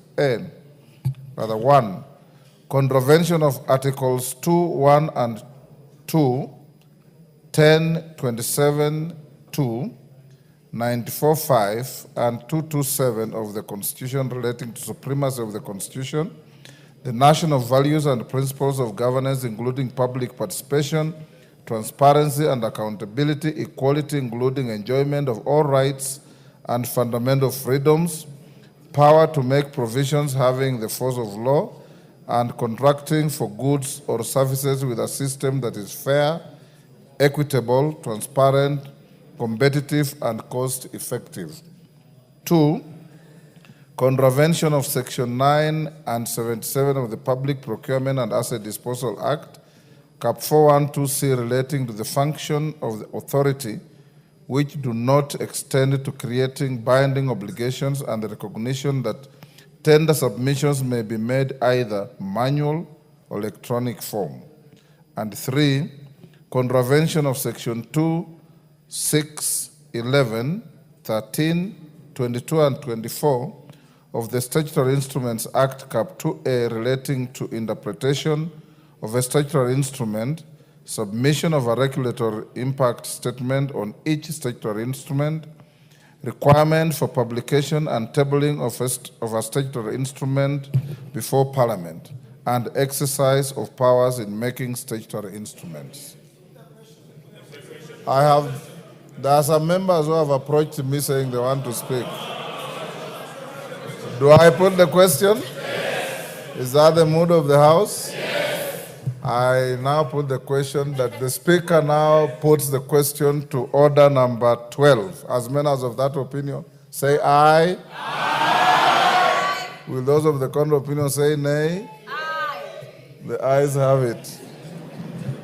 Honorable members, other members at the back, take your seats. I have not put the question yet. Take your seats. Honorable Ngeno, take the nearest seat. Take your seats. Honorable members, I'll now put the question at order number 12, which is that this House adopts the report. Order. That this House adopts the report of the Committee on Delegated Legislation on its consideration of the Public Procurement Regulatory Authority Circular Number 04 of 2025 on the enforcement of compliance with the mandatory use of the Electronic Government Procurement System, EGPS. Order. Order. Kwenya and your colleague, order. EGPS by all public procuring entities in contravention of Section 77 of the Public Procurement and Asset Disposal Act, Cap 412C, laid on the table of the House on Tuesday, 19th August 2025, and pursuant to the provisions of Section 18 of the Statutory Instruments Act, Cap 2A, this House annuls in its entirety the Public Procurement Regulatory Authority Circular on the enforcement of compliance with the mandatory use of the Electronic Government Procurement System, EGPS, by all public procuring entities, published as Circular Number 04/2025 for the following reasons. 1, contravention of Articles 2, 1 and 2, 10, 27, 2, 94.5, and 227 of the Constitution, relating to supremacy of the Constitution, the national values and principles of governance, including public participation, transparency and accountability, equality, including enjoyment of all rights and fundamental freedoms, power to make provisions having the force of law, and contracting for goods or services with a system that is fair, equitable, transparent, competitive, and cost-effective. 2, contravention of Section 9 and 77 of the Public Procurement and Asset Disposal Act, Cap 412C, relating the function of the authority which do not extend to creating binding obligations and the recognition that tender submissions may be made in either manual or electronic form. And 3, contravention of Section 2, 6, 11, 13, 22, and 24 of the Statutory Instruments Act, Cap 2A, relating to interpretation of a statutory instrument, submission of a regulatory impact statement on each statutory instrument, requirement for publication and tabling of a statutory instrument before Parliament, and exercise of powers in making statutory instruments. As members of that opinion say aye. Aye. Will those of the contrary opinion say nay? The ayes have it.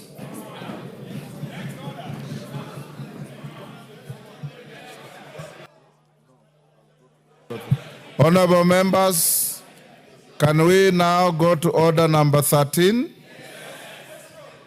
Call out order 13.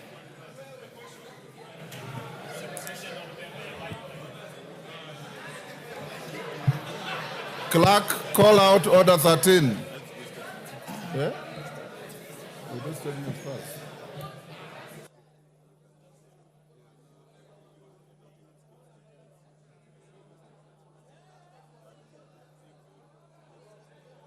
Honorable members, I had overlooked the fact that we had skipped statements.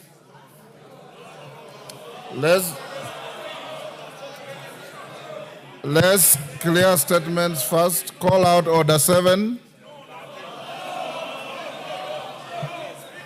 Order, members, order. Order. Honorable Wamboka. Order. Order, members. Order. Unfortunately, that authority is not shared. Call order 7. Order number 7, questions and statements. Just Kambalu. Honorable member, order. Order, Honorable Kimilu, order. Order, members, take your seats. Order, members. Order. Order, Honorable Kimilu, you are getting disorderly. Order. Honorable members, unfortunately, that authority is not shared. It is the Speaker's authority. We have called out statements. Jess Kambalu. Jess Kambalu. If Jess Kambalu is not there. I am. Oh, go ahead.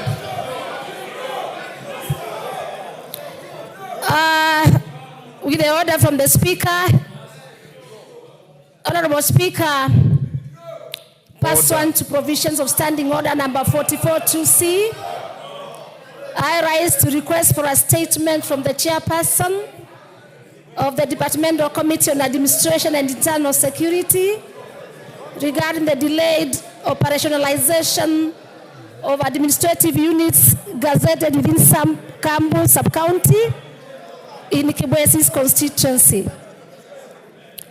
Honorable Speaker, in 2017, the national government gazetted new administrative units in Makueni County with the aim of bringing government services closer to the people. Further, in 2024, additional administrative units were gazetted, which included one... Order, members.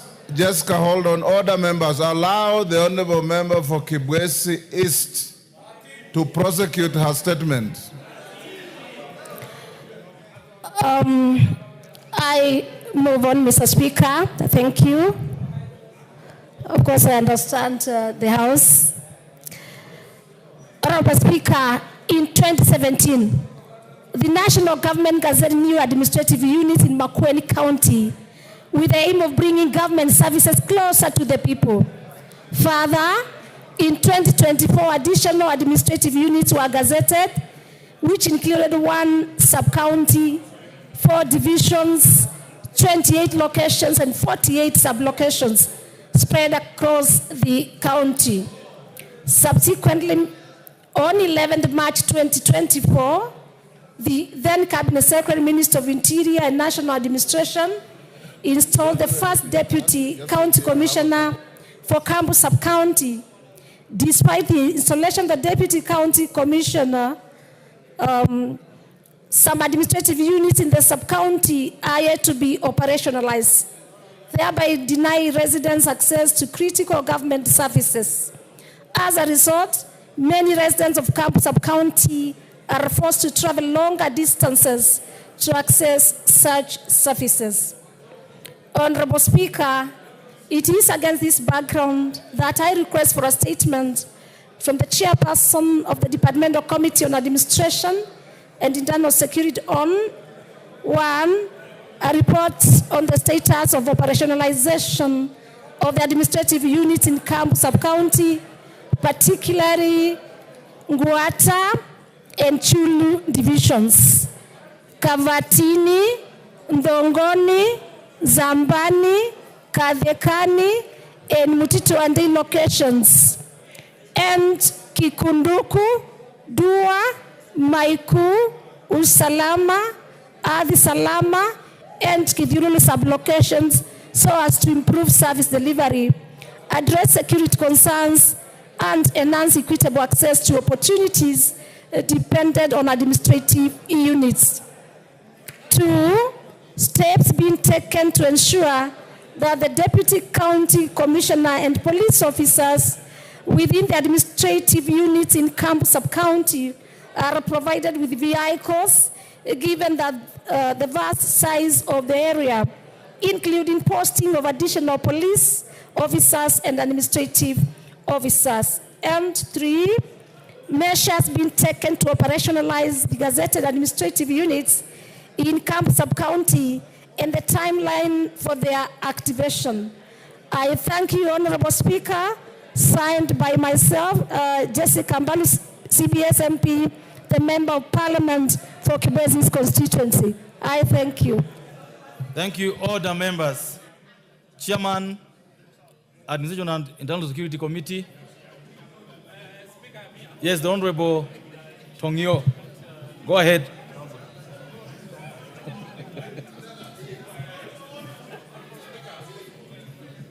The Honorable Tongoyo, how long, and I hope you heard that question. Okay, how long do you need to respond to this? Give the Honorable Tongoyo the microphone. The Honorable Karoli, there's nothing out of order, and you know that very well. Go ahead. Honorable Speaker, I will respond to the question 1 week on resumption from recess.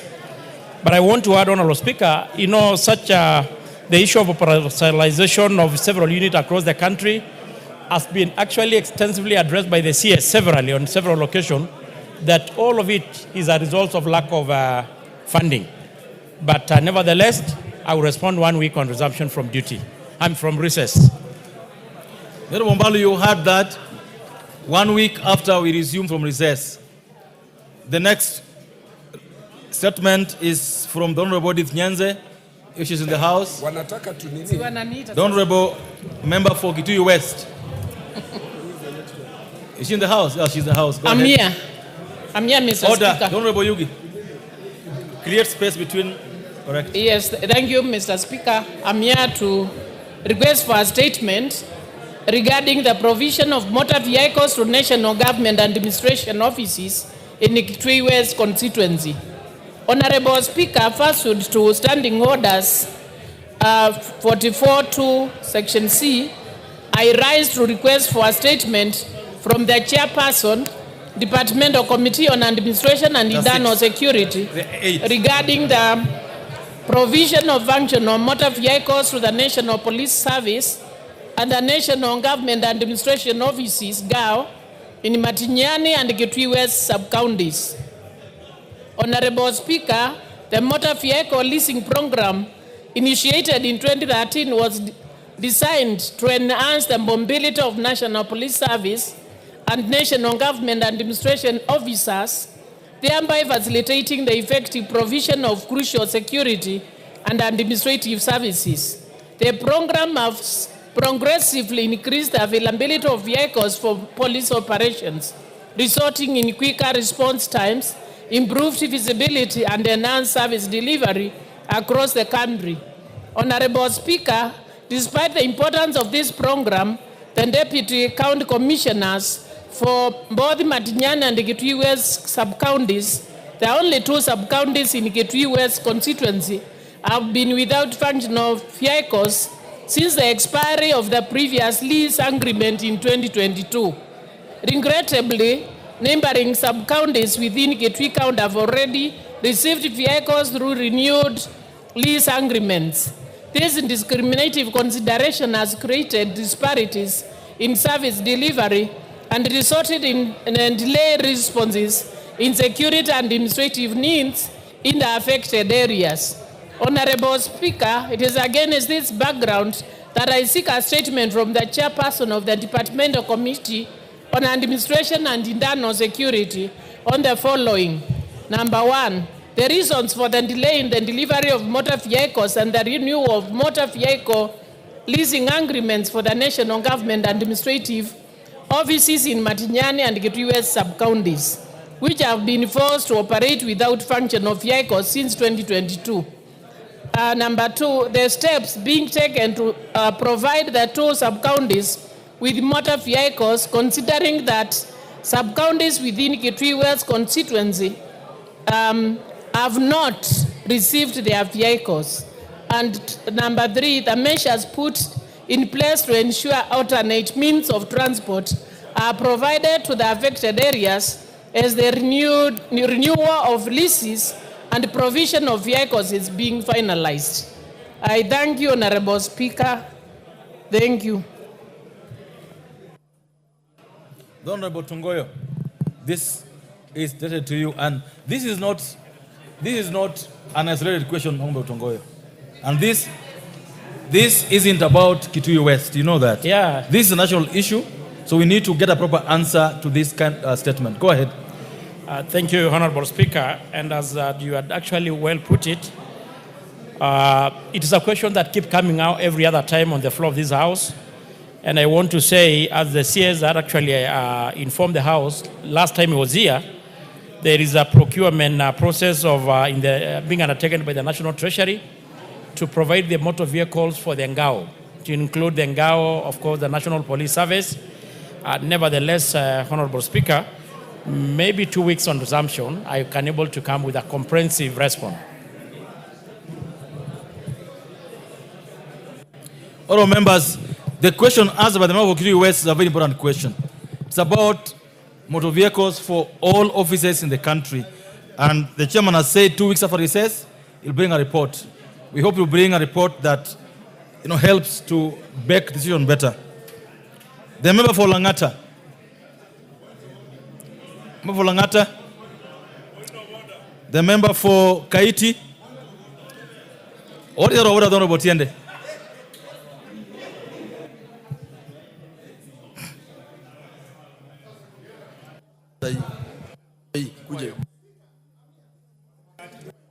Point of order, just hold on. Mr. Speaker, we were all here when the substantive speaker made a declaration in terms of adjustment of this order paper. And the pronouncement was very clear that once we are done with order number 12, we come to order number 13.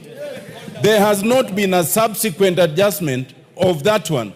So when now I see almost 8 questions lined up or another 8 for responses without that alterations, can we get guidance? Is that order vacated? Is order number 13 withdrawn, or what is happening? Please give us very clear directions. No. I don't need help on this matter. the speaker said that he and he only, he used those words, that order, that the job of organizing the order paper, as he did, is his job only, not yours. And his order. And I will follow his ruling on this matter. He ruled that we go back to order number 7 and left the seat when you're already in the middle of order number 7. We'll proceed that way. The member for Kaiti, go ahead. The member for Kaiti, go ahead. The member for Kaiti. Thank you, Mr. Speaker. Go ahead. Mr. Speaker. The member for Kaiti, go ahead. Thank you, Mr. Speaker. Mr. Speaker, before I read my statement, Mr. Speaker, I want to say that the statement I have here, Mr. Speaker, has taken by event because it was about the EGP. So, Mr. Speaker, I withdraw. Thank you. Thank you. The member for Isiolo South, the Honorable Tubi Bidu. The member for Isiolo South, go ahead.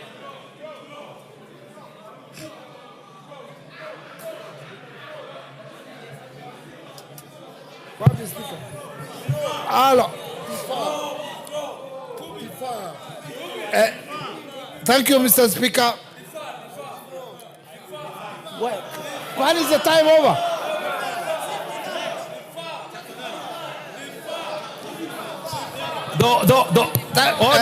The Honorable Tubi shall be heard. And he shall be heard, and he shall be heard in silence. Go ahead. Thank you, Mr. Speaker, for giving me the opportunity. Mr. Speaker, I'm good.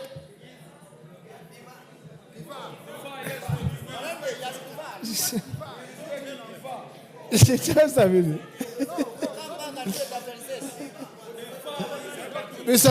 Mr. Speaker, thank you, Mr. Speaker, for giving me the opportunity. But because of the pressure from my fellow colleagues, I would like to defer this question for next time. Thank you.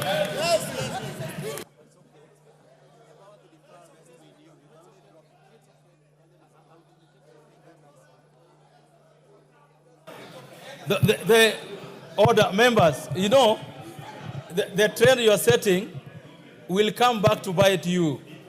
The Honorable Tubi, order, the Honorable Tubi, go ahead, order, go ahead and withdraw the question. Thank you. Mr. Speaker, sir. Thank you, Mr. Speaker, sir. Go ahead and withdraw. Yeah, I have said that. Thank you very much, Mr. Speaker, for giving me the opportunity. But because of the demand from my fellow colleagues, I say let me defer this question. You can only withdraw. Thank you. You can only withdraw, not defer. So go ahead and withdraw the question. So the question. I'm not withdrawing. I'm deferring it for next time. This question is marked as withdrawn, not deferred. Basically dropped. The next question is by the member for Nyandarua County, the Honorable Faith Gitau. Honorable Faith Gitau. The Honorable Faith Gitau. The next one is by the member for Luanda, the Honorable Dick Maungu. Give the mic to the Honorable Dick Maungu. Mr. Speaker, looking at the board in the House and being in the same system, I wish to defer my question to a later date.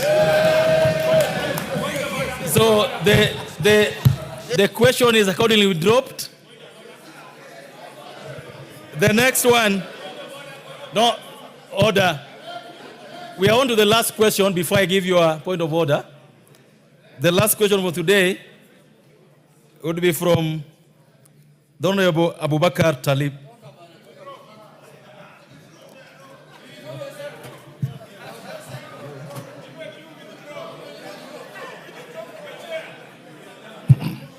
Where are you?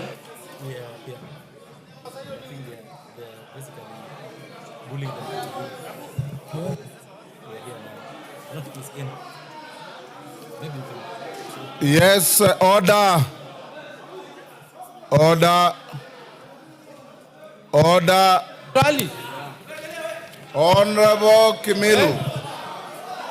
Order. It's 2 minutes. Order, members. Una nini bana? Order, members. Osero. Order. Order, members. Even some of members who are not known for any industry in this house are all of a sudden becoming picketers. We can't allow that in a house. Honorable members, even those who have said they defer the questions, there is no member who has any authority to defer a question. The questions can only be deferred on the authority of the speaker. You cannot stand there and say you defer your question. All questions that have been alleged to be deferred are dropped. Yes.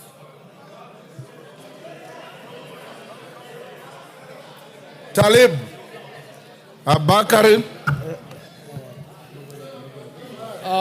Thank you, Honorable Speaker. Honorable Kimilu, I have known you to be a very decent member. If you continue being rowdy, you will constrain the speaker. You know, I hardly send members out of this house, and I don't want to do that. Some of you are young, your constituents are watching, your families are watching, the country is watching. It is disgraceful to be told to leave because you are being rowdy. Just maintain your cool. When you want to speak, seek the speaker's authority. I'll give you time to speak on any matter that is relevant to the house. Go on, Honorable Abakar Talib.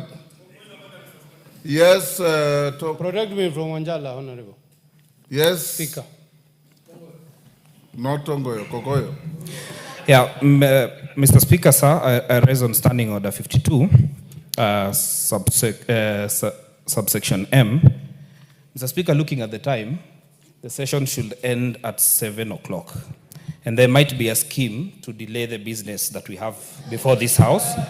So I wish to move a motion that can be moved without notice. Take your seat.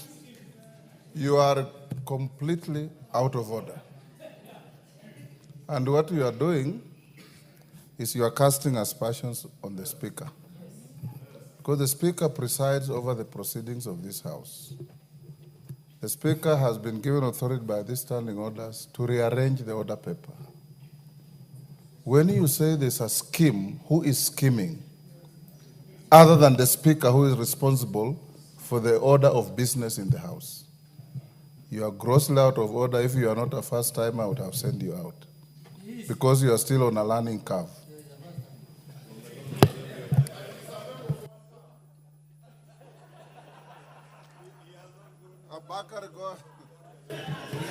Abakar, go ahead. Yeah, thank you, Honorable Speaker. I withdraw my question. Thank you. Question dropped. Now we go to responses to questions. Defense, Intelligence, and Foreign Relations. Respond to the question by Weitan Mohammed. Go ahead. Nelson, go ahead and respond. I will not be long. Just allow me 2 minutes, kindly. As a response to a request, it's an important issue that touches on Muslim members of parliament who are going to the Hajj. And I allow just 2 minutes to respond to it. Honorable Speaker, pursuant to the provisions of Standing Order 44.2c, the Honorable Member for Mandera East Constituency, Honorable Hussein Weitan Mohammed MP, requested for statement from the Cabinet Secretary for Foreign and Diaspora Affairs regarding the management of the Hajj program in the country. The member specifically sought to be informed on the following areas. Number one, a report on the management of the Hajj program in Kenya, including a detailed account of 2025 Hajj session. Number 2, measures being undertaken by the Ministry of Foreign and Diaspora Affairs to ensure the welfare of Kenyan pilgrims in protected, particularly on the failure by SUPKEM to provide essential services while charging exorbitant facilitation fees. And 3, the long-term strategy to manage the Hajj program, including the establishment of a regulatory framework to anchor the program within the government agency, and oversight mechanisms to ensure the welfare of Kenyan pilgrims, including the cost effectiveness of the administration of the program and specific timelines for implementation of these particular reforms. Honorable Speaker, on the management of the Hajj program, the ministry reported that Hajj, one of the 5 pillars of Islam, is coordinated globally by the Kingdom of Saudi Arabia through its Ministry of Hajj Affairs and Umrah. In Kenya, participation is facilitated through accredited Hajj agencies, SUPKEM, and stakeholders. SUPKEM provides coordinated support services to pilgrims, including pre-departure education, registration support, liaison with Saudi authorities, health advisory, and compliance with administrative requirements. In 2025, a total of 4,500 Kenyan pilgrims participated in pilgrimage, up from 3,400 in 2024. Kenya's allocation remains at 10,000 pilgrims, although the Hajj mission has opted not to fully utilize this allocation. The introduction of the NASC platform on Masa wallet system in the 2025 pilgrimage significantly improved visa processing, financial transparency, and overall organization. However, challenges in transportation, accommodation, and on-site logistics support negatively impacted the pilgrim experience. Honorable Speaker, on the measures being taken to safeguard the welfare of Kenyan pilgrims, the ministry indicated that a dedicated Hajj team from the Kenyan Embassy in Riyadh and consulate in Jeddah is deployed annually to assist pilgrims in consular matters, emergencies, and liaison with Saudi authorities. Pre-departure medical checks and insurance requirements are enforced in coordination with the Ministry of Health. To address concerns raised in 2025 Hajj, the ministry has engaged SUPKEM to consider the reforms, which include, and I hope, Honorable Member, you're listening, I'll be very quick, transition to chartered flights for better scheduling and coordination with Saudi authorities, use of full capacity buses for direct transfers between sacred sites to reduce congestion, centralized accommodation with licensed providers to ensure quality standards, timely payments and secured fixed spaces, quarters to avoid disruption in Mina and Arafat, enhanced oversight of Hajj agents to curb inflated pricing and substandard services. And lastly, convening a structured meeting. For those Muslim honorable members who have come before me, the Vice Chair, the Ministry of Foreign Affairs is convening a meeting. Honorable Vice Chair, Major Retired Bashir, who is my vice, will be part of that team, and the Ministry of Foreign Affairs, and a team from Office of the President on convening a structured meeting between SUPKEM, Hajj agents, and Muslim leadership to resolve the recurring concerns. Honorable Speaker, so note that Honorable Major Bashir will be involved in that. On the long-term strategies for managing the Hajj program, the ministry noted that it does not have the mandate to regulate religious matters. Honorable Speaker, as I conclude, the ministry stated that it is keen to protecting the welfare, rights, and interests of Kenyans abroad and will continue to employ necessary measures to guarantee their safety in foreign countries as it continues to address the distress cases in Hajj through the numbers that have been listed here before me. And I will, when I table, you can check on the table office. I submit, and thank you, Honorable Speaker, and thank you, Honorable Members, for listening. Yes, Waitan. That was a response to your request. Thank you, Mr. Speaker. I'm not satisfied with the answer or the response given by Foreign and Defense. Ask the questions. Yes. What I was asking is this. What have you done on the question I asked over SUPKEM's failure, to keep Kenyans the level that they deserve, just like other African countries, Tanzania, Uganda, Somalia. while Kenyans were taken to level 6, or zone 6 in other words, which is over 7 to 8 kilometers to the Jamarat. Jamarat is the stone throwing area. Those questions are not answered. The questions, I mean the response seemed to be very shallow. Do you throw stones or you stone the devil? Is it just throwing stones? You're stoning the devil? Yes. Yes, Mama Samsam.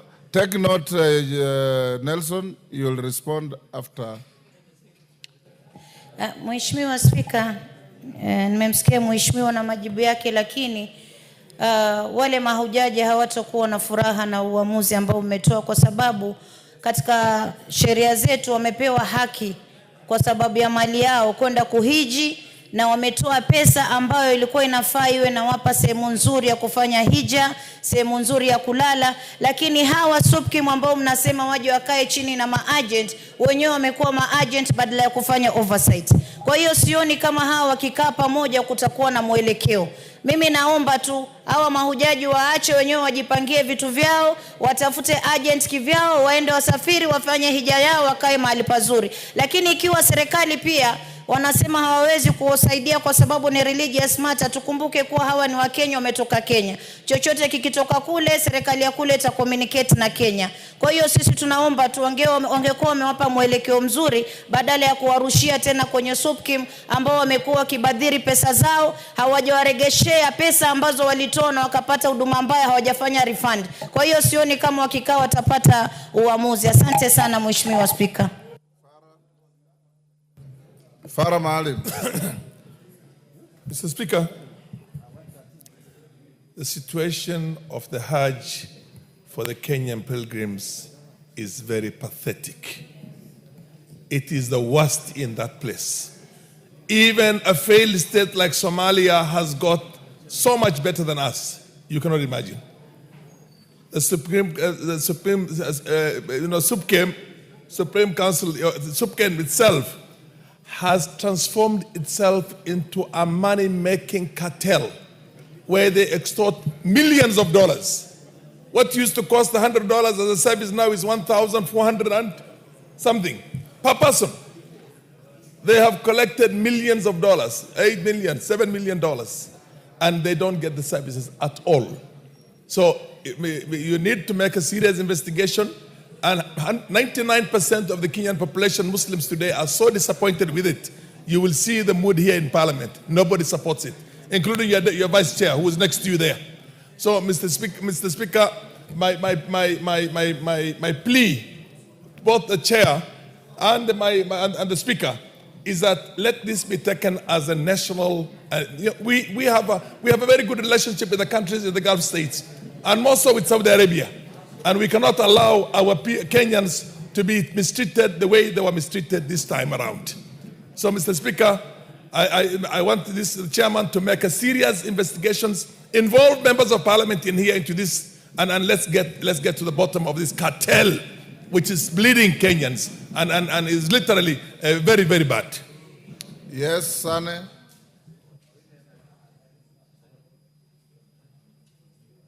Give Honorable Sane the mic.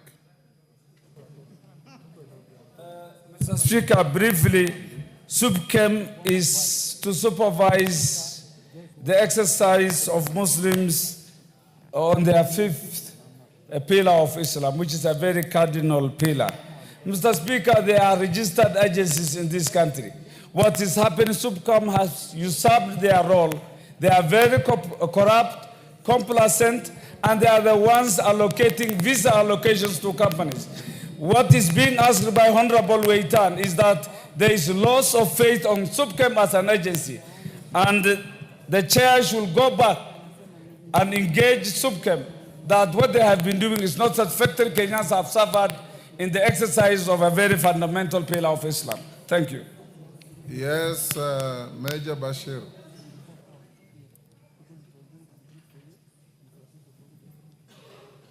Honorable Speaker, first and foremost, I'm a member of the Committee of Defense, Intelligence and Foreign Relations, and of course, as a Vice Chair, thank you. And I understand the pain that members of the Islamic faith undergo when they go for Hajj.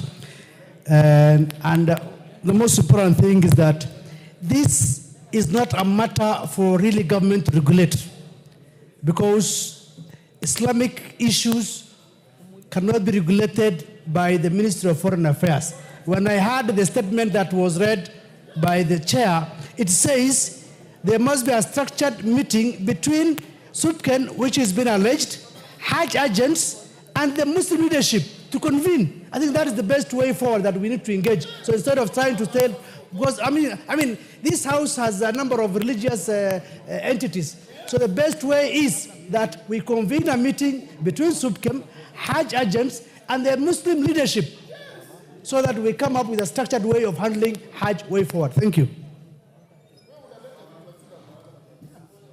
Farah. Yes, Honorable Junet. Farah, hold on.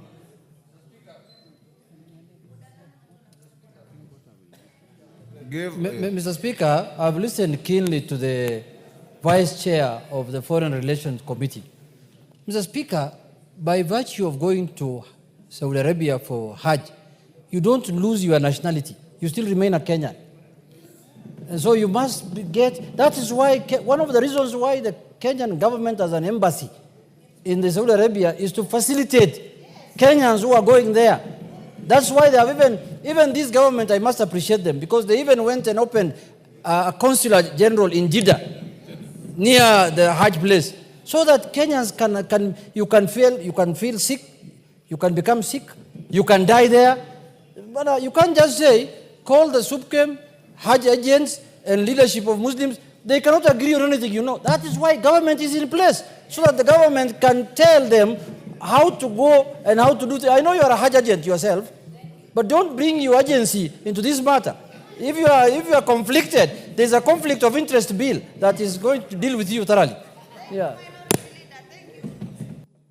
Farah. Mr. Speaker, thank you for giving me this opportunity. This issue is not about Islamic religion. It's about the administrative aspect of the Hajj.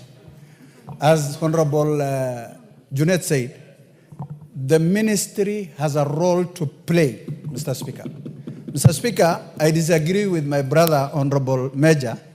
I want the committee to investigate this issue, call all the relevant departments or stakeholders to do a thorough investigation and come with a conclusive answers in this House. Mr. Speaker, what the chairman has read here is not a solution to the people who went to Hajj for the last several years. They have been suffering and they were tortured in a very bad way, Mr. Speaker. Thank you very much. Honorable Koech, just take your seat first. I listened to your response. I appreciate that you are reading what is written at the ministry. Even as the speaker, I find it unsatisfactory. For the simple reason, and I can tell you for free, when I was foreign minister, and Farah can bear me witness, I dismantled the cartels that were swindling our pilgrims to Mecca. They were charging exorbitant resources and abandoning the pilgrims. A delegation saw your speaker in the chamber, and I was shown a contrast. Pilgrims from Tanzania are put in a level where they have beds, they have sanitary facilities, they have catering facilities. Pilgrims from Kenya are wriggling on the floor in a very awkward situation. And the people who go to Mecca, as our compatriots, don't lose their citizenship when they go there.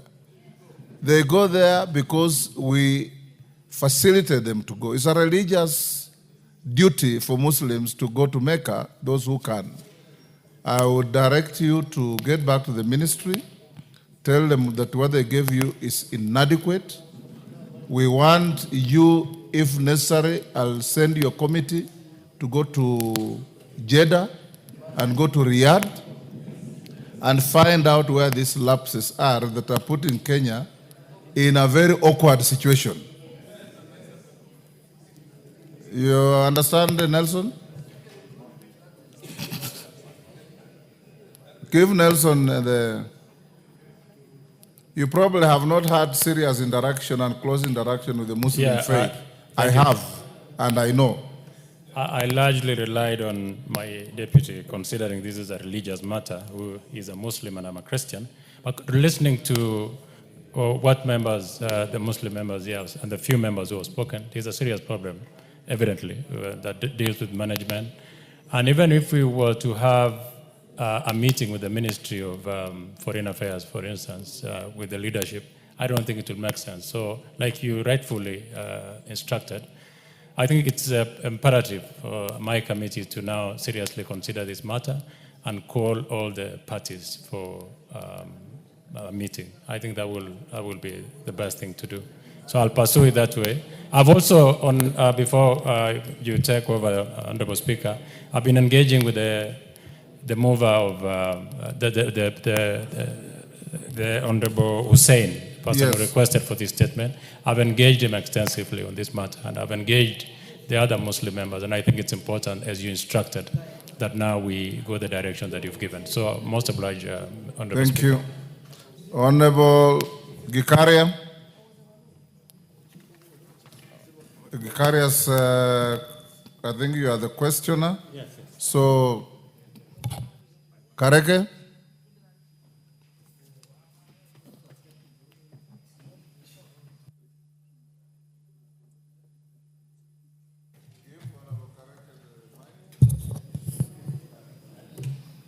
Thank you, Mr. Speaker. Mr. Speaker, first I would like to seek one guidance.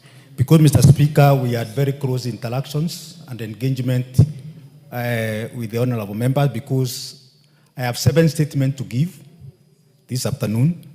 We had engagement with the members who had sought the statement. Then subsequently, we invited the Cabinet Secretary and the entire team from the Ministry of Tourism and Wildlife, together with the members who had sought the statement, and we deliberated on the issues. And Mr. Speaker, I strongly want to believe out of all that, the respective members were satisfied with the responses which were given by the Cabinet Secretary. So, Mr. Speaker, I'm seeking guidance on how to proceed. Why did you let the statements be listed? Honorable Gikaria, did you have an engagement? Yes, Honorable Speaker. We had an engagement at the committee, I think last week. So, yes, and the explanation that was given, maybe, Honorable Speaker, what you can do is also to go on record whether the statement can be tabled as something that you can refer to tomorrow. I'll come to that. Yes, thank you, Honorable Speaker. Okay. The next is Joshua Kandie. Are you in the same category? Go on record. Give Kandie the mic.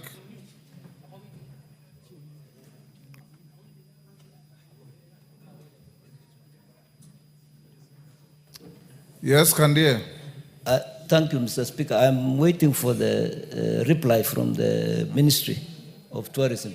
Okay. Kareke, go ahead. Thank you, Mr. Speaker. Mr. Speaker, I wish to give the response to a statement on the rampant cases of snake bites in Baringo County requested by the Honorable Joshua Kandie, MP, Member of Parliament for Baringo Central.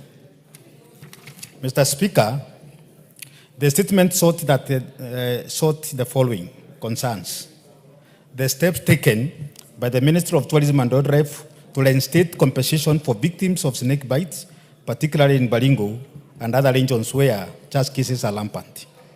Number 2, the measures put in place or are being considered to provide interim relief to the affected families who suffer the loss of their beloved ones due to the snake bites. And finally, a report on the number of snake bite incidents leading to the fatalities or severe injuries that have been recorded in Baringo County. Mr. Speaker, on the first issue, on the step taken by the Ministry of Tourism and Wildlife to reinstate the compensation, the Ministry of Tourism and Wildlife has acknowledged the rampant snake bites, particularly in Baringo and other regions where cases are rampant. Compensations for snake bites victims in Kenya was officially discontinued following the miscellaneous amendment to the Wildlife Conservation and Management Act, with the change taking effect from January 18, 2019. As a result, victims of snake bite are no longer eligible for the compensation under the current law. Mr. Speaker, on the measures put in place as being considered to provide interim relief, Mr. Speaker, KWS promoted response by attending to the affected families and communities to provide both practical and emotional support. KWS officers visit various families to offer condolences and counseling, recognizing the profound emotional impact that snake bite fatalities and injuries have on the victims. Mr. Speaker, on the other incident, since the beginning of 2024 to date, Mr. Speaker, Baringo County has responded to 42 cases of snake bite injuries and 3 deaths caused by the snake bites. Mr. Speaker, KWS promptly respond by attending to the affected families and communities to provide both practical and emotional support. KWS officers visit families to offer condolences and counseling. And finally, Mr. Speaker, KWS also often provide logistical assistance to the affected families, such as facilitating transportation for the deceased during the burial ceremony. Then, Mr. Speaker, the service also work closely with the county health department and other partners to ensure the victims receive prompt referral and treatment at equipped health centers. And finally, Mr. Speaker, KWS actively participate in raising awareness about the snake bite prevention and first aid with the communities. I thank you, Mr. Speaker. Thank you. Kandia? Yes, Kibagende, what is it? No.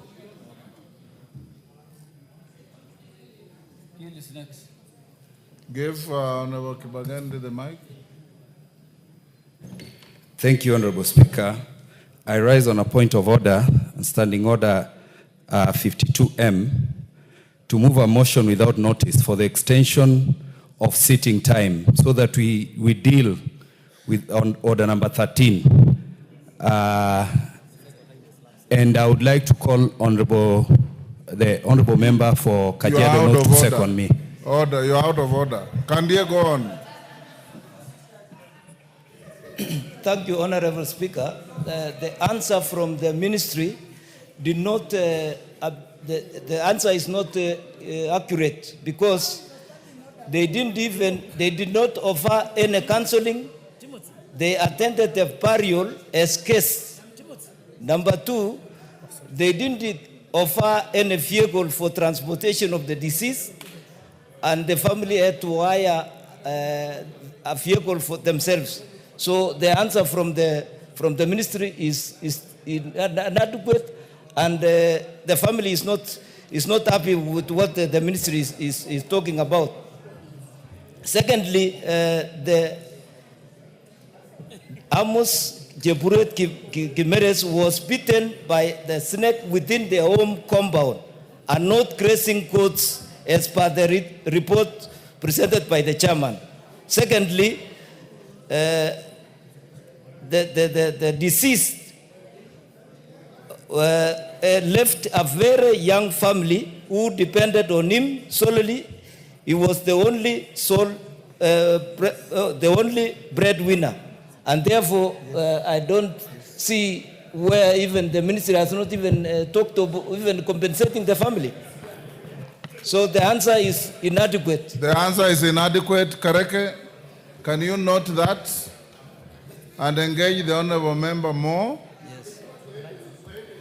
Thank you, Mr. Speaker. Mr. Speaker, I note the same, but I would also like to encourage, because the issues of snake bite are rampant.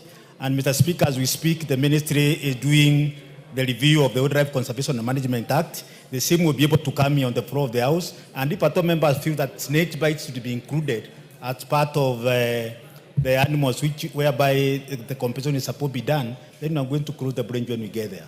But I will engage the member We're also going to have a discussion with the ministry together with him so that we can be able to resolve the matter. I thank you, Mr. Speaker. Thank you. Marian Kaitany is not here, so that one is stayed. Victor Koech, did you engage with the chairman and the ministry? Yes, Honorable Speaker, I did. And you are satisfied? Yes, I'm satisfied with the responses that I was given. Thank you. Thank you. Julius Taitumu. Yes, Kimilu. Kimilu, give him the mic. Thank you, Mr. Speaker. Mr. Speaker, I'm standing on order number 52, Mr. Speaker. And Mr. Speaker, I want you to advise us, Mr. Speaker. Because, Mr. Speaker, once you go to M, it says that motion for the extension of sitting time of the House without notice, Mr. Speaker. Mr. Speaker, I'm standing to request the extension of hours because of interest of number 13, Mr. Speaker, so that we can have time to extend up to 8, Mr. Speaker. And I request, Mr. Speaker. I already ruled your colleague out of order. Take your seat. Well, take your seat. Honorable Victor Koech, you are suspended. Julius Taitumu is not in the house. Irene Mayaka is not in the house. Oh, she is. Irene, have you gotten your... Can you receive your response? Yes. Kareke, are you ready? No, we engaged with the committee as well. You engaged, that's all right. Yeah. You are satisfied. Honorable John Waluke is not in the house. That ends statement time. What is it, Honorable Joroke? Mr. Speaker, I had wanted you to give directions, maybe not now. I had wanted you to give directions, Mr. Speaker, maybe not now, but understanding order number 1, as read with standing order number 40, on the order paper. Mr. Speaker, the order paper once settled is required to be published by the clerk. But understanding order 40, you retain the discretion to rearrange it. However, Mr. Speaker, understanding order 42, you can only rearrange it for the convenience of the House. In my understanding, business shall be disposed of in the sequence in which it appears in the order paper or in such other sequence as the Speaker may, for the convenience of the House, direct. Mr. Speaker, I'd like you to give this guidance maybe for the future, because this request for rearrangement was requested by the leader of majority. My understanding of the convenience of the House is like you usually ask, is that the mood of the House? And in this case, the mood of the House was not to rearrange. So, Mr. Speaker, I beg, not now, but in future, please give a proper interpretation of Standing Order 42, so that we are very clear at whose discretion we rearrange the order paper. Thank you. Honorable Tendamol, I can read right through your mind. And I can assure you that what the Speaker has done is perfectly legal, is within the standing orders. And for members who have been shooting up, purporting to move motions to extend the sitting of the House, that's not how to run business. Even an informal motion like that requires the Speaker to approve. You cannot just sit there and say, I have moved a motion and so will second me. The House is not run like that. And it's good for you seniors like Otienda Molo to engage and tell your colleagues, first-timers. Courtesy requires, for the longest I've been in this House, and as a first-timer I sat on this chair, you draft a handwritten motion, take it to the Speaker, he'll look at it, because you don't have to print it. If he approves it, then he tells you, go and move it. You don't just stand there as if we are at a marketplace and say, I want cabbages or I want eggs. We don't operate like that. Yes, Honorable Junet. Yeah, we've been also around here for some time now. One of the most important issue in Parliament, Mr. Speaker, is the time of sitting. And that issue must be taken very serious, because you cannot extend the time of sitting of Parliament just like that without the concurrence and the approval of the Speaker. And to some extent, we were told before, it may even require House Business Committee approval. But Mr. Speaker, now I'm requesting officially if we can go to order number 13, even as we are ready, for those who support it. Thank you. We'll now go to honorable members. We still have order number 11, which I'll stay. I hope Honorable Tienda Amoli have no challenge to that, because you can't have your cake and eat it. You'll now also challenge why I'm staying order number 11. Order number 11 is stayed. I'll now ask to call out order number 13. Order number 13, motion, consideration of sessional paper number 2 of 2025 on privatization of the Kenya Pipeline Company.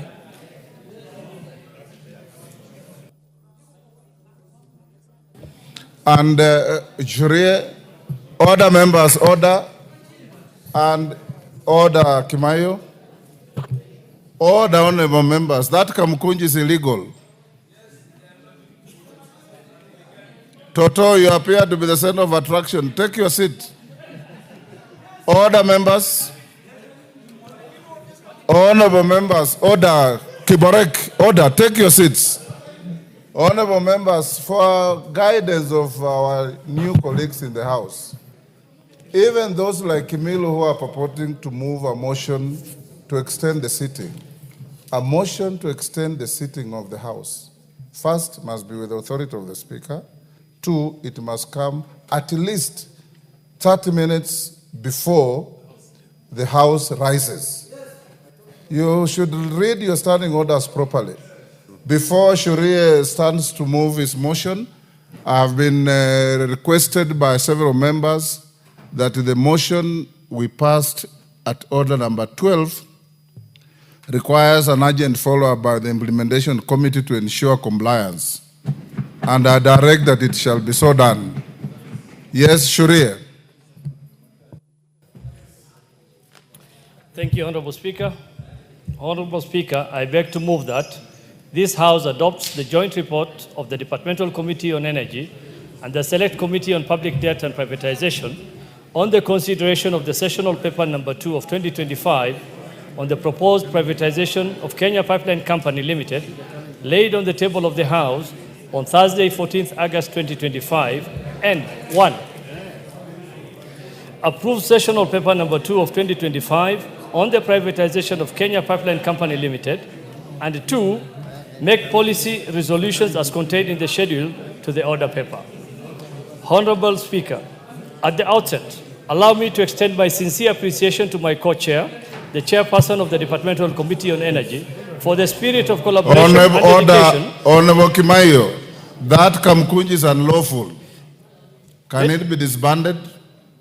Dedication during the period of our joint engagement. I also wish to register my deepest gratitude to the diligent members of the Public Debt and Privatization Committee and the Departmental Committee on Energy for their unwavering commitment in examining the sessional paper before us, culminating in the tabling of this report for our deliberation today.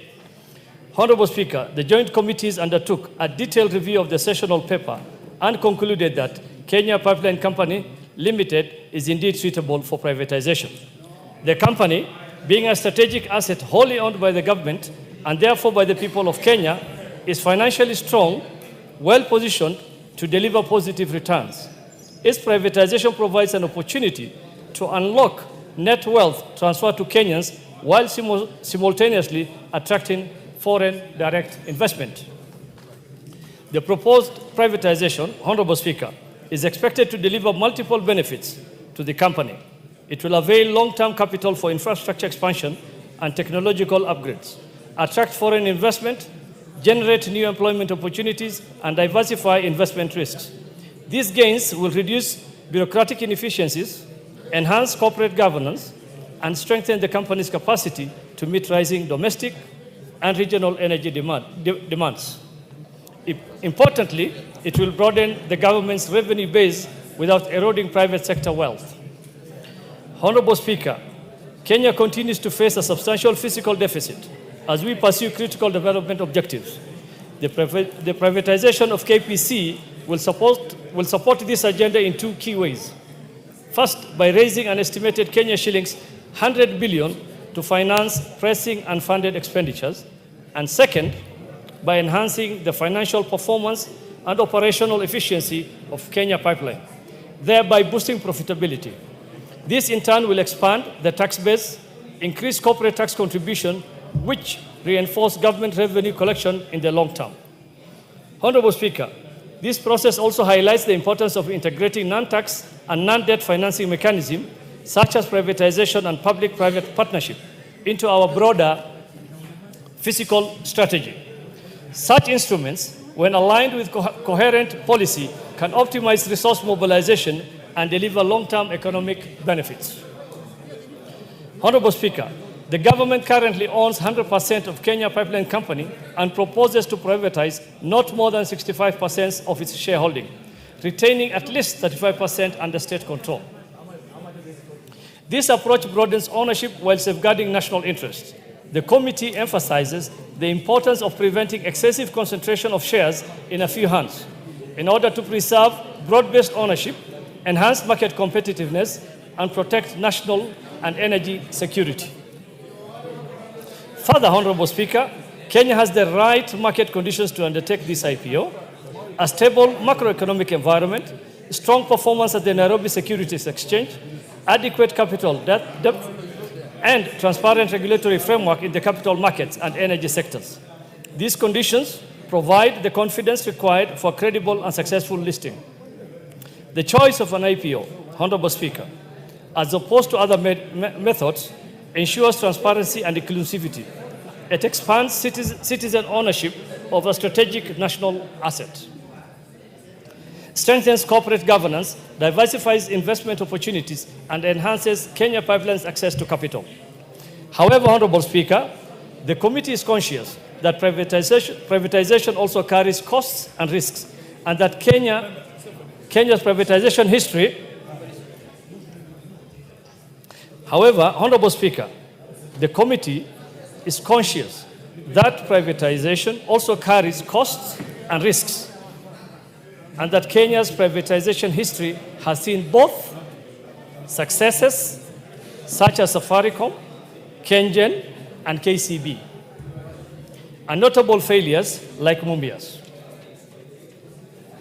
These lessons underscore that privatization must be approached cautiously, case by case, and that government has an ongoing responsibility to regulate and nurture privatized entities in order to safeguard public interest well beyond the transaction itself. Honorable Speaker, stakeholder engagement is paramount. Employees and other key groups must be considered in the ownership structures to safeguard their perspectives while ensuring that new management retains flexibility to innovate, enhance efficiency, and align with international standards. Honorable Speaker, the committee further recommends the strengthening of communication and marketing strategies for the IPO, including public roadshows and use of multiple media platforms to ensure Kenyans fully understand the opportunities and risks, and to broaden participation across large, small, and diaspora investors alike. Finally, Honorable Speaker, inclusive ownership requires affordable financing. We therefore recommend active engagement with SACCOs, commercial banks, to provide financing mechanism that will empower ordinary Kenyans to participate in this IPO, thus promoting equitable ownership and ensuring that benefits of privatization are widely shared. Honorable Speaker, in conclusion, privatization is not an end in itself, but a means to a greater economic vision. With the right policies, safeguards, and oversight, this process will not only strengthen Kenya Pipeline Company, but also advance Kenya's broader economic, fiscal, and social development agenda. With that, Honorable Speaker, I beg to move and request Honorable David Gikaria, Chair of the Energy Committee, to second. I thank you, Honorable Speaker. Thank you, Honorable Speaker. I arise to second the adoption of the joint report on matters to do with the public debt, privatization of Kenya Pipeline. Honorable Speaker, as the chair of the National Debt and Privatization Committee has indicated, we had a very elaborative consultation and engagement with various stakeholders, Honorable Speaker, and to the fact that we met Treasury, the Ministry of Energy, and 8 different stakeholders in the petroleum sector. And I want to admit, Honorable Speaker, that all of them did support the sale of this because of a very, very obvious reason. One, Honorable Speaker, is that during our budget public participation, it was alluded to the fact that we will be raising 149 billion shillings through privatization, out of which, Honorable Speaker, 100 billion was going to be realized from the sale of Kenya Pipeline Company, Honorable Speaker. Honorable Speaker, there were issues which were raised, particularly, and we were satisfied that the sessional paper number 2 of 2025 fully complied with the Privatization Act in its entirety in all the aspects, Honorable Speaker. And I want to admit that some of the issues that were raised were about the workers' union on regard the employment and loss of job opportunities.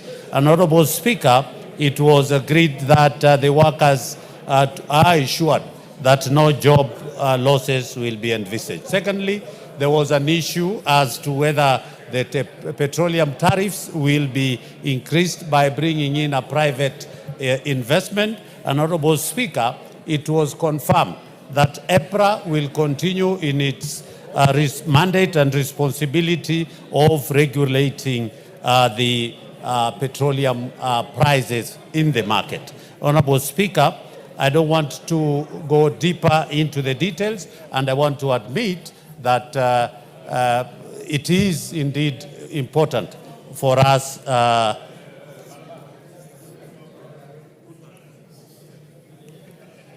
Honorable Speaker,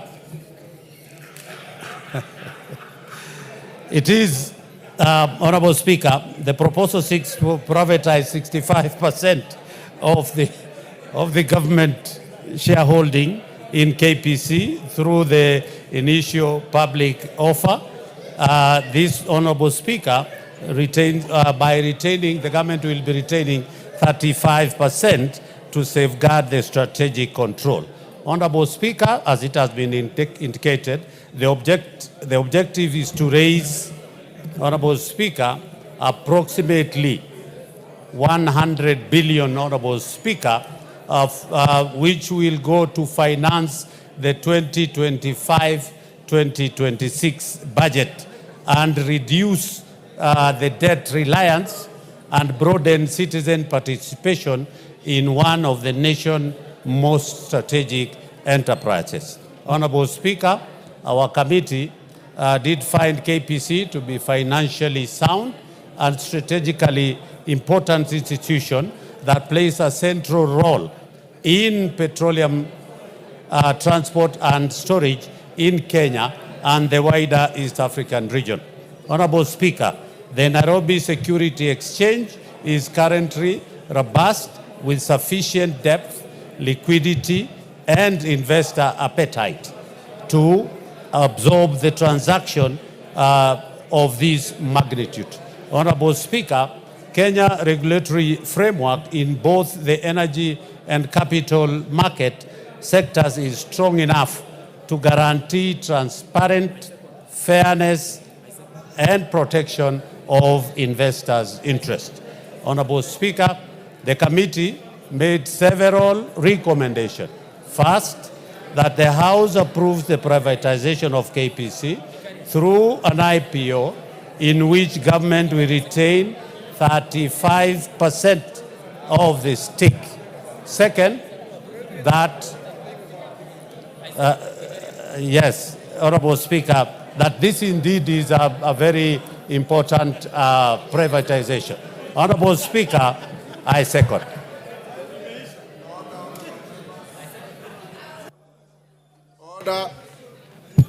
Order, honorable members. I'll now propose the question. Take your seats, Kainan. Lisa Chelule, take your seats. Yes. Order. Point of Yes. Mr. Speaker, I wanted to seek your indulgence, Mr. Speaker, that this is a very important matter for our country. So I want to be given good time for debate, Mr. Speaker. We want to share with Kenyans. We want to share with Kenyans what we know, Mr. Speaker. Mr. Speaker, this is, Mr. Speaker, protect me, Mr. Speaker. Protect me, Mr. Speaker. Mr. Speaker, I must be given, Mr. Speaker, I am entitled. Order, members. Mr. Speaker, He's on a point of order. I was sent here, Mr. Speaker, there are fools here who are just shouting at me. I don't want to say that. Order. You're a fool, Bana. Honorable Junet, withdraw the use of the Mr. word Speaker, fools. I withdraw. Order.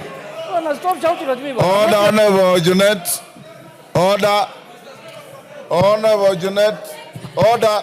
Withdraw the use of the word fools against your colleague. Junet, go ahead. He's Mr. on a Speaker, point I of order. withdraw.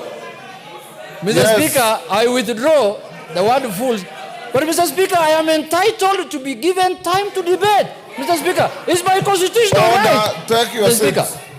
Honorable members, I'll propose the question at order number 13, which is that this House adopts the joint report of the Departmental Committee on Energy and Select Committee on Public Debt and Privatization on the consideration of the sessional paper number 2 of 2025 on the proposed privatization of the Kenya Pipeline Company, KPC Limited, laid on the table of the House on Thursday, 14th August 2025, and 1, approves sessional paper number 2 of 2025 on the privatization of Kenya Pipeline Company, KPC Limited, and 2, makes policy resolution as contained in the schedule to the order paper.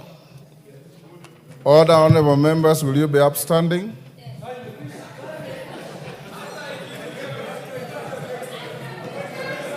Order, members, will you be upstanding? Order, honorable members. It is not order. Order, members. It is now 7 p.m. This House now stands adjourned until Tuesday, 23rd September 2025 at 2:30 p.m.